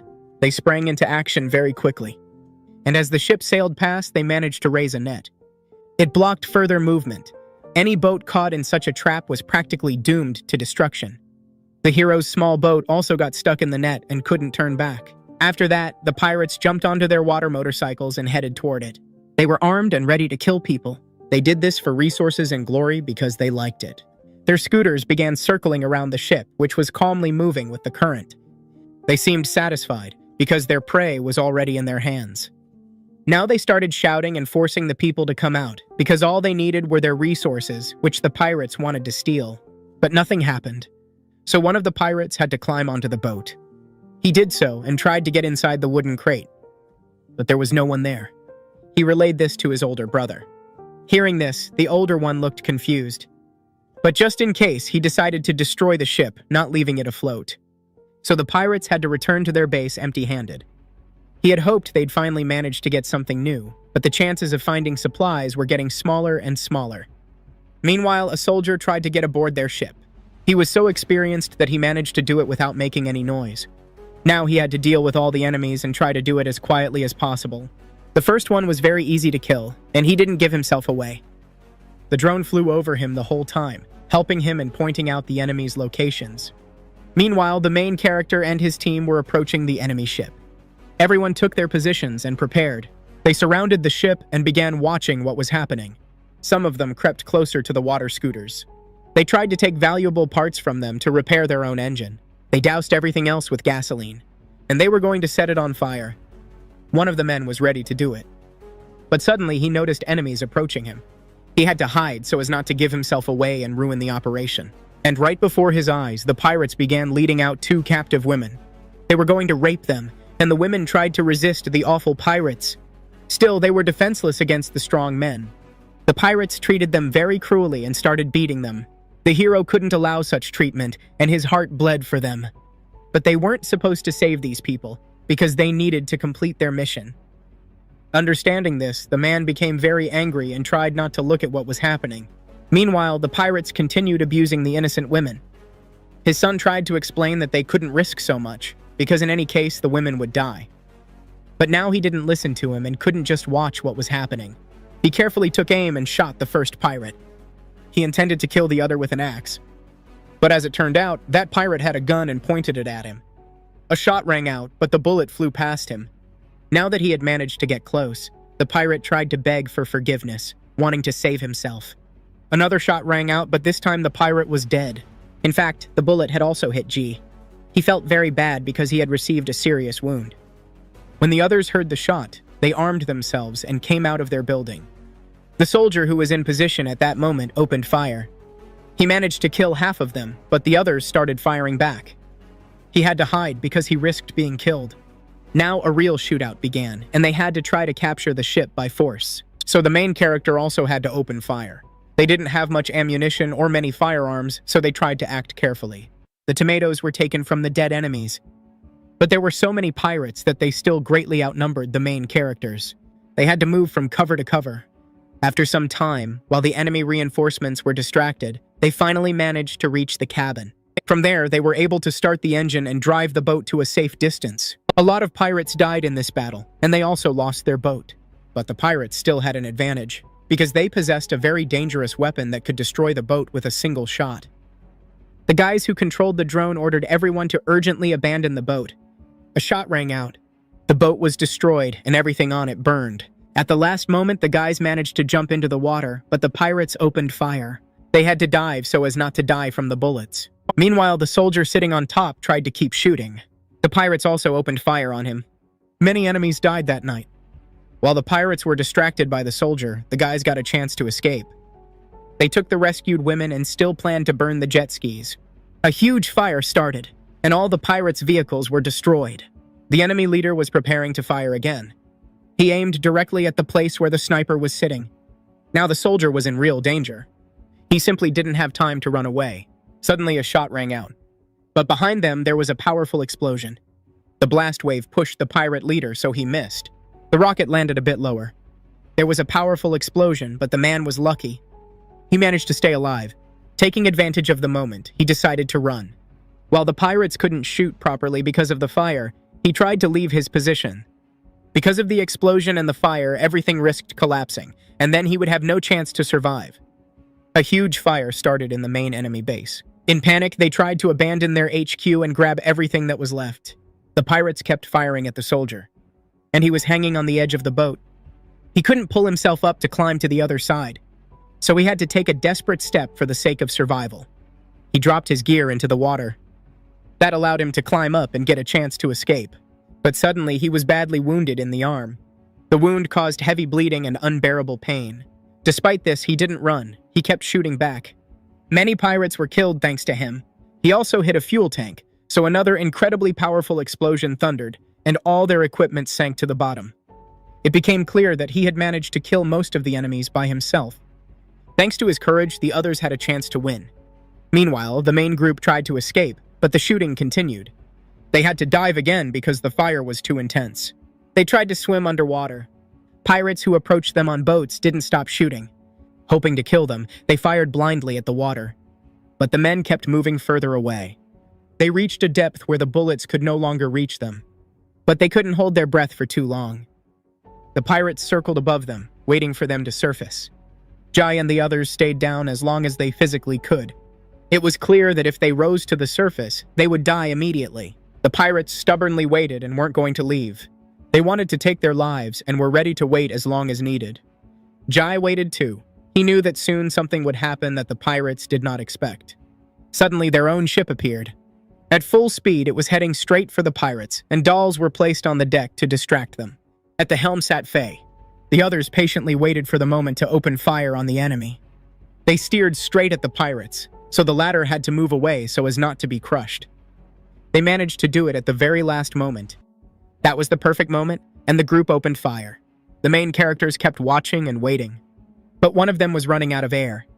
He began to choke and sink. They had to save him, so the men started pulling him to the surface. Now they were near their own ship, and the others helped them climb aboard. Faye wanted to help another man, but saw that he was barely breathing. The poor guy showed no signs of life. Besides, his face was covered in strange scars. Faye leaned in to see what it was. When he saw it, he couldn't hold back. Faye started crying, thinking the man had died. But he couldn't just give up, so he decided to try to revive him.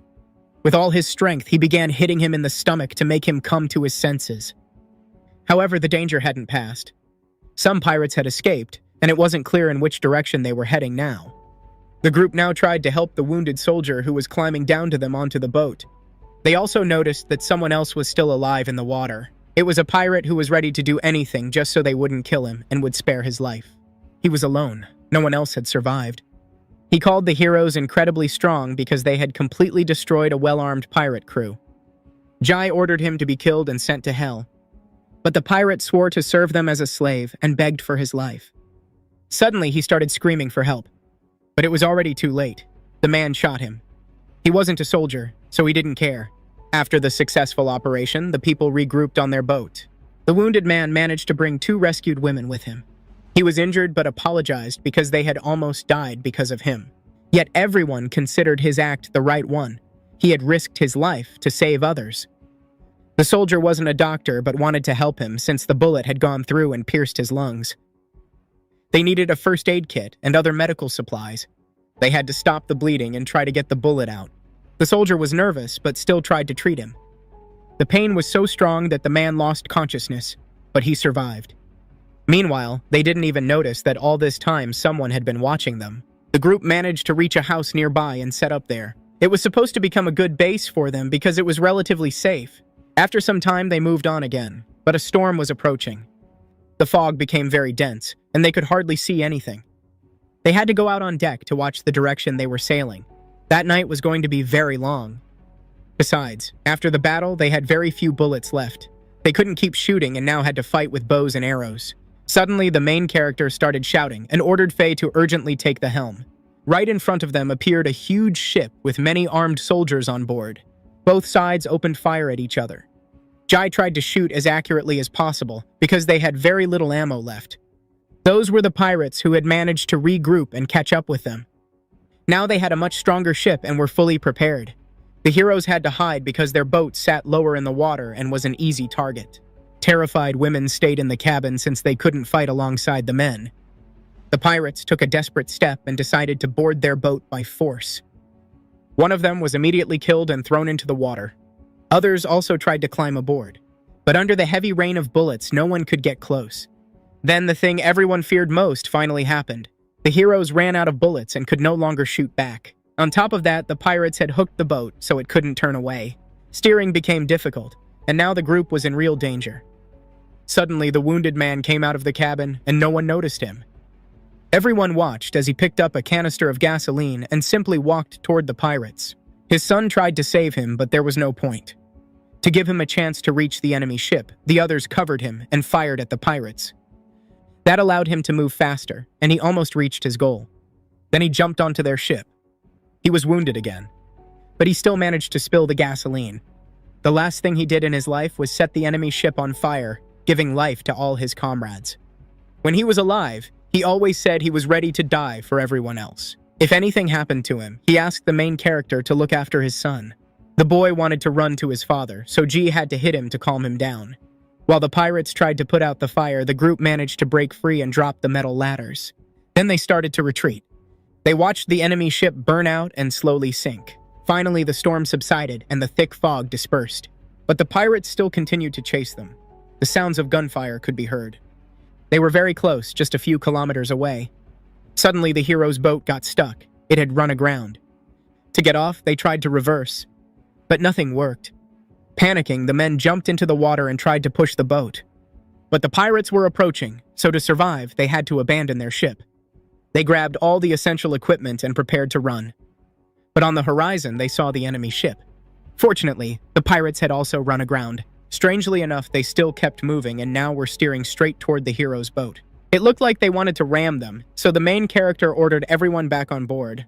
With all their gear, the people jumped back into the boat. A big wave formed by the chase pushed them away from the shore and gave them a chance to move again. They started fleeing, and the pirates continued to pursue them. But a few kilometers later, the pirates suddenly stopped. Most likely they were low on ammo and risked running aground again. Indeed, they got stuck too. Many pirates abandoned their ship and tried to push it. Only a few dozen meters separated the two boats now. If the pirates freed themselves, they would definitely catch up again. The soldier took aim and opened fire. He tried to hit the pirates, and he managed to do it. Incredibly, he was killing them even from such a long distance. One after another, dead enemies fell into the water. After that, the pirates fired back, also trying to hit the heroes, but it didn't help. The group hid behind cover and waited for it to end. They admired the soldier's skill and wanted to shoot as accurately as he did. But why did the pirates suddenly stop shooting? Because now another danger threatened them. The gunfire had attracted a huge number of zombies. They were all moving toward the pirate ship. The water near the shore was shallow, so the zombies weren't afraid of it. Now the pirates opened fire on the monsters that were approaching, but they had no chance against such a huge horde. The main character realized that his own ship was also in danger. The zombies would soon reach them too. So he tried to free the boat as quickly as possible and move it further from shore. They had to dive and do everything they could to save themselves. They even dismantled part of the structure just so the vessel could keep moving. Meanwhile, the zombies almost reached the pirate ship. The men there fought back with their last strength. They didn't want to abandon their ship. At the same time, the main character and his friends tried with all their might to get their own boat moving. They had to use all the logs they had. With them, they tried to lift the hull to the surface. The pirates unintentionally helped by holding off the mutants, but now they too were preparing to flee because they couldn't hold the zombies back. The heroes had to drag their boat forward. They put in an incredible amount of effort to do it. At last, they managed to move and escape. The pirates' ship was overrun. They all risked being killed and eaten by the terrifying, hungry mutants. Few of them managed to survive, but the zombies kept chasing the heroes. Now they had a new target, to capture the heroes' boat and kill them. The group had to shoot back. They had no bullets, so they used bows. That actually turned into an advantage, because thanks to it, they punctured the pirates' inflatable boat. Now the pirates were in even bigger trouble, because they started sinking. The heroes only watched as the pirates tried to patch their boat. They had to constantly keep an eye on them and stay at a safe distance, because the pirates wouldn't stop and would try to get to them at any cost. As soon as they patched their own boat, they would continue the chase. For now, everyone could finally rest a little. They cooked dinner, but even then didn't let their guard down. Even though they were sailing south, the water temperature was low, so the pirates could simply freeze. The enemies just watched as their prey drifted farther away. The heroes varied their speed so the pirates would waste ammo. The pirates kept shooting at the boat, but they realized there was no point. Some of their comrades were still alive on shore and running. They hoped someone would come back for them, but that was not going to happen. The pirates had only 2 magazines of ammo left and even considered just shooting themselves. But they knew the heroes were also low on bullets, so they decided to try attacking them again. Suddenly, the pirates noticed that the hero's boat was approaching and heading straight toward them. They had to dive, afraid they might get shot. When the heroes came very close, they threw out fishing nets. With them, they wanted to catch the enemies and take them prisoner. Those who swam toward their boat were stopped with spears. This tactic was very effective. They managed to wound many enemies. At the same time, they kept defending, waiting for the pirates' ammo to run out completely. They also fired back, and many enemies were seriously wounded. Risking their lives, the pirates tried to board the boat. They hoped the heroes had no bullets left and wouldn't be able to shoot. In fact, they were right, and now close quarters combat began. The enemies couldn't break through because the heroes kept a tight defense. Then the pirate leader announced that the time had come. All the brothers injected themselves with some strange liquid at once. It looked like some potion or poison, because right away they turned into strong, terrifying monsters who kept attacking regardless of their wounds. Now they were much stronger, and it was almost impossible to stop them. With their bare hands, they tore away metal shields and broke through the defenses the heroes tried to hold. But the heroes weren't afraid and were ready to fight to the death because their families and loved ones were behind them. Faye fought one of the monsters. His opponent was so strong that Faye had to throw him overboard. Now they both ended up in the water. The soldier also fought an enemy who attacked him. He even had to use his own helmet as a weapon. The strongest of the pirates was their leader, who had injected himself with the largest dose of the drug. Still, after some time, they managed to defeat the enemies. Now they tried to pull the wounded man who had ended up in the water back onto the boat, but he couldn't move. They had to drag him up with their bare hands. The problem was that he had been bitten. They needed to save him and try to amputate the infected part. But now it was too late. Everyone was terribly upset. They understood how critical the situation was. No one wanted to accept that he would soon die. He would turn into the same kind of mutant, and they'd have to kill him just like the others. But for now, he felt fine. It turned out to be just a bad joke. He was only messing with them. The others started shouting at him. Everyone had been scared half to death for him. They rushed at him and tried to choke him a little so he'd learn his lesson. In the end, they calmed down and were happy they'd defeated their enemies. Now they could catch their breath, gather the necessary equipment, and keep going. Because ahead lay another long and dangerous journey they still had to complete. New lands appeared ahead, places they had never been before. In the distance, a deserted city could be seen. It seemed there were still many people there who hadn't been able to escape. They sailed straight toward it.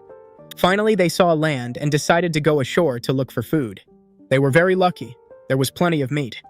There were ducks that once belonged to a farmer but now roamed free. For the first time in a long while, they could eat properly. There were also many plants. They could be used for cooking. Among them were palm trees with coconuts. Coconuts were extremely valuable food now, providing drinking water and coconut milk. At last, the girls could relax and play. Beautiful scenery surrounded them, and finally, they were in a quiet, safe place. Now they had enough time to rest. The men didn't intend to relax. They searched for supplies and food. They collected crabs and other valuables scattered along the shore. None of them had felt this good in a very long time. All of them were able to recover their strength, especially the main character, on whose shoulders lay many responsibilities. His wife noticed how much he had changed. He had become braver and stronger. But she herself remained the same as before, and always smiled when she looked at him. After these words, she became very sad. Their life would never be the same again. In fact, she herself had changed a lot. At that moment, others started shouting about danger approaching. The zombies had found them, so everyone urgently had to return to the boat. Grabbing all the supplies and resources they'd found on the island, they set off. The next few days were very long. They were in the open sea, surrounded by water on all sides. It was easy to get lost there, but they were lucky to find a fishing village. They prepared for a fight, thinking that enemies might be hiding in the houses, ready to attack at any moment.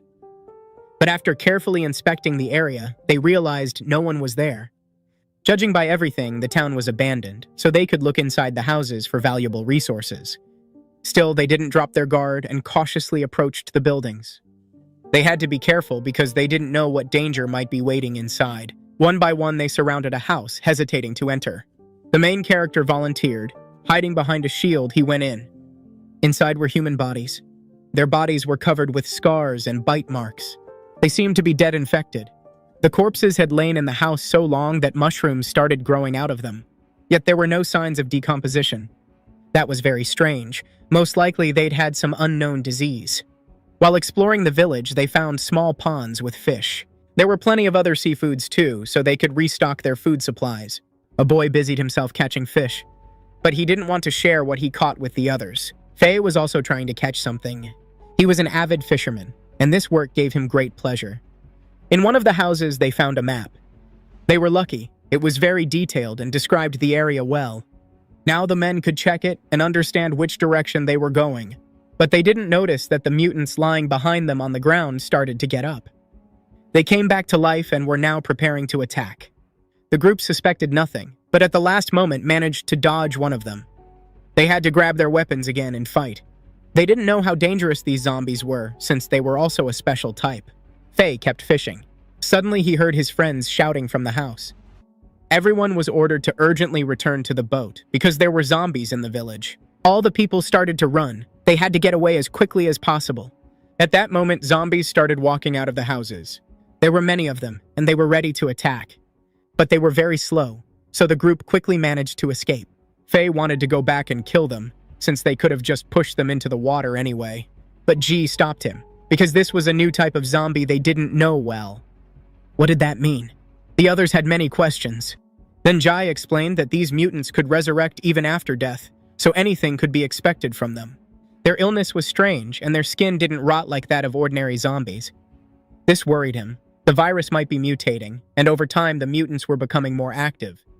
It was getting scarier and harder to survive, because different types of mutants now appeared on their way. Each type was dangerous in its own way, so they had to think about their safety. The men tried to calculate their route and do everything possible to move faster. At this pace, they wouldn't reach the long-awaited island anytime soon.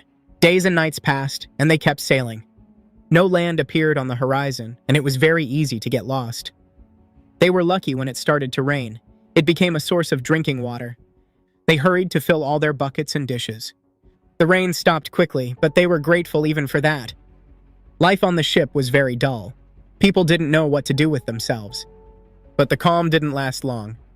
The next night, a violent storm began that almost destroyed their boat. If the waves kept hitting with such force, the vessel wouldn't survive. Then they would end up in the middle of the open sea without food or water. It seemed they had to turn back, but after coming so far, no one wanted that. In the end, they decided to risk it and keep going forward. The storm was so strong it almost capsized the ship. The women and children inside started crying. They couldn't calm down and hoped only that they would survive. The men bravely stood on deck, trying to control the situation. Faye especially believed that his boat would endure. The waves grew larger and larger each time, but they held on and did not turn from their course. Luckily, they lived to see the morning and survived. To avoid a dangerous storm zone, they decided to change their route. That would take much more time, but there was no other way. They couldn't risk it again, so the main character roughly calculated their current position. It would take a few days to reach the island, but they didn't have enough fuel for the whole journey, so they had to cover the rest of the distance by rowing. He tried to encourage his comrades who had survived all the dangers they'd met. They couldn't give up at the last moment, so everyone decided to do everything possible to survive. They began working hard again and tried to repair the damage the boat had taken. They also needed to build a device to filter drinking water. Faye was a survival expert. He knew what to do. He made it using seawater in a bowl. He wrapped it with plastic film and placed a stone in the center. That way the water would evaporate and drip into the container. Now he tried to make a fishing device. The boy wanted to help him. After some time, everything was ready. Now they could fish and, along with drinking water, get valuable food. Faye left the boy in charge and told him to call when something started biting. The others took turns rowing. They tried to save what little fuel remained. The main character rowed the most. He hardly rested at all. Others offered to replace him. But each time he refused and didn't want to leave his place. The wind constantly changed, so they had to do everything possible to maintain speed. Many had to sacrifice their clothes. The women tried to make sails. When they finished, the sails helped a lot with the sailing. Meanwhile, the men kept moving forward. Night fell, and without clothes, it became unbearably cold. Sailing silently in the dark was very depressing, so they wanted to hear a story from the main character. In the morning, they could go diving once they reached the island where it was safe. All night, they barely spoke until they got tired. They wondered what was really happening on the island and what secrets it held. Maybe it wasn't real at all, and everything people said about it was just a myth or a desperate hope for salvation. Many didn't understand what the main character was trying to say. It seemed he spoke in riddles because in truth, he didn't know what dangers awaited them there. For now, they could only prepare for the worst and hope that there really was life on that island. All night, the men kept rowing, but by dawn, they had no strength left. There was very little food, too, since they'd had to travel much longer than planned. So only the children were allowed to eat. They shared the last small piece of chocolate among them. But it wasn't enough to fill anyone up. The older girl refused her share. She wanted her younger sister to eat and regain her strength. So they shared everything among themselves. It was the only way to survive. And the boy, to provide food, had sat by the fishing rod almost all night. Nothing bit, and by dawn he fell asleep. To avoid missing a catch, he had tied the line to his own hand. That was exactly what woke him up. But he was so sleepy and confused that at first he didn't understand anything and almost slept through it. The other men tried to wake him, realizing they finally had a chance to catch some food. So they rushed to the fishing rod and tried to pull it in. Faye realized the fish was very big because it was hard to reel it up. They had to pull very slowly so the line wouldn't snap and the fish wouldn't get away. But hauling the fish out of the water was very risky because it could slip off at any moment. In the end, there was enough meat for everyone because it was a very large mackerel. So as not to lose such a chance, they took down the sail. They used it as a net to help lift the catch on board. Everyone was overjoyed when the man finally managed to pull such a huge fish out. But now they had to figure out how to cook it. So Faye suggested tearing off some planks they had and carefully making a fire. When everything was ready, they started cooking the food. It was the most delicious thing they had eaten for the entire journey. But a few kilometers away, they noticed another boat. The main character tried to figure out who it really was and why they were following them. Yet the boat looked very familiar. It was a Coast Guard vessel, so they could call for help. People were very happy when they realized this, because for the first time in a long while they had hope again. Now they might be saved. The ship noticed them and started moving in their direction. There were also a lot of soldiers on board. They came closer to the group and lowered a boat so they could climb up onto the ship. The survivors had to abandon their own boat and go with them so everyone could be examined and checked. The main character tried to explain to the armed soldiers why they were heading to the island.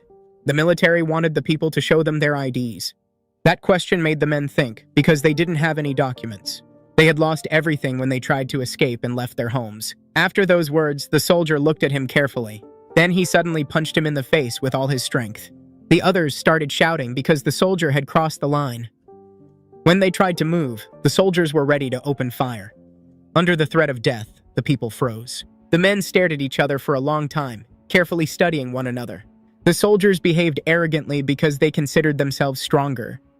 They needed any kind of documents, since their task was to establish the identities of these people. Only after that could they let them continue on and let them through. First of all, they had to carry out their orders.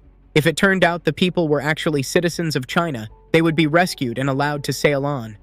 But it became clear that everything they could have used was gone, so they had no way to prove who they were.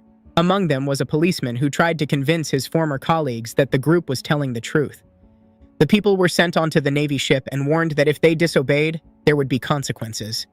After that, they were given special clothing they had to wear inside. These were rubber gowns meant to protect others from possible infection. And so the men wouldn't be able to escape. They were locked in metal containers. From the outside, they looked like cages. A huge number of people ended up in the port, and it was unknown whether they would ever get out. And the ship sailed off in an unknown direction. Doctors in masks constantly came in to examine them and tried to determine who among them was infected. Suddenly, Faye dared to speak to one of them and wanted to know what was really happening in their country. He learned that the pandemic had spread all over the world and there was no safe place left. Mutants were everywhere. The main character lost track of time. He no longer knew how long they had been sailing. He saw many writings on the walls of his container, left by the many people who had been held there before him. But what happened to all of them? And did anyone manage to stay alive and get out? Suddenly, they noticed they were approaching land. In fact, it was the very island they had been trying to reach for so long. The island was surrounded by a massive wall, and there was no way to get inside. They were also still being closely watched. The men weren't allowed to enter through the main gate, so their cage had to be transported using special cables. They felt themselves being lifted up into the air. Against the backdrop of the boat, the wall looked enormous. Once inside, they were led into a special facility and photographed. Each of them was assigned a personal number. That number became their new name. Until their identities were confirmed, that's how people would address them. They photographed everyone, women and children too. After that, they had to go through a medical checkup. Blood was taken for tests to find any proof of infection. Their old clothes had to be thrown away. They were thoroughly washed and treated with special disinfectants. Each of them was given their own comfortable room. Inside was everything they needed to live there for a while. Jai wanted his wife and daughter brought to his room so they could live together. But the rules were very strict. People lived separately in their own rooms. There were questionnaires on the table they had to fill out, writing the truth about themselves. Several times a day, they were brought food. These were standard packs of nutritious products, and they were very tasty. So the men ate gladly, trying to regain strength after the hard journey. On their table, there were many books about the virus and different epidemics. The main character picked one of them up. He learned that the world had identified more than 10 different types of viruses that people could get sick with. Scientists had also created several categories of people. Everyone got sick differently, and their bodies mutated. And it turned out that depending on the category, people could have immunity to certain types of viruses. That meant there were people who couldn't get infected at all. He also learned that Grandpa Wu belonged to the third category, because the symptoms he'd had earlier matched. Every day, new people were brought to the island. One day, the test results arrived, and it turned out the group had been very lucky. None of them were sick, but in the crowd, he didn't see his wife or daughter. A few days earlier, they had already been sent to the island. Some people were far less lucky because inside them was a real time bomb. Many of them were also found to have other viruses that would only develop over time. After that, he was shown a map of the island divided into several zones. At that time, around 15,000 people lived there. People were separated by categories and sent to live in different parts of the island. This was done so they couldn't come into contact with each other. From that day, new quarantine rules came into effect, and they were settled on the island. The same island they had been sailing to on the ship. Soon, a new life was supposed to begin, something everyone had wanted so badly. But for some reason, nobody felt happy. It seemed like inside the island was much more dangerous than their hometown. The island was now heavily guarded, and no one could enter.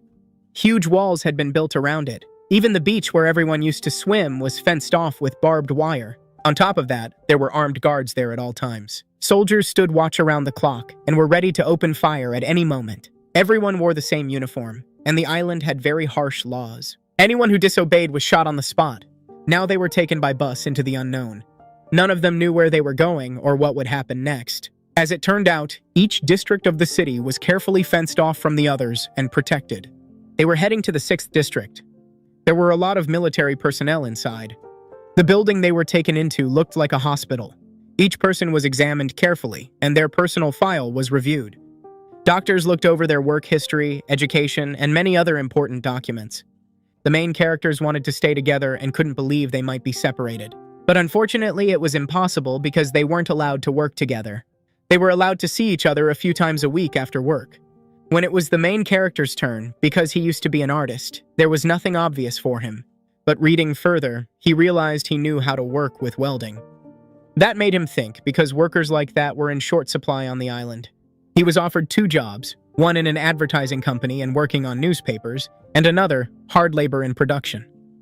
So he was allowed to choose, and he chose the harder option. He wanted to work at the factory. Construction of the city never stopped, and they were trying to expand the island. High-rise buildings were built so they could fit a huge number of people. He worked hard, but one day his foreman called him. He went, not knowing what awaited him. The boss seemed furious, pointing at his work.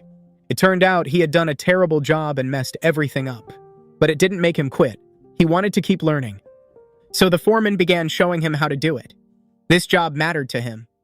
He constantly improved his skills and tried to practice everything. Each time he got better and better. The master was satisfied and finally felt proud of him. So one day he gave him a little money for working so hard. It was the main character's day off, and the man wanted him to have money to spend time with his family. But G refused to take the money. Payday was still far away, so the foreman wanted to help him. Even though the hero couldn't allow himself much. The next day was his day off, so he planned to return to his place and meet his friends. They had all worked hard and finally could see each other. Since they worked in different fields, they shared their impressions. But now it was time to meet his family. They were separated by glass, so they couldn't touch or hug. When he saw his daughter and wife, tears appeared in his eyes. They had all missed each other terribly. More than anything, they just wanted to be together and hug. Finally, for the first time in a long while, he could hear them. They were allowed to speak by phone. In just a few minutes, he wanted to know everything about their lives. He talked about his job, working for a construction company with good management. The little girl wanted to talk to her dad. She missed him so much and kept waiting for him to come back. Her words hurt him sharply. He lied that he couldn't come back yet, but promised he would in the future. His family was given their own house where his wife and daughter lived. Suddenly, he managed to meet and talk with his sister, but her husband was nowhere to be seen. He had been sent into the army and was supposed to return soon. The day would come when the family could finally reunite. It was the day they had all been waiting for. Each of them wanted to hug and talk at last. On his day off, they decided to drink and watch the sunset. They had a lot of beer because the friends were happy to see each other. Faye had stocked up for real, so everyone had enough alcohol. He spent almost all his first paycheck on it, and everyone was grateful for his kindness and gift. Now they would definitely have enough. In those times, you couldn't really celebrate money. Maybe it was their last day alive. People were glad they reached the island, and everyone thought it had been the right choice. But they missed those who had sacrificed themselves so they could make it. They remembered the man who gave his life so they could escape the pirates. His son was devastated, but the girl tried to comfort him.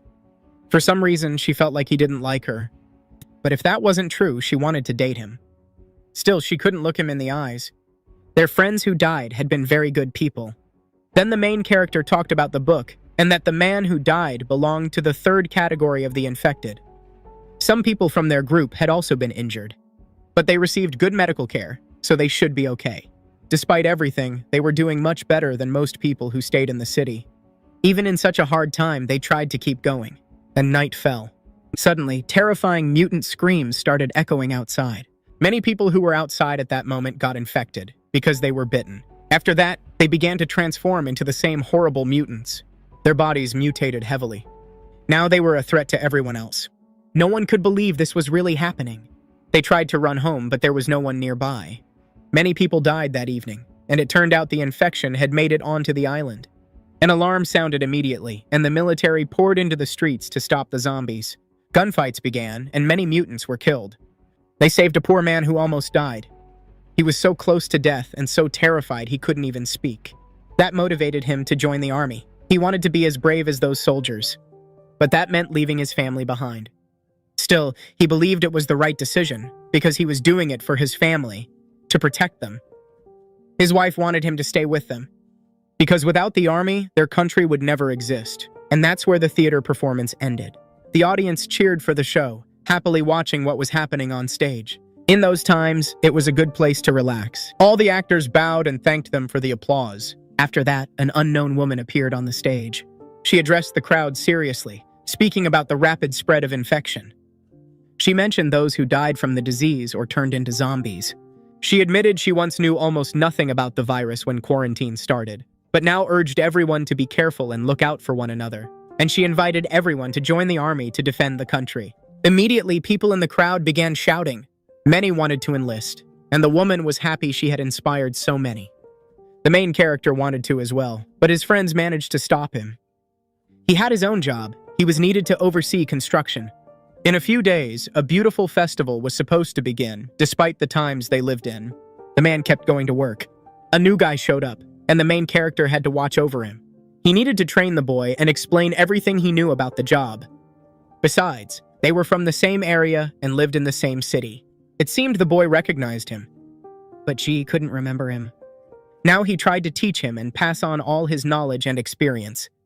He thought the boy would help him, but the boy almost never listened and kept falling behind. Suddenly, everyone stopped. The city alarm went off. The boy panicked and started shaking.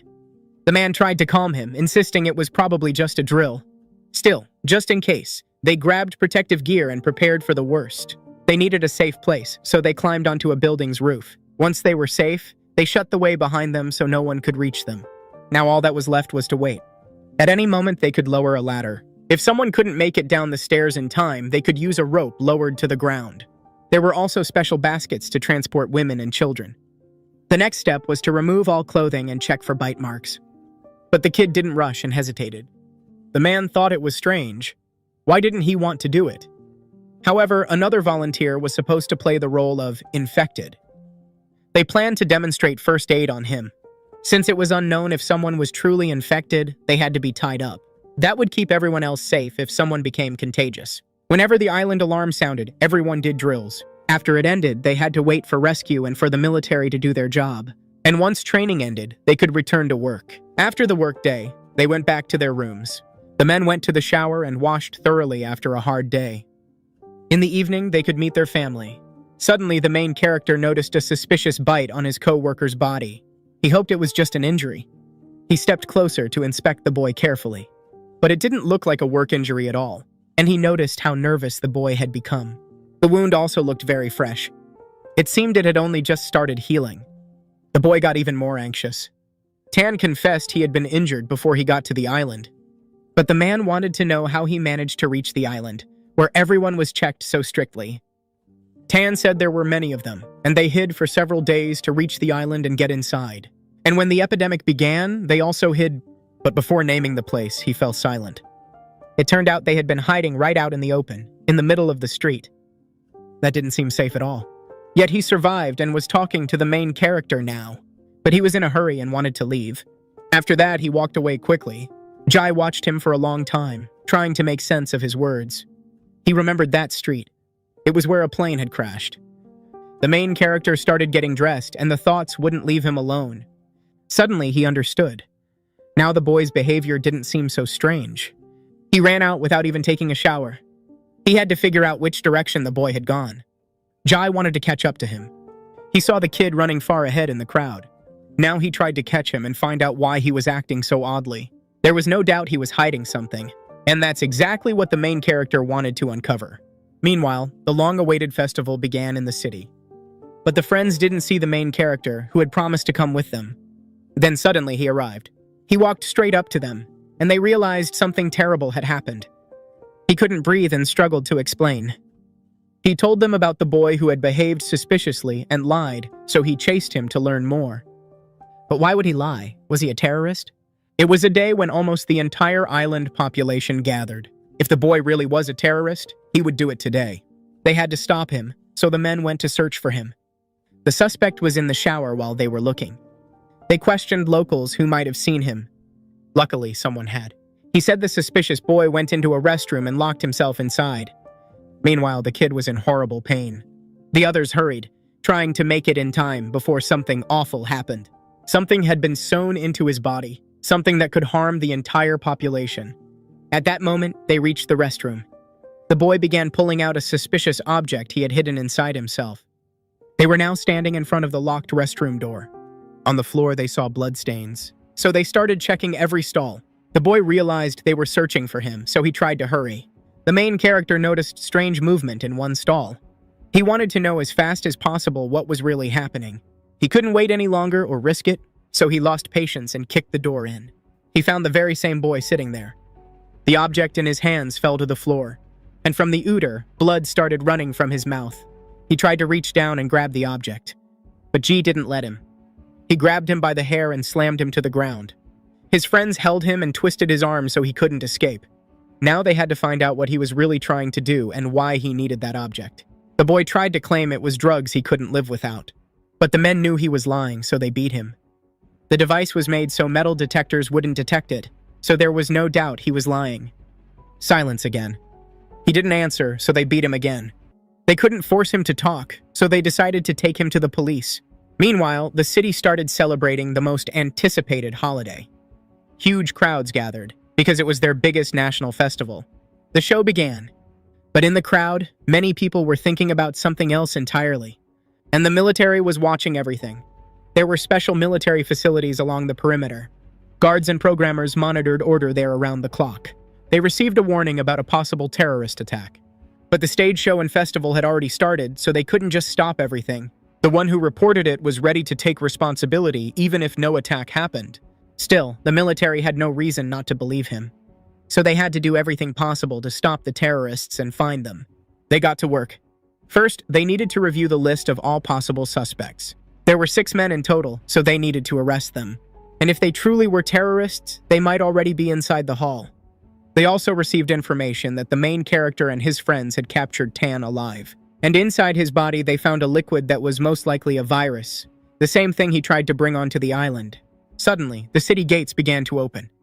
The city became tense again. The military began checking people, searching for suspects. One of them, realizing everything was going off plan and he'd soon be exposed, started to panic. He had to start right now, so he prepared and put on protective gear. The people sitting next to him suspected nothing. He pulled out a bottle of liquid. It was the virus he had managed to smuggle onto the island. He started spraying it around himself. People next to him caught the infection immediately, but they didn't understand what he was doing. Suddenly, many people began getting infected at once and turned into zombies. The villain ran. Soon this place would become the epicenter of a pandemic. People around him began mutating. Very soon they became terrifying mutants. The new mutants started attacking people who had no idea what was happening. Panic exploded in the stadium. People ran, trying to survive. Soldiers didn't have time to react. The alarm sounded. Many people became infected, and the number of mutants kept growing. The military tried to stop it, but there were too many zombies. They opened fire on everyone who came near. But now it was hard to tell who was healthy and who was infected. Suddenly, he spotted a boy who matched one of the suspects. A soldier opened fire, and the boy ran. No doubt, this was the criminal they were looking for. The soldier tried to aim to neutralize him, but the threat was closing in. Other soldiers tried to hold back the mutants and stop them from breaking into the city. It was crucial to stop the threat. But there were so many monsters that even experienced soldiers couldn't do much. The soldiers were dying too. They were bitten, and now they were contagious as well. They tried to help each other. But right in front of a soldier's eyes, his comrade was bitten. It was clear he couldn't be saved. He became the same kind of mutant as the others. Their numbers grew right before their eyes. Everyone within a few meters died and turned into zombies. The military risked their lives to try to stop it. One of them blew himself up, taking many monsters with him. It was truly a noble and brave act.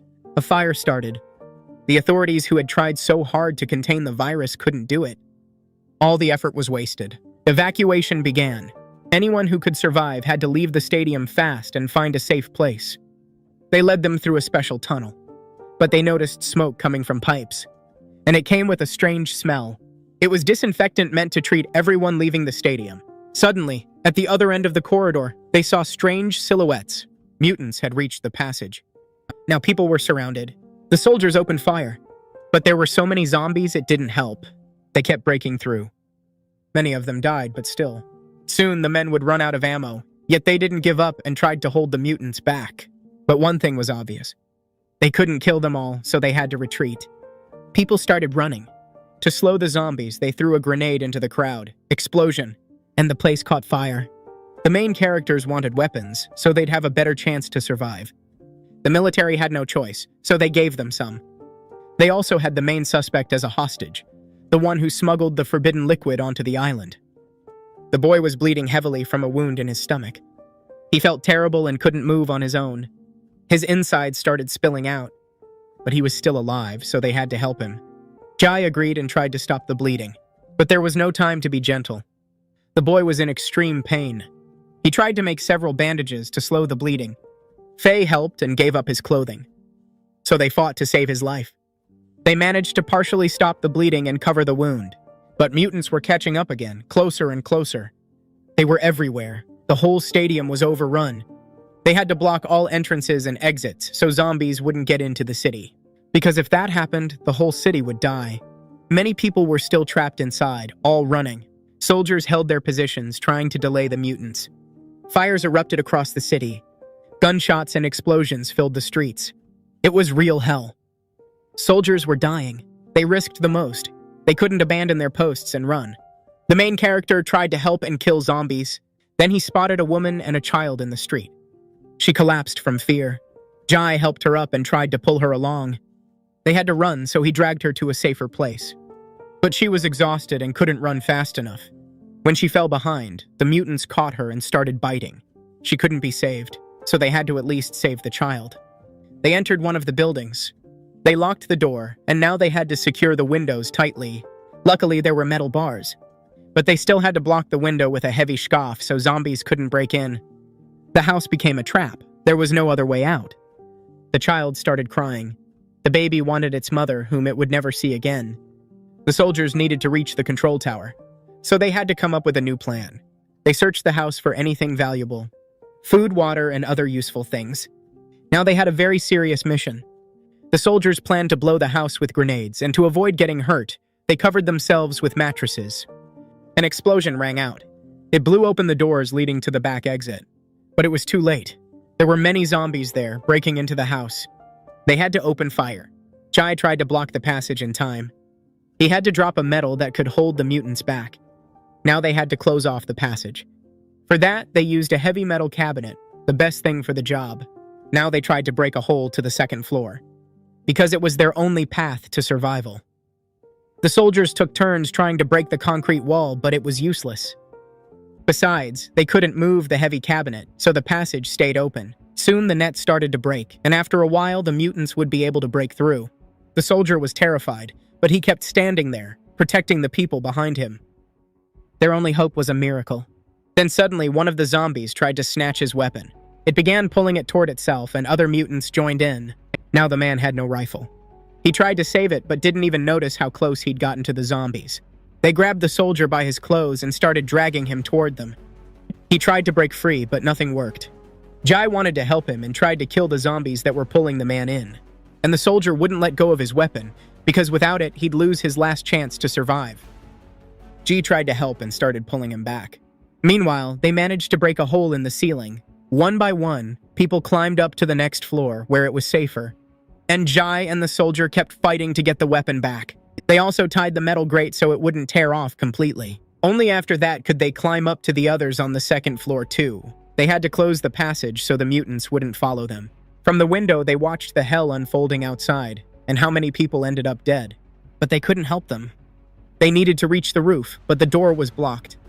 That meant someone had locked it from the other side.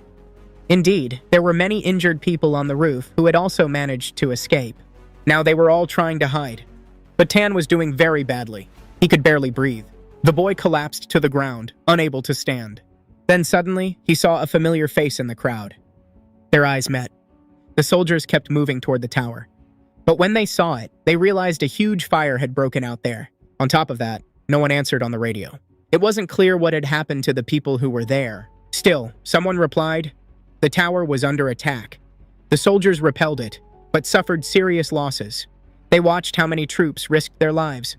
And those who were surrounded and couldn't break out blew themselves up, trying to take as many zombies as possible with them. When he saw his friends dying, tears filled his eyes. Why did this happen to all of them? In rage, he pressed down on Tan's wound. He was ready to kill him, because it was Tan's fault, and now so many people had died. The boy said it had been the only way to weaken them.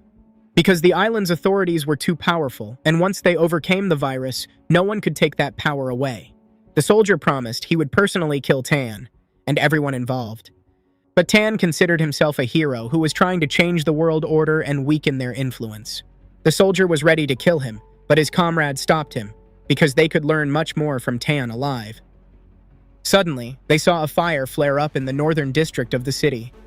Jai panicked. His family was there. Then they heard Tan laugh. Because today was the end of peaceful life on the island, and he was happy about it. Faye couldn't take it anymore. He walked up behind him and started pressing on his wound. They wanted to punish him for what he'd done. Because thanks to him, the lives of the entire island and thousands of people were now under threat. They demanded he tell them everything he knew. Only then would they not kill him. If Tan refused to talk, Faye would break his fingers one by one. And when Tan stayed silent, Faye broke the first finger. Tears appeared in his eyes, but he still stayed silent and said nothing. The soldiers wanted to interfere, because Faye had no right to interrogate him. But they decided to hold back. Everyone else just watched, and none of them dared to step in. Tan stayed silent. Faye was ready to break the next fingers. But when he moved to the ring finger, Tan stopped him. Screams rose from the crowd. Very soon it became clear the virus was much closer than they thought. A fight broke out on the roof, and people started turning into mutants. The soldiers tried to stop the threat, so they opened fire. Many people died. Among them was Tan's friend, his accomplice. But again and again, new infections happened in the crowd. People turned into zombies incredibly fast. The virus couldn't be stopped. The soldiers shot and killed anyone who showed even the slightest signs of infection. The main character understood that soon everyone would become mutants. So he decided to find a weapon for himself, and began defending the people who still weren't infected. He watched the crowd closely and noticed a suspicious young man. That raised a lot of questions. The stranger was also moving toward Tan, who was screaming in pain as his fingers kept being broken. Jai just watched, and when he saw the suspicious person approach the main suspect, he fired immediately. Because the young man was trying to take advantage of the chaos and free him. But now he failed. And in his hands was a small bottle with some unknown liquid he was trying to pull out. But he didn't manage. The soldiers surrounded him and wanted to shoot, but he injected the liquid into his own body. Then he tore off his mask and started choking. Tan understood it was the end. His friend was about to die. And that man, in turn, turned into a zombie. Immediately, the soldiers opened fire and killed him. They dragged Tan along, forcing him to look at how his comrade died, and promised him the same, if not much worse, if he didn't talk. Fei kept breaking his fingers, and the people watching wanted to see him die. They wanted to tear his skin off with their own hands and throw him to the monsters so they'd rip him apart. But first, Ji wanted to talk to him himself. He tried to convince Tan he didn't want to hurt him. On the contrary, it seemed like he understood him. Because just like Tan, he had lived through the horror of the catastrophe, and only strength had helped him survive. If Tan had a family, how would they feel after what he'd done, and after becoming weak? Now Tan's actions had robbed Ji's family and many others of the chance of salvation they came here for. Tan stopped him. He couldn't listen anymore. After those words, Tan fell to his knees. Jai thought he'd finally made him speak. But it turned out Tan had no family anymore. Everyone close to him had died long ago. It happened at the very beginning of the catastrophe, when he worked as a volunteer and saw how people were ready to kill each other for food. Everything was just starting, and panic was at its peak. No one had enough food, and the streets were packed. He went through it too, and learned how to fight for bread. There were times when he and his family couldn't eat for days, and when he managed to catch a piece of bread, he thought it was salvation. But then stronger people tried to take it from him. A fight broke out. They beat him brutally. He couldn't do anything. He didn't have the strength to stand against the crowd. But he knew his family would stay hungry. So he tried to take his food back, and got punched in the face. The food ran out, so everyone had to come back the next day. He went home with nothing. Hungry and broken, he walked back. He felt terrible, but he had no other choice. Tan watched people eat in expensive restaurants, but even from there he was chased away. Still, he managed to sell his belongings and buy himself a piece of bread. And when he was about to eat it, he saw a father and son sitting on the street starving. It hit him so hard he couldn't just walk past, so Tan gave his food to them, and went home, hungry and miserable. When he returned, his mother and sister were still waiting at home. His mother was sick. She needed real food, but there was none.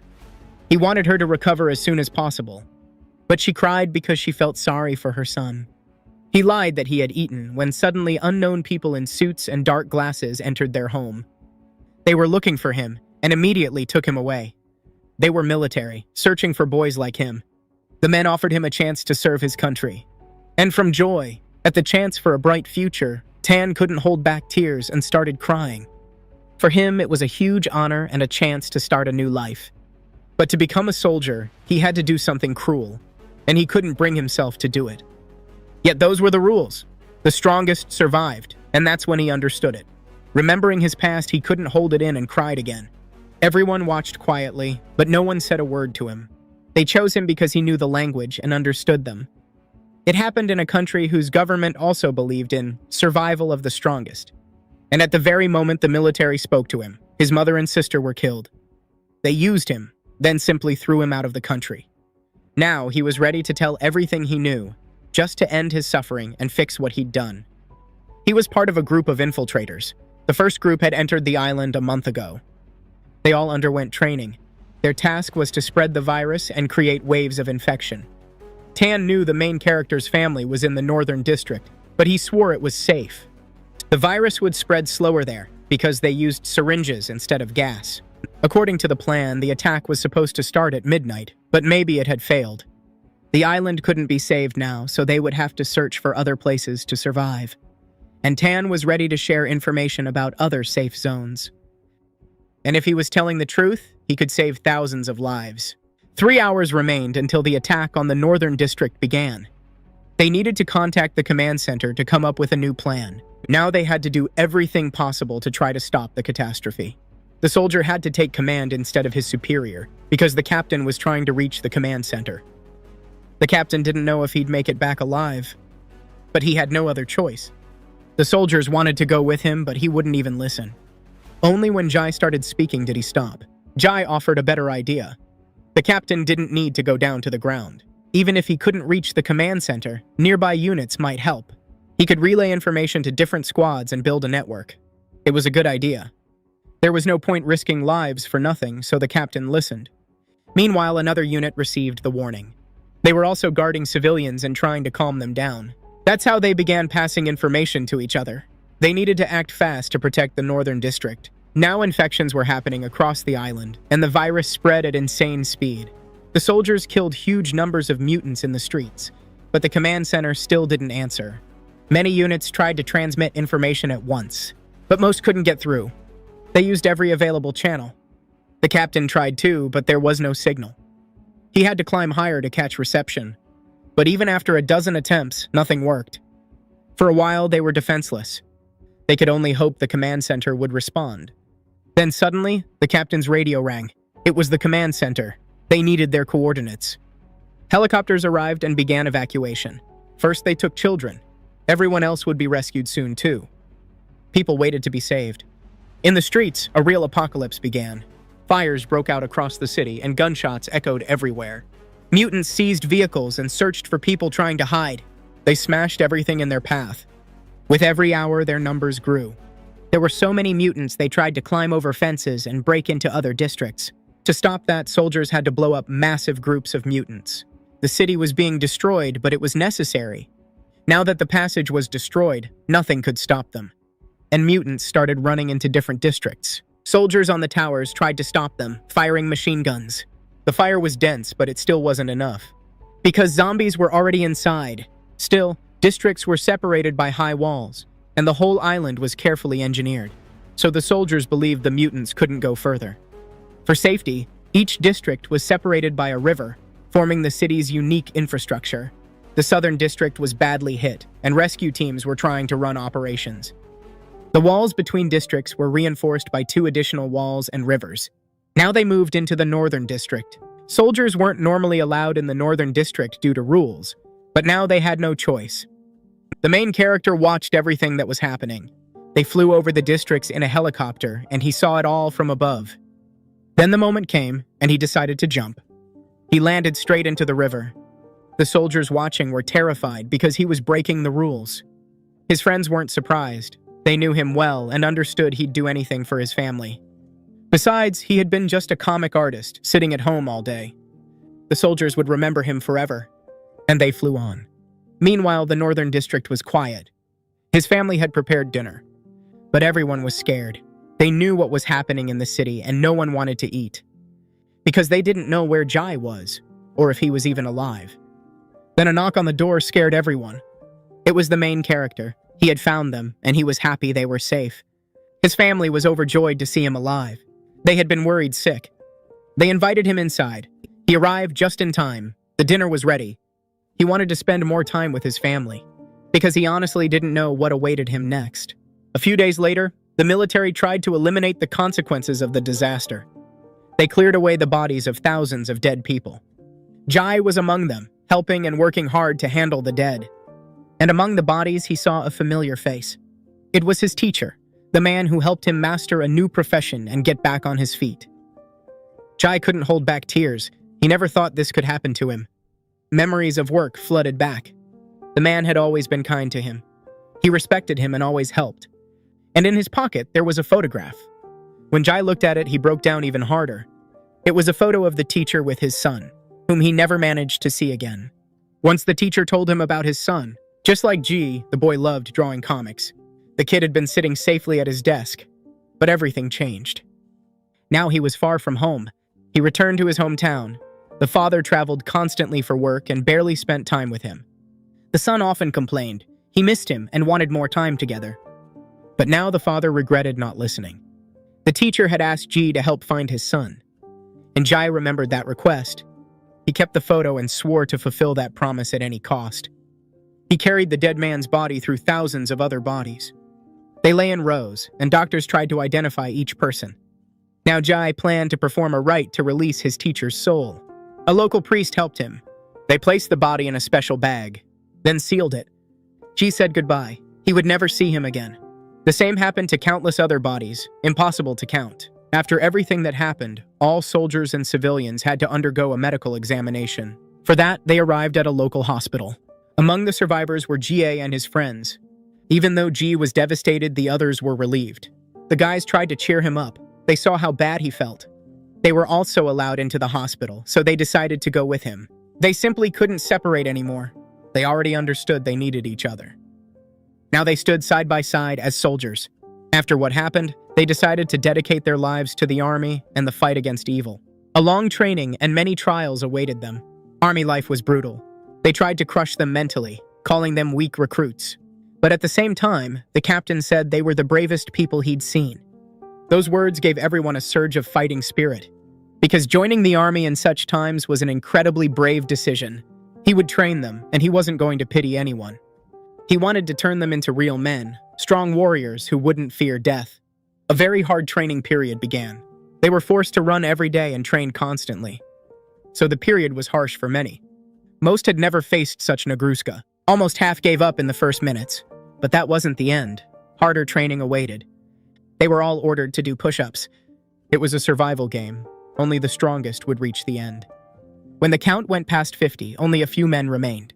None of them planned to give up. And those were the main characters, constantly supporting each other. By their behavior, they earned respect from their new comrades. Despite the pain and exhaustion, they didn't even consider quitting. They were going to finish the trial. At last, the captain found worthy people who deserved to serve in his unit. He approached and looked them straight in the face. It seemed to him he'd seen them before. Especially the main character. His face felt very familiar. He learned they were all from the same city.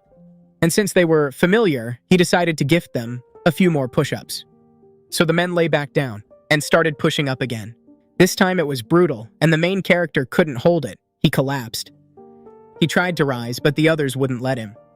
The crowd shouted and cheered them on. Now G was determined to go to the very end. Faye couldn't continue either and got to his feet. Now the main character was left alone. His comrades wouldn't let him quit and kept supporting him, and he decided to reach the end no matter what. Only a few push-ups remained, and the commander confidently counted to 100. Just a little more and he'd finish. The last reps were torture. His arms shook. His whole body hurt. But he did it and passed 2 trials in a row. The crowd applauded him. But he didn't stop. He kept doing push-ups. Everyone was shocked by his willpower and strength. Even his friends were stunned. Especially the captain, who had never seen anything like it. He didn't stop. It looked like he was ready to die. Beneath him was a huge puddle of sweat. The captain grew nervous seeing how hard it was and how stubbornly he fought through it. The crowd kept cheering him on. But now he had no strength left, so he fell to the ground. Still, he managed to get back up. The captain approached again and asked his name. Jai. And now the captain understood everything. The man praised the recruit for his work and said he proved himself a real man. After that, training ended and they went to the barracks. He quickly became a local authority, and everyone respected him. But there were also those who thought he was too cocky and tried to humiliate him. They envied his success and strength. But they also knew the captain could do thousands of push-ups in one set. So the recruit's glory seemed temporary to them. Besides, the captain praised him because he liked soldiers with ambition and that kind of character. Jai recognized the captain. They had met when they tried to enter the island, and he had been the one checking their documents. The man was strict and harsh because a huge responsibility for others' lives lay on his shoulders. Jai told the others about their first meeting and how they almost weren't allowed in due to missing documents. But it turned out that information was needed so citizens could be identified after death. After the catastrophe, many bodies couldn't be identified because nobody knew who they were. Many people knew there were other islands where life was calmer.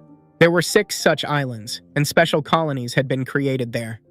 One man knew a lot about the attack that day because his brother had been hiding on a roof with friends. He saw how G forced the terrorists to reveal everything. And when Faye heard this, he jumped into the conversation because the person being described was standing right in front of him. But Jai cut him off, and the man had to finish the story anyway. Dinner time came in the barracks. Then the captain came out and announced their rations had been increased, so they could recover and train. The soldiers were pleased. They happily noticed there was much more meat and other nutrients. Lights out happened on a special signal. After that, everyone had to sleep. G noticed Faye always slept in a shirt. But why?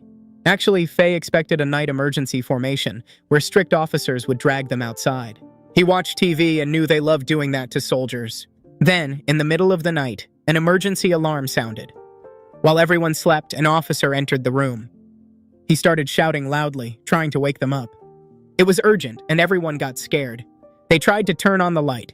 They were half asleep and couldn't gather themselves. The men tried to put on their uniforms, but nothing worked smoothly. Only Faye was prepared in advance. He managed to get ready first. He confidently stepped outside and stopped in front of the officer. The officer looked at his watch. He didn't expect someone to be ready so fast. The other soldiers came later and looked exhausted, but the officer forced them to straighten up and stand properly. After that, each of them had a flashlight shined in their face. The officers inspected how they looked. Anyone without boots or wearing the uniform wrong was eliminated. There were also men who looked messy and didn't manage to get ready. Many could barely open their eyes. They were dying for sleep. Their number was cut in half. Some of the recruits were very overweight, so they were forced to do push-ups. Then it was Faye's turn, and he got eliminated too. The commander knew Faye slept dressed, so he made him do push-ups right there. Jai laughed at him. Now only a few people remained who passed. Everyone who failed faced a serious talk, because if this had been a real emergency, none of them would assemble in time. Then a forced march started and they ran. They kept running until morning. Meanwhile, the story shifted to a combined factory in the main character's hometown. There were still many zombies there.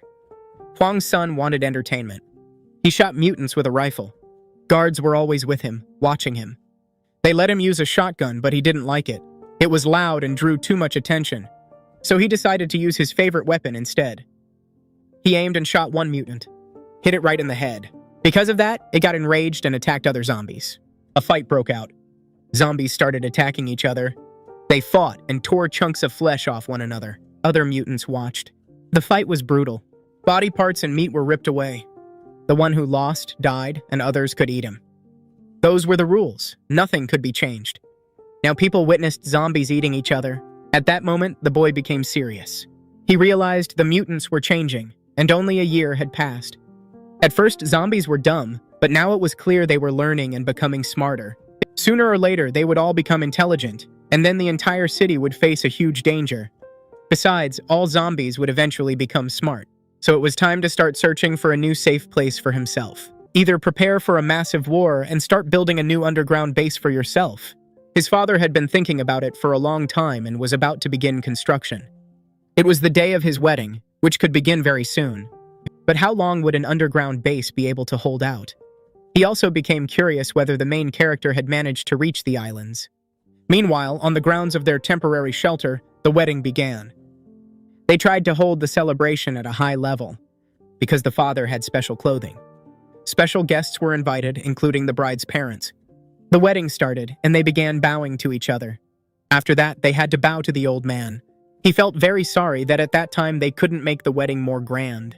It was his daughter who was getting married, and after these words, she began to cry. The old man had prepared for this day for a long time and wanted to tell her everything he had kept in his heart for so long. He wished only good for her and wanted most of all for her husband to treat her well. But he promised to treat her well and spoke about how much he loved her. But she didn't take his jokes literally. Now the wedding celebration began. In order to prove their love to each other and everyone else, they had to go through an ancient ritual.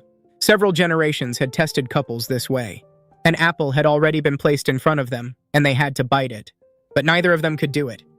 Suddenly, the juggler managed to choose the perfect moment. When they moved closer to each other, he snatched it away. So the people simply kissed. The girl didn't like it at all, couldn't hold back, and hit her future husband. This game seemed very boring to her, so she wanted to try something else. However, the man refused, and when she looked at him, he immediately changed his mind. A lot of relatives gathered at her wedding. All of them were happy to see her and glad that she would finally become a woman. Her younger brother and sister were there as well. Absolutely all the relatives joined in the congratulations. Aunts, parents, and many others. Many people cried because they wished her only happiness and wanted her to be truly happy. Meanwhile, the harsh training continued. Now they had to learn how to swim. After that, drills and shooting practice began, and each of them was given a personal rifle. They constantly tried to improve their skills and become stronger. They had to keep firing different weapons. They were also taught self-defense and shown hand-to-hand combat techniques. All the men were very exhausted after training, but they knew their commander was the king of hand-to-hand combat. And to demonstrate his skills, he decided to fight the bravest of them all in a duel. At once, they ordered the main character to step forward, since they considered him the strongest and most experienced. However, the soldiers had just trained and weren't that resilient, so he was ready to fight against 3 at once. And now it was time to take off his shirt, and everyone saw how strong and tough the captain was. He couldn't be underestimated because it was obvious he was extremely strong. But it didn't scare the main character, and he decided to fight to the very end. Right away, he took the first punch to the head. The second landed straight in Fei's face, but he managed to defend himself. But the next blow to the stomach gave him no chance to recover. Jai tried to attack the man, but it didn't work. The captain simply threw him to the ground. Now he was on the ground, and the captain started hitting him in the head. He had no other option but to give up. And when he did, the captain simply stopped and stepped away from him. Now their fight was over. It took him a while to get up and come to his senses. The captain was so strong that he managed to handle 3 opponents all by himself in just a few seconds. And now he got a new nickname. They started calling him the King of Weapons. But he didn't consider himself that strong because he thought he was just an ordinary soldier. After the hard training, they returned to their barracks. The men talked among themselves because the training had brought them together and made them true friends. The main character didn't like that the captain needed only a few seconds to defeat them. He had done a bit of boxing before, but even that didn't help. They went down after just 1 hit. So they needed to train hard at least to get closer to the captain and last longer. Persistence alone wasn't enough, because the men had to work hard on themselves. They had to see their flaws and work on them. The captain kept talking about that, so they decided to work on it the next day. That would allow them to become real soldiers, who, instead of fearing death, would look it straight in the eyes. But where did the captain get those scars on his face? As it turned out, it happened before the virus. They went on a mission and had to save supplies and people. On their way, they met people whose boat had been damaged. They begged them to save them all. So the captain ordered them to help the people as quickly as possible and rescue everyone. First, they had to save the women and children. Then the others began to climb up as well. The injured were warmed up and fed, and they were grateful for being saved. If not for the brave soldiers, they would have died and never made it home. Suddenly, a woman whose child was sick approached the captain. She wanted the soldiers to help him. The captain decided to check what was wrong, but promised that there were many doctors on the island who would help them. As it turned out, it was a doll. Suddenly, the woman pulled out a sharp knife and tried to stab him. He managed to dodge, but the blade painfully cut his face, leaving a scar. The people were not who they claimed to be, and a massacre began on the ship. Suddenly, they heard the sound of an engine. As it turned out, they were being surrounded from all sides, and now they were in deadly danger. The captain realized they had been tricked, and now all of them were in danger. He had to fight and save his unit. He had to strike the women who turned out to be traitors and terrorists. They even had weapons. So a shootout began.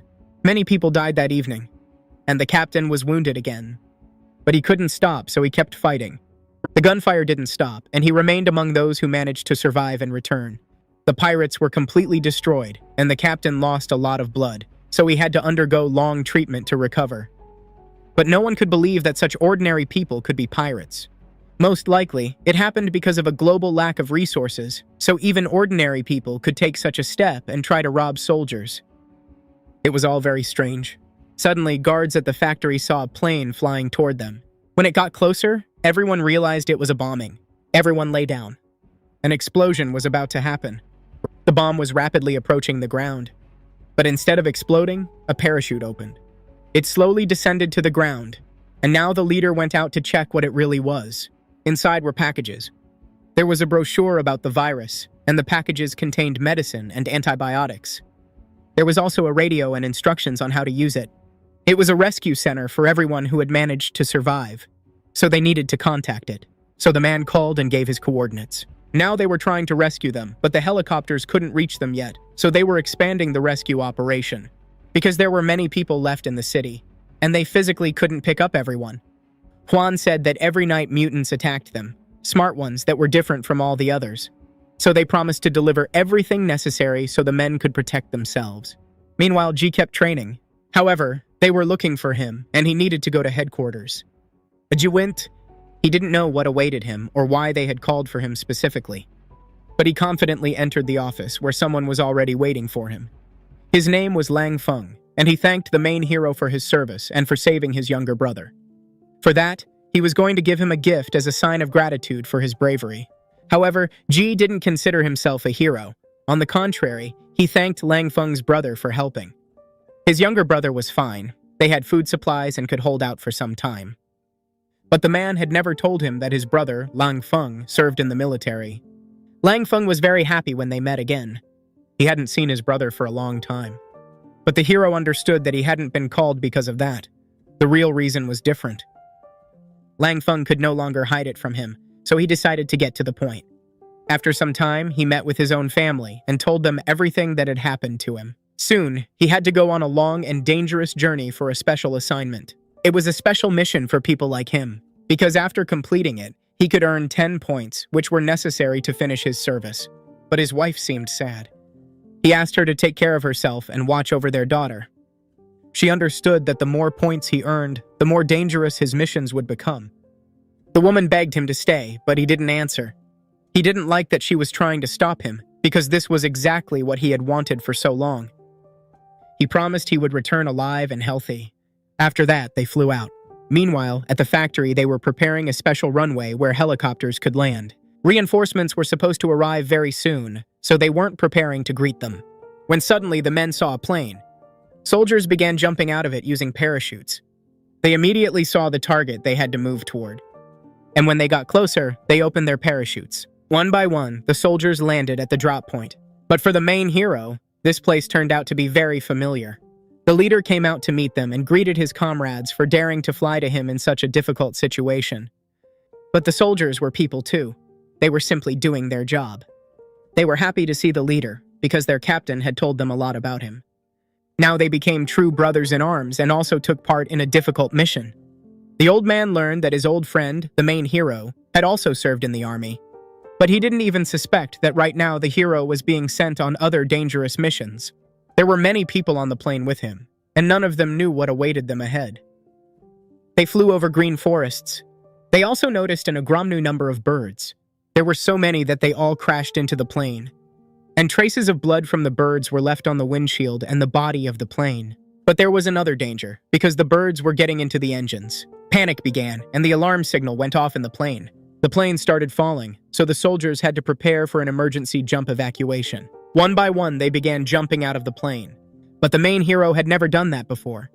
It was the first experience of his life, so he hoped everything would work out. Everything went successfully, because everyone had to open their chutes and leave the plane before it hit the ground. She managed to do it as well. He saw the plane they had managed to leave explode a few kilometers away. But suddenly he saw that he was approaching the ground. The landing wouldn't be soft, because there were trees and thick plants under his feet. He landed on one of them and got stuck. Now he had to try to free himself. So he began cutting his parachute to do it. He had no other choice, so he had to sacrifice it. Now he was on the ground, and he needed to find his comrades. He took out his weapon and tried to determine what city he was in. Communication came back, and he had to talk to his comrades. Roll call began. Everyone was alive and had managed to land. The main hero was number 7. He realized many others were stuck in trees and needed help.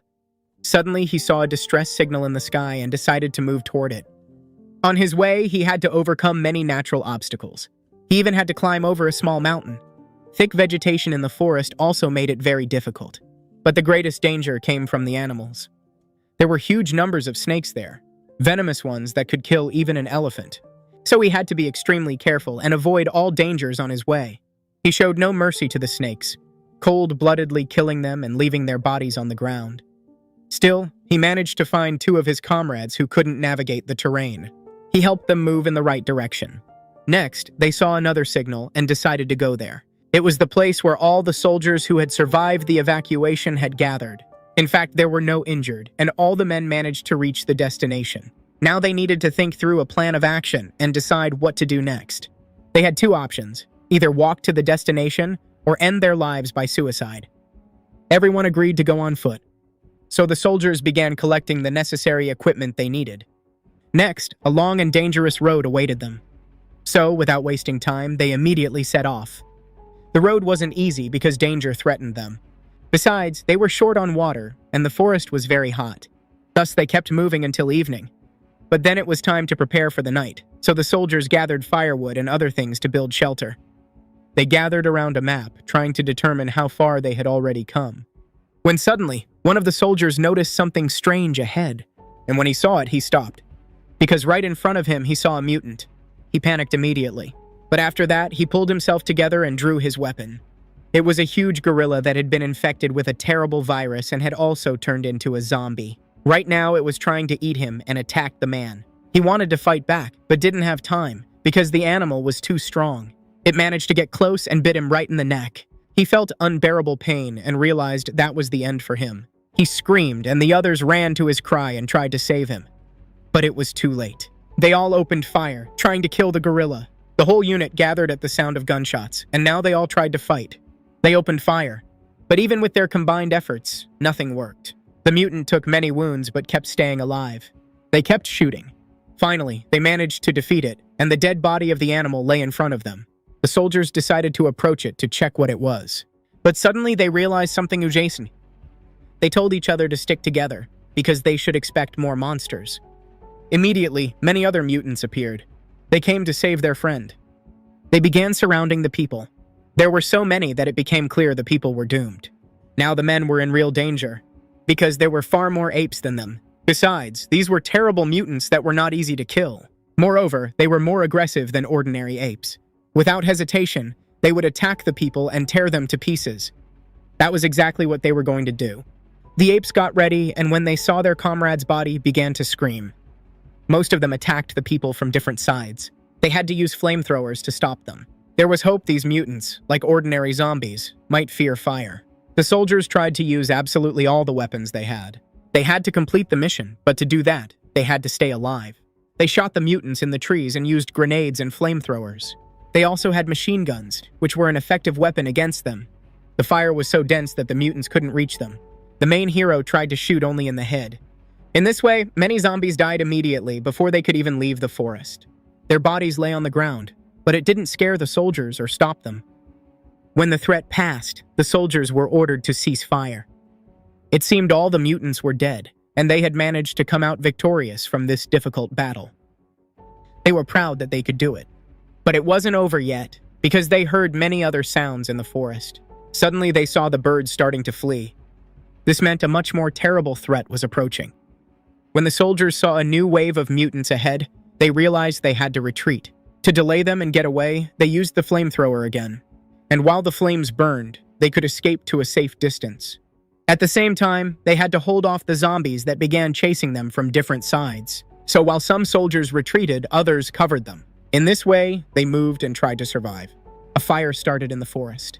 But that wasn't enough, so they planted bombs along the way. The mutants pursuing them were blown up. In addition, the soldiers had a lot of remotely controlled weapons, and that was very effective against a huge number of apes, because they could explode at the exact moment the mutants approached the target. They also tried to block the path behind them, so they cut down trees that fell onto the trail. Now there was a huge mountain in their way that couldn't be bypassed, so they had to try using a tree to get to the top. The tree was so big that all the soldiers could fit on it. Below, the apes tried to reach them, but the men shot back. Great, now they had to try to get to the top of the mountain. Fortunately, they had enough ropes and they could use them. It was the only path to salvation. But despite that, the mutants kept chasing them. The unluckiest one was the man who stayed behind. He risked his own life but gave the others a chance to escape. The mutants began tearing him apart. They threw him to the ground, so the man died instantly. Another man didn't manage to climb up in time, and they ordered him to do it as quickly as possible. There was very little time because the zombies began attacking him. The captain understood he would die if he didn't start running right now. But the man wasn't going to run anywhere. He was exhausted, so he remained standing in place. He told everyone to go on without him, while holding a grenade in his hand. And when the mutants got close, he blew up the tree. It fell to the ground together with the other zombie apes. He gave his life so the mutants would stop chasing the people and they could have a chance to survive. Now they managed to reach the mountain, where they could be safe. But it wasn't that simple, because the zombies continued chasing them and could climb rock walls. Now volunteers began descending on ropes. They held machine guns in their hands and tried to mow them down. Many mutants began to die and fall down under a massive hail of bullets. But there were so many of them that they started moving in another direction. To avoid the heavy fire, the zombies tried to flank them. The people understood it, and the shooting didn't stop. Because of this, they started running out of ammunition. And very soon there was almost nothing left. Now the soldiers were left without machine guns, which had been the most effective weapon against huge numbers of mutants. They started running again, because they saw the zombies moving from another direction. They were very lucky, because at the top of the mountain there was a cave where they could hide. The people began retreating, but the mutants did not fall behind them. Besides, the mutants also managed to reach the top of the mountain. Now they entered the cave, not knowing what danger awaited them inside. But inside there were also dangerous animals, among them a tiger. Fortunately, it was healthy, so it was easy to kill. Only a few shots were enough to do it. To keep the mutants from getting inside, they used flamethrowers and set the path behind them on fire. Because of this, a wall of flames formed. But it was clear the fire would soon die out, and the mutants would be able to get inside. They were ready for the worst and held their defense. But it became clear that things were uneasy around them. They saw fear in each other's eyes, but none of them wanted to die. Still, it was obvious they had little chance of surviving. The fire flared up, but there were so many mutants that they surrounded the people from all sides. Now they were no longer afraid of the flames, because the fire posed no threat to them. They began entering the cave. The people prepared for the worst. They opened fire on the first wave of mutants, but there were so many of them that even a hail of bullets couldn't stop them. The zombies were not afraid of death, and the people, on the contrary, understood this was the end. It seemed nothing could save them. However, they still had grenades and other explosives, so the main hero tried to use them to stop the mutants. He threw his belt of grenades straight into the crowd. All the men hit the ground, and a terrifyingly powerful explosion sounded. The rocks began to crack, and many zombies died at once. Their dead bodies blocked the passage in the cave. In addition, a rock slide happened, and the zombies outside couldn't get in. It seemed the people were finally safe, but now they couldn't get out and were forced to sit inside. The commander was furious at the man because he had collapsed the passage. But the others disagreed because he had saved their lives and stopped the zombies. But there was no need to panic. They wanted to know the main hero's motive and why he decided to do it. He believed there had to be another exit because when he entered the cave, he immediately felt a draft. And when the commander realized this, he rejoiced because in fact the main hero had once again saved all their lives. They were very exhausted, so before looking for another exit, they decided to rest. But that still wasn't all. In the cave, they found tiger cubs. They were not afraid of people, so they approached without hesitation. Now the men tried to cook food for themselves. They had spent a lot of energy, so they needed to eat well to recover and continue their journey. The tigers did not leave them. They were hungry, so the soldiers decided to feed them. They gave them even a small piece of meat. But the tigers were so hungry that they bit an injured soldier. One of them bit his finger when he tried to feed them by hand. So he started bleeding. When he shouted, he drew the others' attention. And when they understood what had really happened, they simply laughed at him. Besides that, they noticed the walls, which had many strange details on them. There were many drawings of ancient people who had once survived there. While the soldiers rested, the main hero went to look for another exit from the cave. And now, when he returned, he was going to report it to his commander. He managed to find another passage. It was very narrow and high, so they had a chance to get out. They decided to spend the night in the cave and continue their journey in the morning. While some slept, others stood watch, guarding them. But the guard noticed that one of the soldiers felt very bad and was acting strangely. He wanted to understand what had really happened. But the man said nothing. He ran into the dark passage in the cave. The guard couldn't leave his post, so he started waiting for him. He smoked, not even suspecting what dangers awaited them ahead. Meanwhile, everything was fine in the city, and people finally managed to recover after the catastrophe. The main hero's family was preparing dinner. But suddenly there was a very loud knock at the door. As it turned out, it was a soldier who had returned home after a long business trip. But he wasn't alone. As a surprise, he brought his old acquaintance with him. At first, no one could recognize him. But when the parents realized who it really was, they began to cry. It was Liang, their older son, whom they hadn't seen for a very long time. And the man greeted them, because he had missed them very much too. They were very happy to see him, because for the first time in a long time, they saw their own son. Before that, they hadn't seen him and didn't know what had happened to him or whether he was even alive. He told them how he had managed to reach the island after several days of suffering. He and his family weren't allowed to live together, because they showed signs of infection. Right after he enlisted in the army, his commander found him and said that everyone had reached the island safe and sound. This meant his family was safe. Besides, he learned that a special plan had been launched to develop a vaccine very quickly. He believed this plan could become humanity's chance for salvation and safety. But most of all, he wanted to see his brother, who wasn't home. The woman said he had gone to Africa on a special mission, but none of them knew what was really happening there or what the mission was for. His task was to find a special laboratory and locate the prisoners who were there. If he completed the mission, he would get 10 points.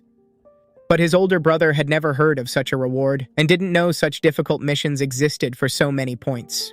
Such a difficult mission required special authorization, and such missions were almost never carried out. The mother couldn't persuade him not to take this dangerous mission because her son agreed to do it even without experience. The older brother tried to calm everyone because he knew his brother better than anyone, how brave, strong, and stubborn he was. He believed he would come out victorious and return home alive. Besides, he managed to get leave from his command, and he spent most of the time at home. His mother wanted him to stay longer, but he had to go back, because soon his leave would end, and he would have to carry out his missions again. After dinner he left, but he really wanted to see them again. At the very end, he turned back to them and looked each of them in the eyes. Leung promised he would return, and his mother burst into even more tears because she worried greatly about her children who were in the military. The next day, the team of soldiers tried to come up with a plan and get out of the cave, but the man who went into the darkness never came back. So the others had to try to find him to make sure he was okay. Suddenly, a scream came from the darkness, and then the soldier appeared, no longer human. After some time, the danger passed, and the men calmly discussed various theories about where the new mutants were coming from. They wondered whether women could give birth to them. They came to the conclusion that mutants had to have some way of reproducing, and that they had to do it somehow. And if that was true, then they would never be able to defeat all of them and get rid of the infection. During this time, they were hiding in the bushes because it was dark outside and they did not want to risk staying out in the open. However, they did not even suspect that they were being watched the whole time. It was a new type of mutant, unique and unlike the others. Because these mutants could possess unique abilities, they could see in the dark thanks to built-in thermal vision. And it noticed the people very easily and immediately, because they appeared in a different color, since their body temperature was very high. However, the soldiers also did not forget about basic safety rules. Sitting in the bushes, they also used thermal vision to carefully scan the surrounding area and find possible enemies hiding in the vegetation. That was why they noticed a heat source on a hill, but it was too late. Giant rocks were rolling toward them, which could easily crush them. In fact, it was not a bush, but a vehicle disguised as a plant, and the commander ordered an immediate stop. After his command, the driver slammed on the brakes with all his strength. They were unlucky because the rocks managed to hit and damage the vehicle. In panic, the soldiers began scanning the area and watching the same hill, but there was nothing there anymore. Suddenly, they noticed enemies right in front of them who began attacking their vehicle. Sharp spikes suddenly pierced the bodies of the guards, who did not expect it at all, and did not even have time to defend themselves. The other soldiers, in panic, opened fire and began shooting at the monsters they had already noticed nearby. But it had no effect. The monsters retreated very quickly after the sudden strike and left no trace behind. There was no point in wasting ammunition, so the soldiers stopped and ceased fire. They could not recover from what they had just seen. Medics tried to save the wounded soldiers and did everything possible to keep them alive. However, the bleeding was too severe, and the medics understood that it was the end and there was nothing they could do. The dying men asked that messages be delivered to their families. It was very hard for their comrades to lose them, so they all began to cry and mourn. But everyone understood that now they had to pull themselves together and try not to make noise, because noise would attract even more mutants. However, they realized that they could no longer stay in the vehicle, which would become their grave, and began thinking about changing position. So after some time, the men gathered their strength and left what seemed to them to be their only safe place. Even the commander was very frightened at that difficult moment. They had not even had time to recover from the terrible incident when they were already being watched again and prepared for another attack. Suddenly, they realized that someone had been in their vehicle and guessed that it was intelligent zombies. At that very moment, the soldiers opened fire and began shooting at their own vehicle in hopes of killing the monsters. After the shots, they began to approach in order to check whether the enemy had been killed and whether everything was calm. They moved very slowly and carefully, and did not even notice how the ground beneath their feet began to crack. And suddenly something happened that none of them expected. Right from underground, the same monsters attacked them and began assaulting people who were completely unprepared for it. They grabbed one of the men and began dragging him straight into the deep crack. After some time, an explosion was heard. The man blew himself up, hoping to take at least one enemy with him. In panic, the soldiers began spinning in place, as they simply did not understand from which side the next attack would come.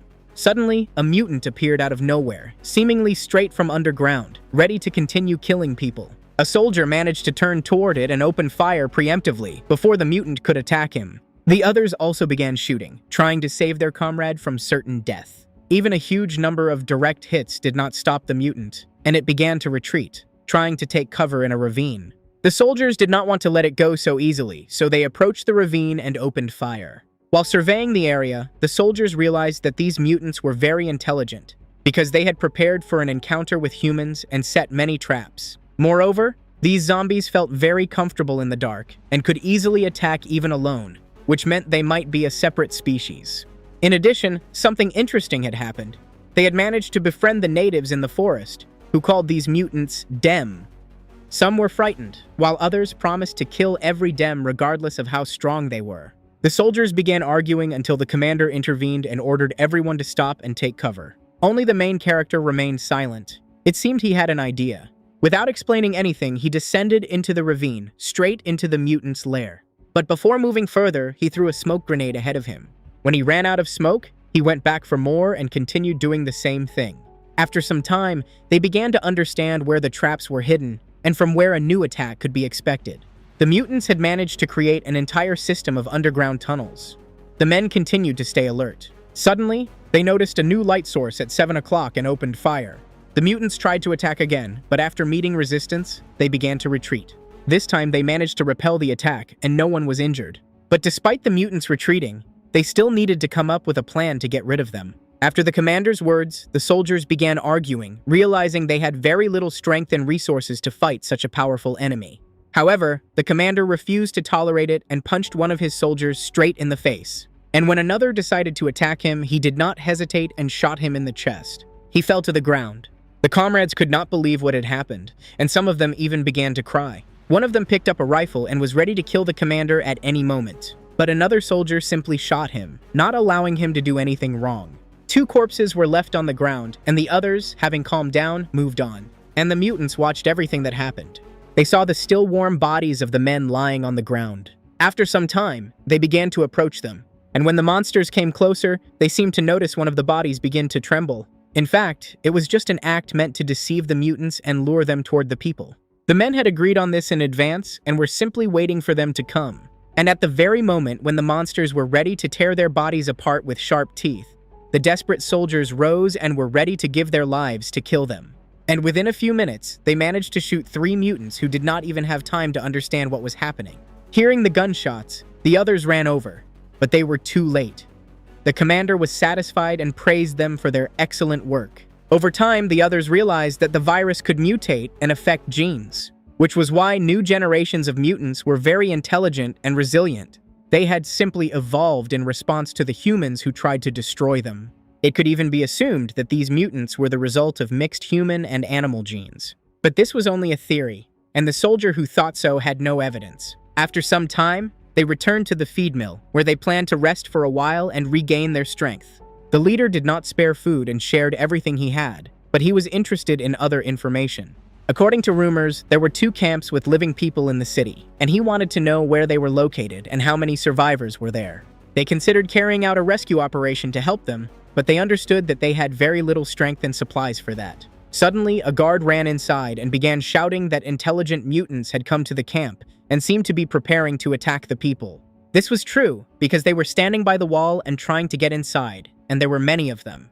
A real army of very strong and dangerous enemies threatened the people inside the camp. Enemies who wanted only one thing: the death of all humans.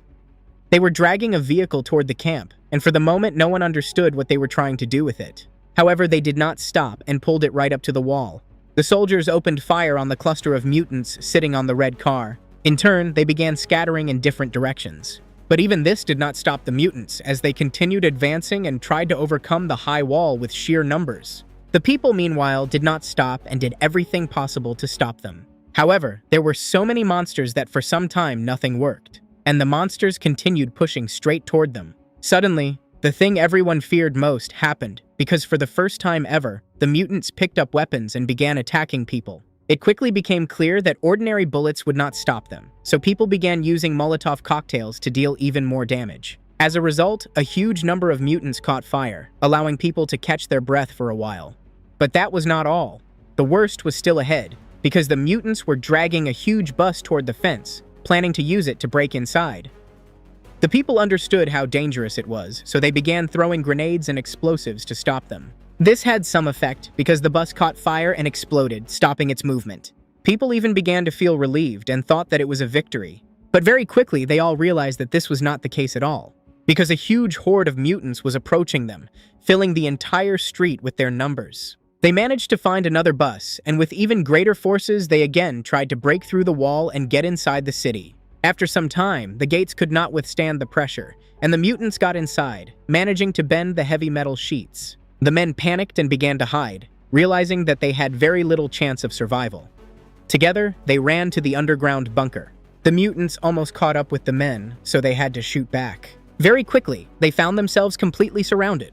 They tried not to panic and believed that the mutants would not be able to break into their small room made of thick steel. However, they were mistaken, because another danger came from the glass, which turned out to be very easy to break. They began sticking their hands into the room and tried to grab the men, who could do absolutely nothing. Their attempts to get inside did not stop there, and they tried to break the heavy metal with a large hammer. However, the defenders still had some ammunition left and tried to fight off the attackers, and the leader of this shelter had to hide to save his life. Several guards went down into the tunnel with him. Soon, all of them ended up in the underground shelter so as not to risk their lives. At dawn, a group of our soldiers approached the city, unaware of what had happened the previous night. The unit commander observed Laboratory K4, which according to his forecasts was intact and fairly well preserved. However, attempts to establish communication were unsuccessful, and he realized that the security system had been shut down. Therefore, they decided to conduct a special operation and parachute down in order to safely reach the laboratory. However, he felt sad leaving his new friend behind, and looked at her for a long time, asking her for a goodbye kiss. At these words, she blushed. But still, she stepped closer to him, and the stern soldier began to laugh. She kissed him very quickly, but at the same time, very passionately. After some time, they found themselves in the water and began swimming toward the city territory. They did not know what dangers awaited them behind the walls of those buildings, so they behaved very cautiously and tried not to take risks. They entered the first building, but inside they saw only a huge amount of blood and dirt. And so they intended to pass through most of the city, exploring most of the buildings along the way so as not to leave enemies behind their backs. While they were moving through the city, another group of people who had stayed behind began monitoring them using drones. Their noise attracted the attention of mutants who began chasing them. This made it possible to lure a large number of zombies away from the people, keeping them safe. But suddenly, something no one expected happened. Someone started shooting at the drones, and they broke apart right in midair.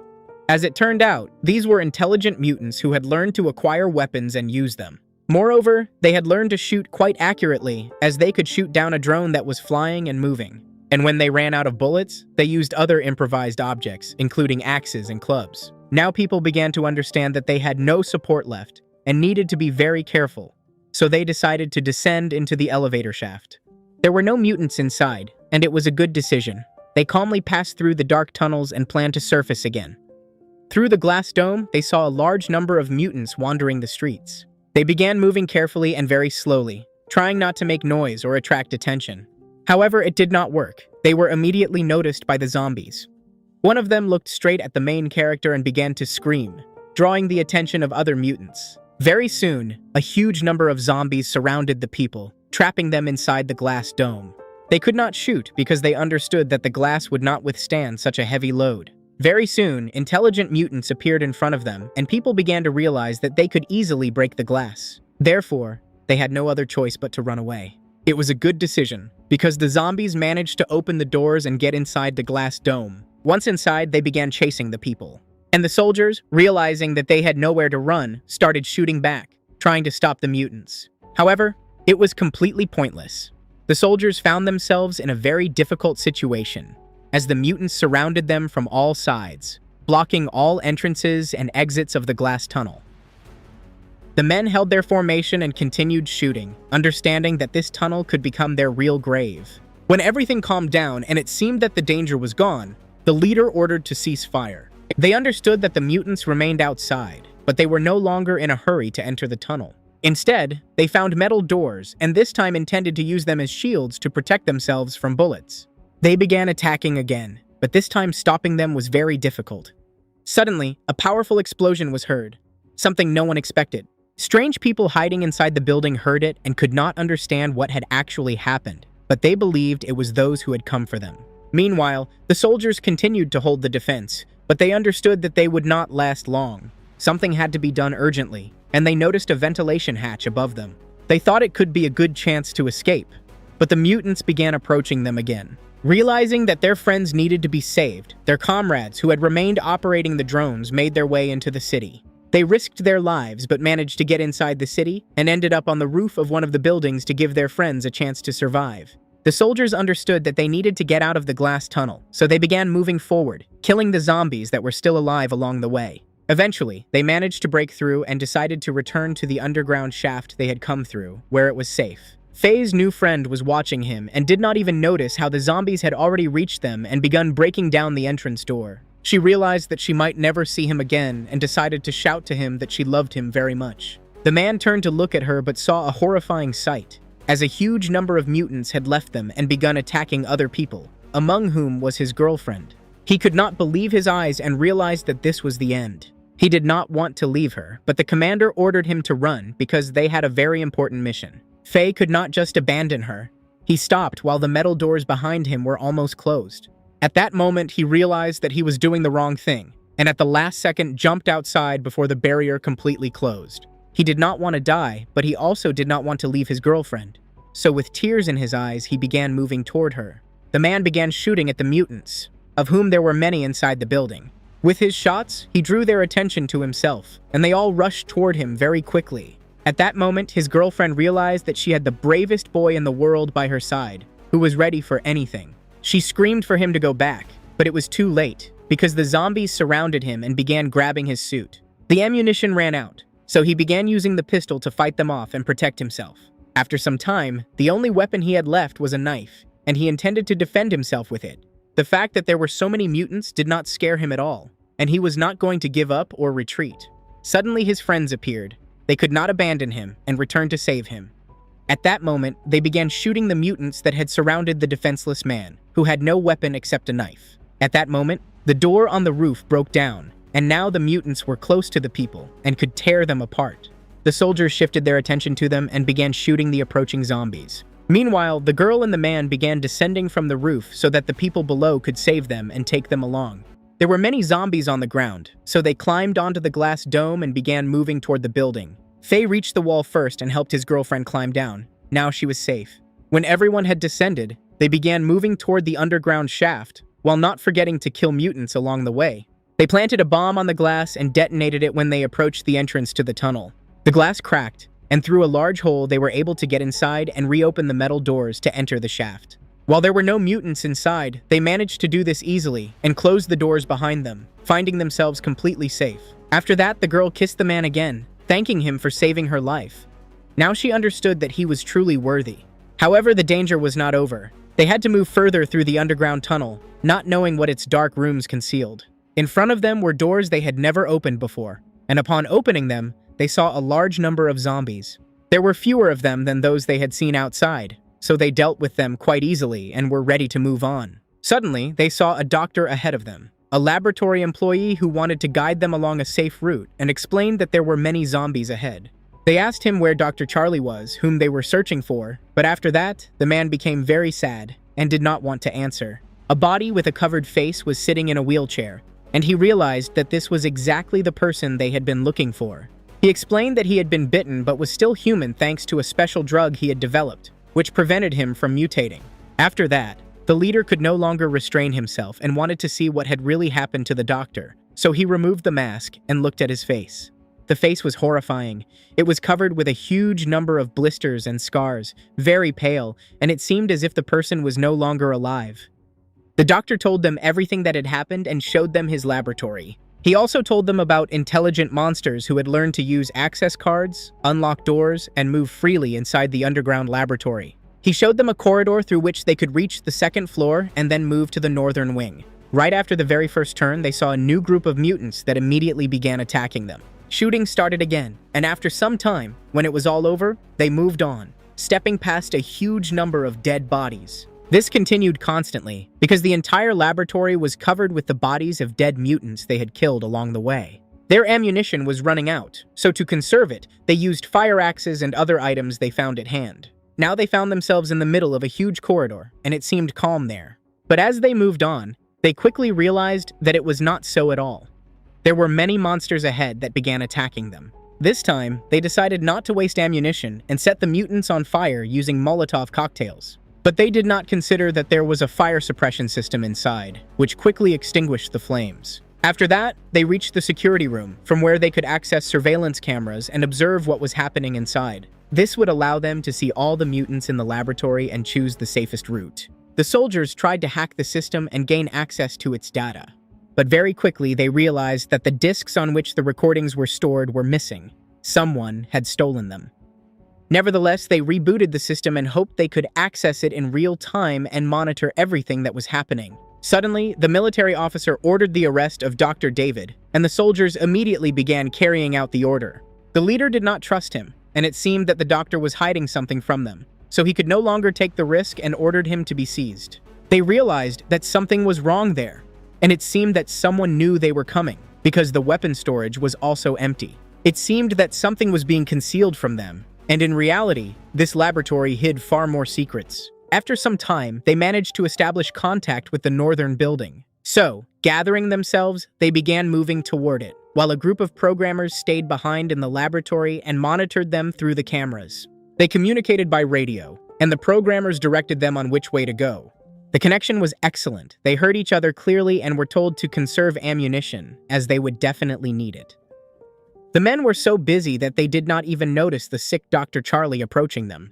His medication had stopped working, and now he had completely turned into a zombie. At that very moment, he bit one of the men on the neck, and the victim suspected nothing and had no time to react. This horror happened right before the eyes of his sister, who could not do anything. A soldier tried to shoot him, but he dodged and grabbed him by the neck. Nothing worked. After that, he killed the man, and his terrified partner stared at the mutant, afraid to fire a shot and die the same way. At that moment, the zombie opened his jaws and lunged at him, biting him right on the neck.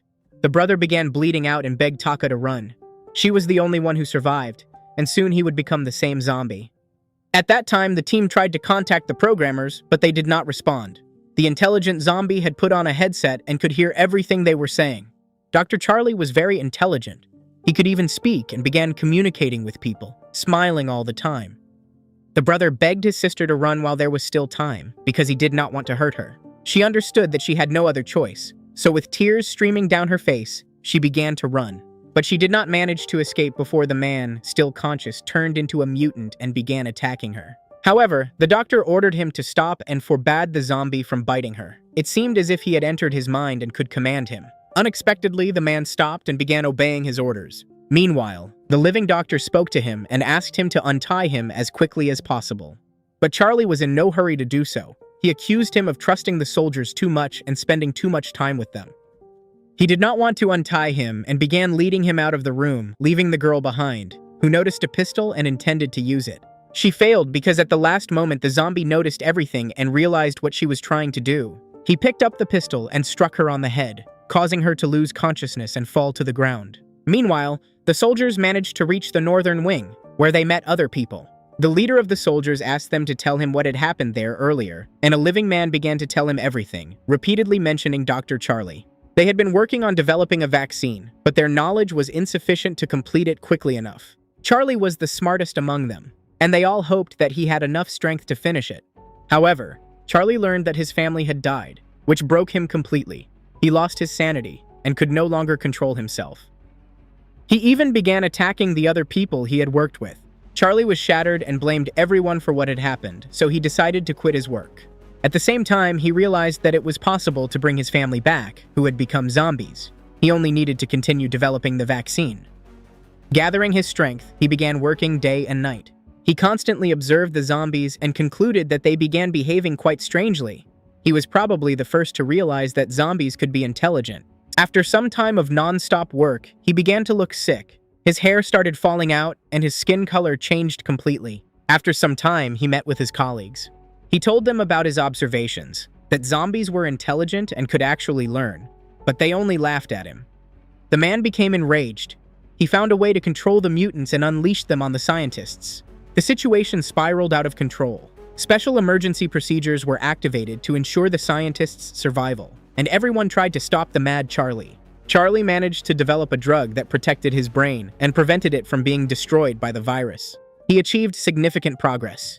He found an enzyme that could counteract the virus and protect the human body from destruction. This serum, his new invention, showed its effectiveness within 2 minutes after being used. However, he did not want to stop and aim to develop something that would completely kill the virus. And in order to test the serum, he began conducting experiments on his own body. The soldier realized that Charlie was extremely intelligent and could manipulate everything so that people themselves would come to the northern wing of the laboratory. The old scientist explained that he had to take his own serum once a month to maintain his body. This was necessary so that he would not fully turn into a mutant.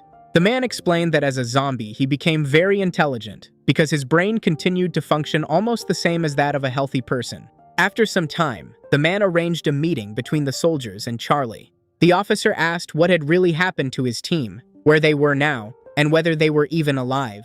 In response, the mutant only smiled. He said that 2 were dead and only the girl was intact, while her brother was infected with the virus. He then explained that they were needed for further experiments on the vaccine, which he was trying to improve. The soldiers did not believe this was possible and begged him to stop and release their friends alive. However, he could not be persuaded. Charlie was going to change the direction of the research, as his previous experiments had yielded no results. And he was ready to do anything just to continue his research and experiments. The soldiers could have taken him by force, but they did not dare to do so because their friends were his prisoners and might still be alive. Suddenly, Charlie asked them whether they would agree to join him and be together with him. The soldiers hesitated. They definitely did not expect such a turn of events. Meanwhile, Charlie managed to hack the security system and finally gained control of the bunker. Therefore, he intended to open the doors so that the zombies would attack and tear the people apart if they did not agree to his terms. The mutants rushed toward the people, and they quickly realized that they had very little time left, as their ammunition was scarce. They began arguing among themselves because half of them agreed to join the doctor. The first shot rang out, and the soldiers began killing each other, despite the fact that just hours earlier they had been together. A real firefight broke out, and blood appeared on their white suits. The doctor again tried to persuade them to join his side and repeated that he controlled the doors throughout the facility and could let the mutants reach them at any moment. The leader of the soldiers tried to deceive him, but it was not so easy. The doctor was too smart and did not believe his words. As proof of his words, he once again opened the doors in one of the bunker corridors. Because of this, hungry mutants rushed at the people, able to tear them apart at any moment. The only thing separating them was a mesh stretched across the passage, but even that Charlie was capable of removing. The soldiers did not know when he would do it, so they kept their weapons ready and prepared for the worst. In the end, the man could no longer hesitate, so he opened fire on the zombies approaching him. He fought them off with an axe, realizing that the ammunition would soon run out. Charlie kept talking to him through the headset, so he could no longer listen to his voice and simply threw it away, promising at the same time to kill all the zombies in the world.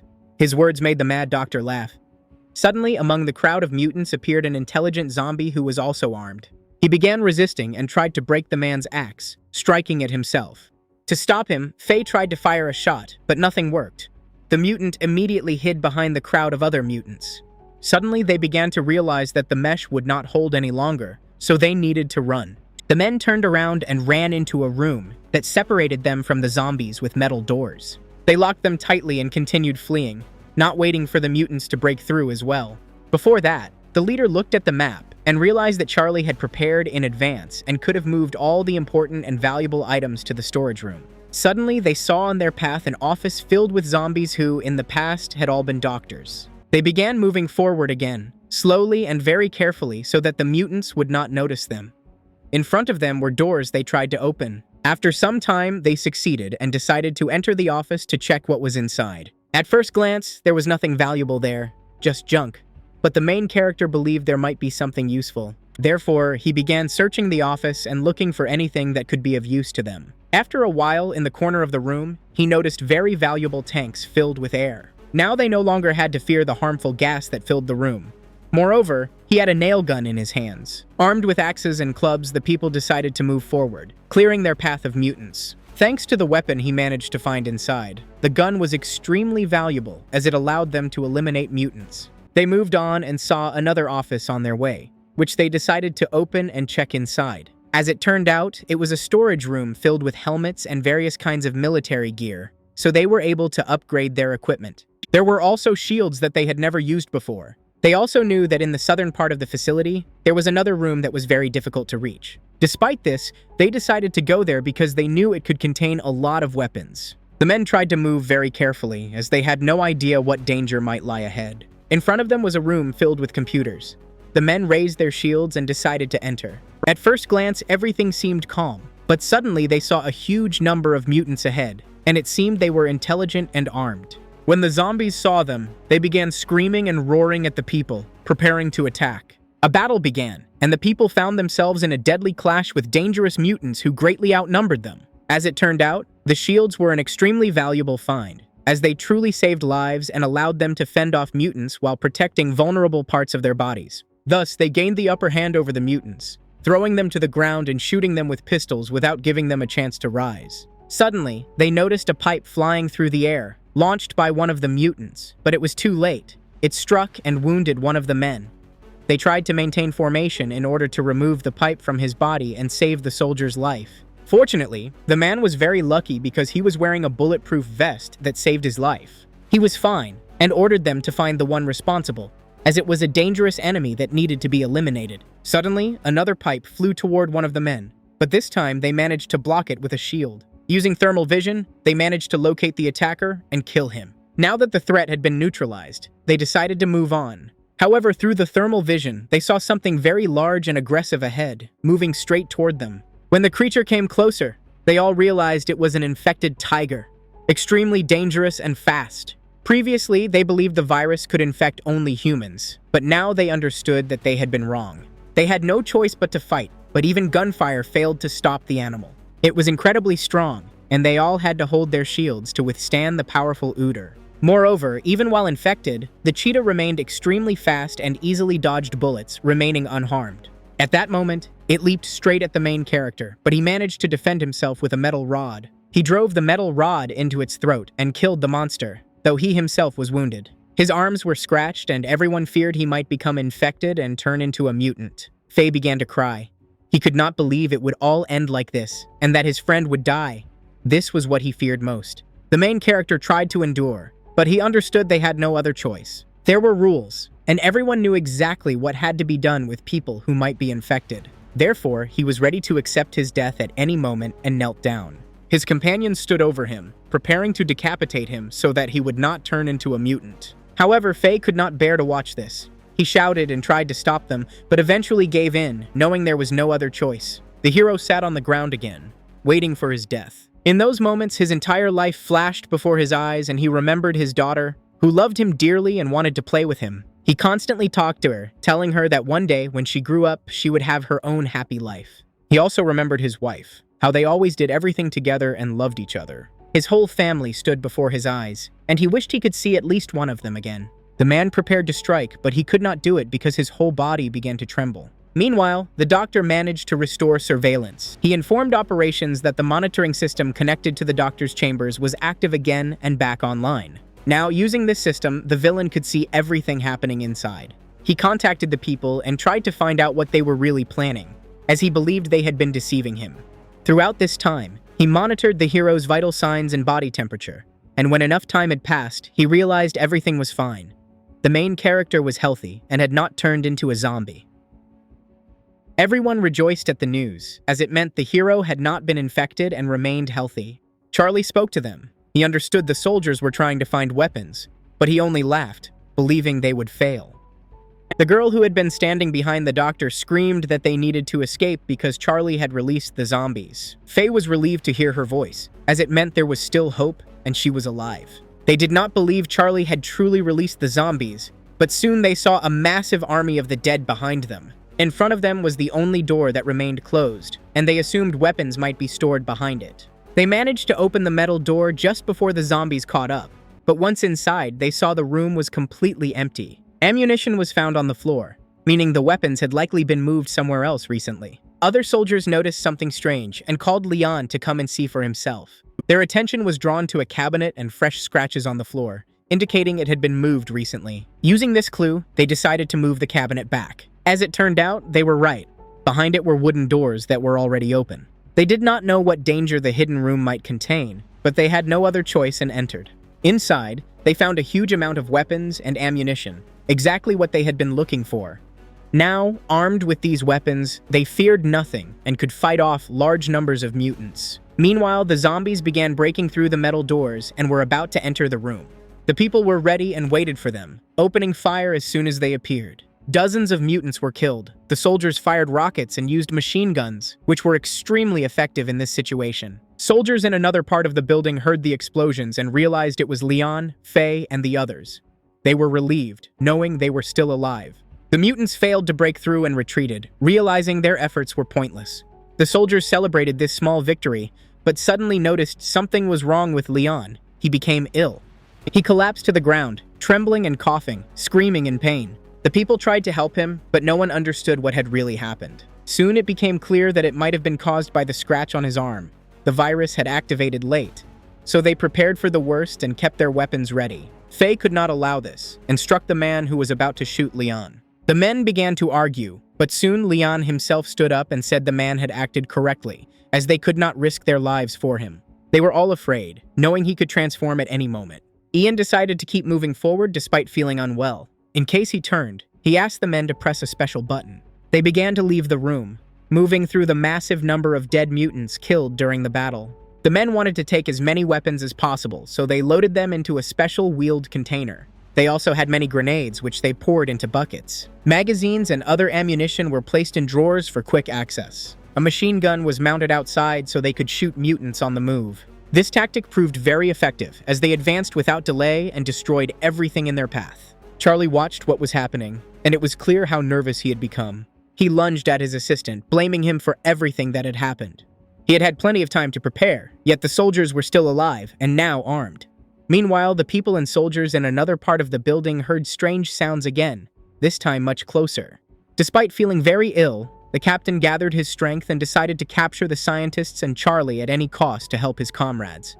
The events then shifted back to the northern tunnel, where the soldiers led by the main character were fighting off waves of mutants. They expended massive amounts of ammunition but kept moving forward, even using rockets. They pushed through to another part of the building where their comrades were, and after some time, they reunited. Now all the soldiers could obtain new weapons and ammunition, but mutants with shields were approaching. There were many of them, and soon the machine guns ran out of ammo. Suddenly, they noticed that the mutants were holding pistols and had begun firing. The soldiers realized they were in open terrain, making them vulnerable. Then they noticed the metal cabinets nearby. After some time, they began using the metal cabinets as cover in order to protect themselves from bullets. Next, they started using grenades, throwing them toward the mutants who were advancing with support from a tank. Once the corridor had been cleared, they began evacuating people one by one to move to another, safer section. They soon found themselves on the same floor as the scientists and noticed them in the corridor. Suddenly, they saw Charlie himself, holding Taka hostage and threatening her with a pistol. Their former friends had already been turned into mutants and could follow his orders, so they tried to stop the soldiers. Despite the fact that these were once their friends, the captain understood that there was no other choice. They had to act as they always did. They killed one of the infected men, but meanwhile the scientists, along with the girl, managed to escape. At the same time, Charlie summoned a huge number of other mutants to delay the soldiers and prevent them from catching up with the scientists. The soldiers had no other choice but to stop and fight them off. The captain understood that the criminal had done this deliberately, and they needed to deal with the zombies as quickly as possible before pursuing him. The men began pushing forward, trying to force the mutants down to the lower floors so they themselves could climb higher. This worked. They managed to break away and climb several floors up. As a result, they reached the roof, where they saw Charlie and the scientist, who was still holding Taka hostage and had no intention of letting her go. The captain tried to talk to him and persuade him to lower his weapon since there was no way out from here. However, the criminal remained optimistic because he knew that all the mutants within several kilometers were now moving toward this location. And soon, thousands of zombies would reach the laboratory, leaving no chance for anyone to survive. As it turned out, he was telling the truth. At that very moment, the soldiers noticed a massive army of mutants approaching them from behind. There were so many of them that they were climbing over one another and could soon reach the roof. Charlie admitted that he did not have full control over the mutants anymore, and advised the people to think about how they could escape and stay alive. The laboratory staff realized that the chances of survival were extremely slim, and despair set in. Suddenly, they turned to David and asked why he had chosen to help a tyrant like Charlie. David replied that he had simply been afraid, which was why he had taken Charlie's side. At that moment, standing behind him, he felt ashamed under the gaze of the people who had once been his friends. The captain continued trying to reason with Charlie, knowing that the criminal could turn the zombie horde back at any moment. But nothing worked. Charlie believed he was doing the right thing, having completely lost the distinction between good and evil. He was so absorbed that he did not notice David approaching him from behind. David jumped at him, allowing Taka to escape. She was free and able to run.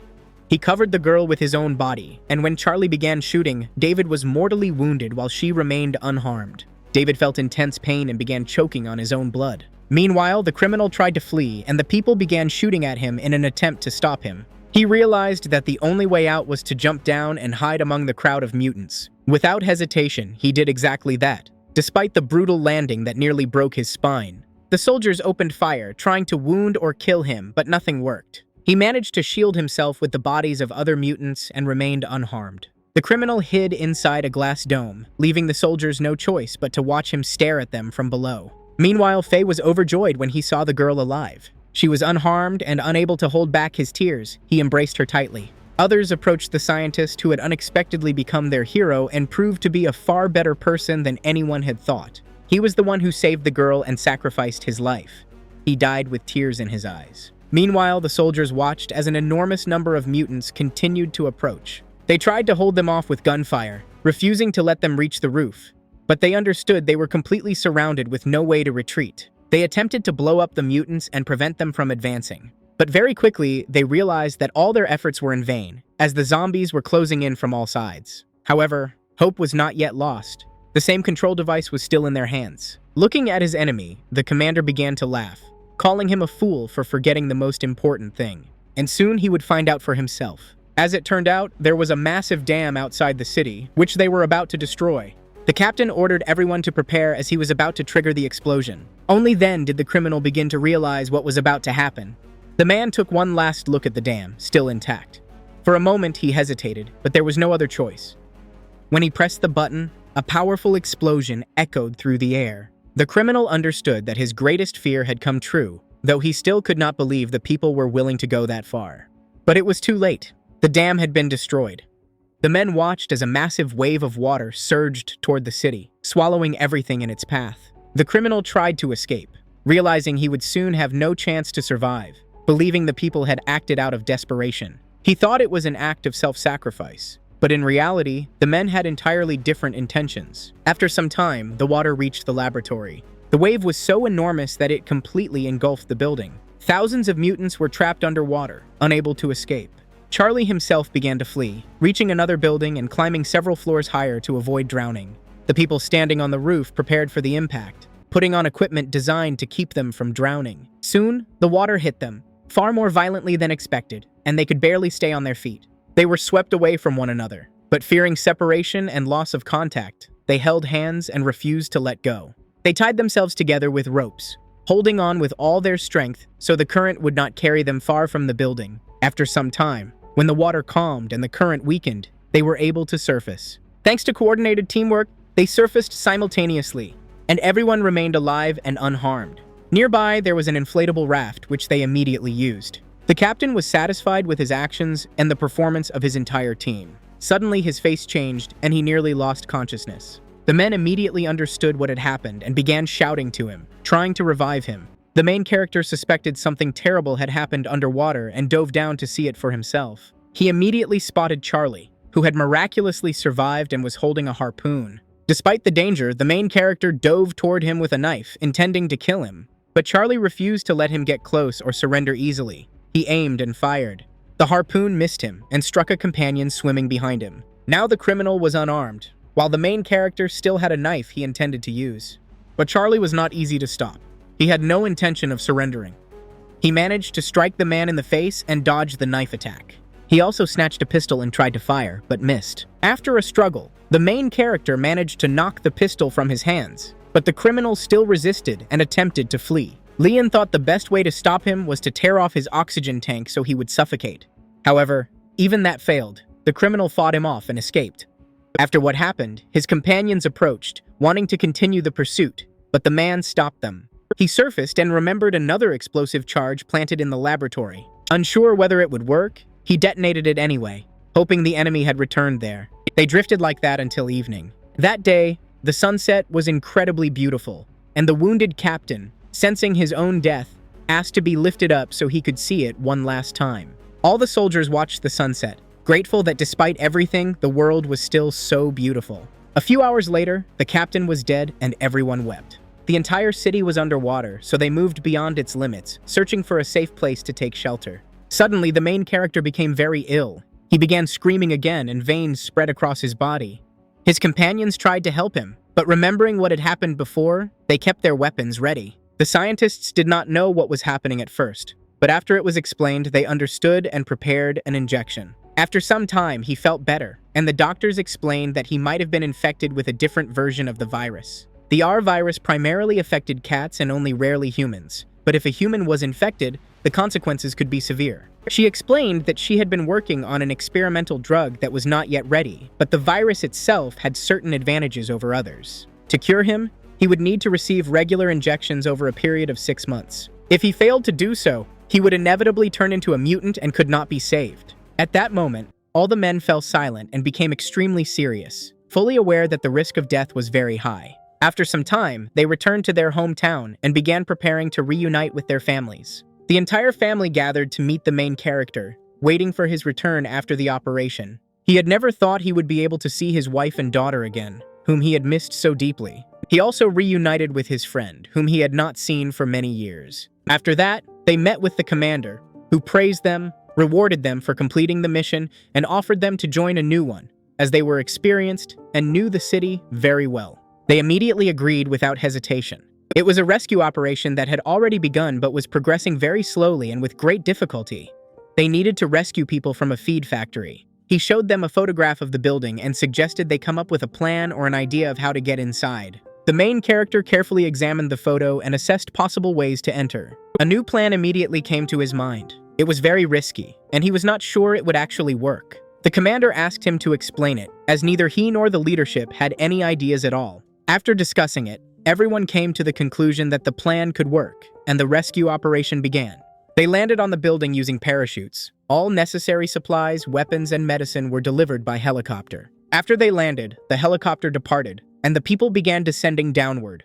They also destroyed the elevator shaft, since using the elevator was too dangerous. They began descending to the lower floors using ropes and the elevator shaft. They remained extremely alert, as the building could be full of zombies. Reaching the parking lot, they decided to split into 2 groups because it had 2 sections. Faye began searching the cars, hoping to siphon gasoline. They had 2 large gasoline canisters, which were very heavy, so they used the elevator to lift them to the upper floor. When everything was ready and everyone had returned, they began moving upward. In normal conditions and proper lighting, they were able to check the quality of the fuel. Once the soldiers were sure the fuel was suitable, they decided to refuel the helicopter. After that, it flew off to carry out the next mission. Near the building stood a massive crane, the end of which they tied to the helicopter with a rope. Using it, they could rotate and guide the helicopter exactly where they needed it. When everything was ready and the crane was perfectly positioned, they continued working. The people worked until evening to carry out their part of the plan. At last, everything was ready. They managed to connect 3 buildings together, creating a huge structure that resembled a ramp. At that very moment, when they finished, they saw the aircraft that was their target. As it turned out, they had created a special landing strip, which was just long enough for the plane to land safely. The soldiers had thought through absolutely every detail to ensure the operation would succeed. Despite the enormous risk of failure, the aircraft managed to land successfully.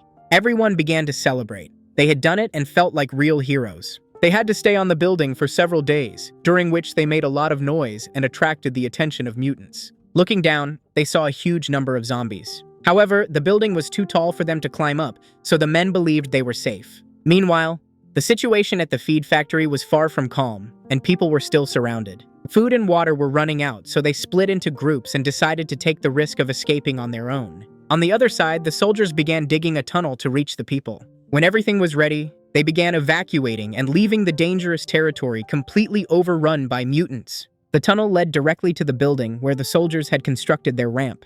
The people began climbing onto the roof, where a large board and a net were prepared for them to sit on. Once everyone was in place, the net was tied securely to the helicopter, and the people were able to leave the building. At that moment, the helicopter made a lot of noise, which attracted the zombies. Despite the building's height, the zombies began climbing over one another and could reach the roof if not stopped. The soldiers understood this perfectly and tried to stop them by opening fire. The rescue operation was successful. Everyone was delivered to a safe place and rescued. Some were so weak that they needed assistance. Others had lost their legs after risking their lives. The people who remained on the building boarded the plane, which was accelerated by a car to help it take off. At the very last moment, the driver jumped out of the car that had been used to accelerate the plane. They were doing this for the first time, so they did not know whether everything would go as planned or if the plane would even manage to take off.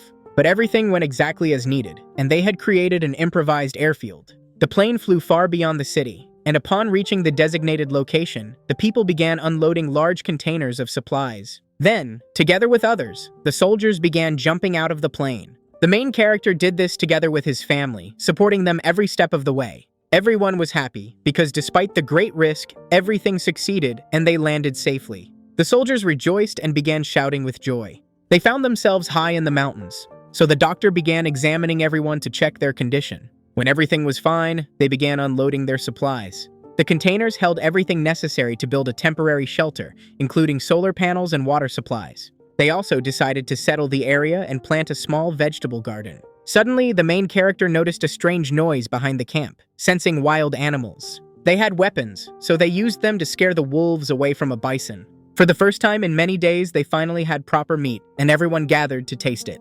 They prepared 2 huge bowls, enough food for everyone. Everyone was satisfied and happy. It was the only day they could feel so good and be together. At night, they admired the beautiful moonlit sky. People accustomed to the warm city climate were not prepared for such cold. It even felt like snow might fall soon. Faye monitored the area around the base using a thermal scope, but suddenly stood up and ordered Leon to wake everyone.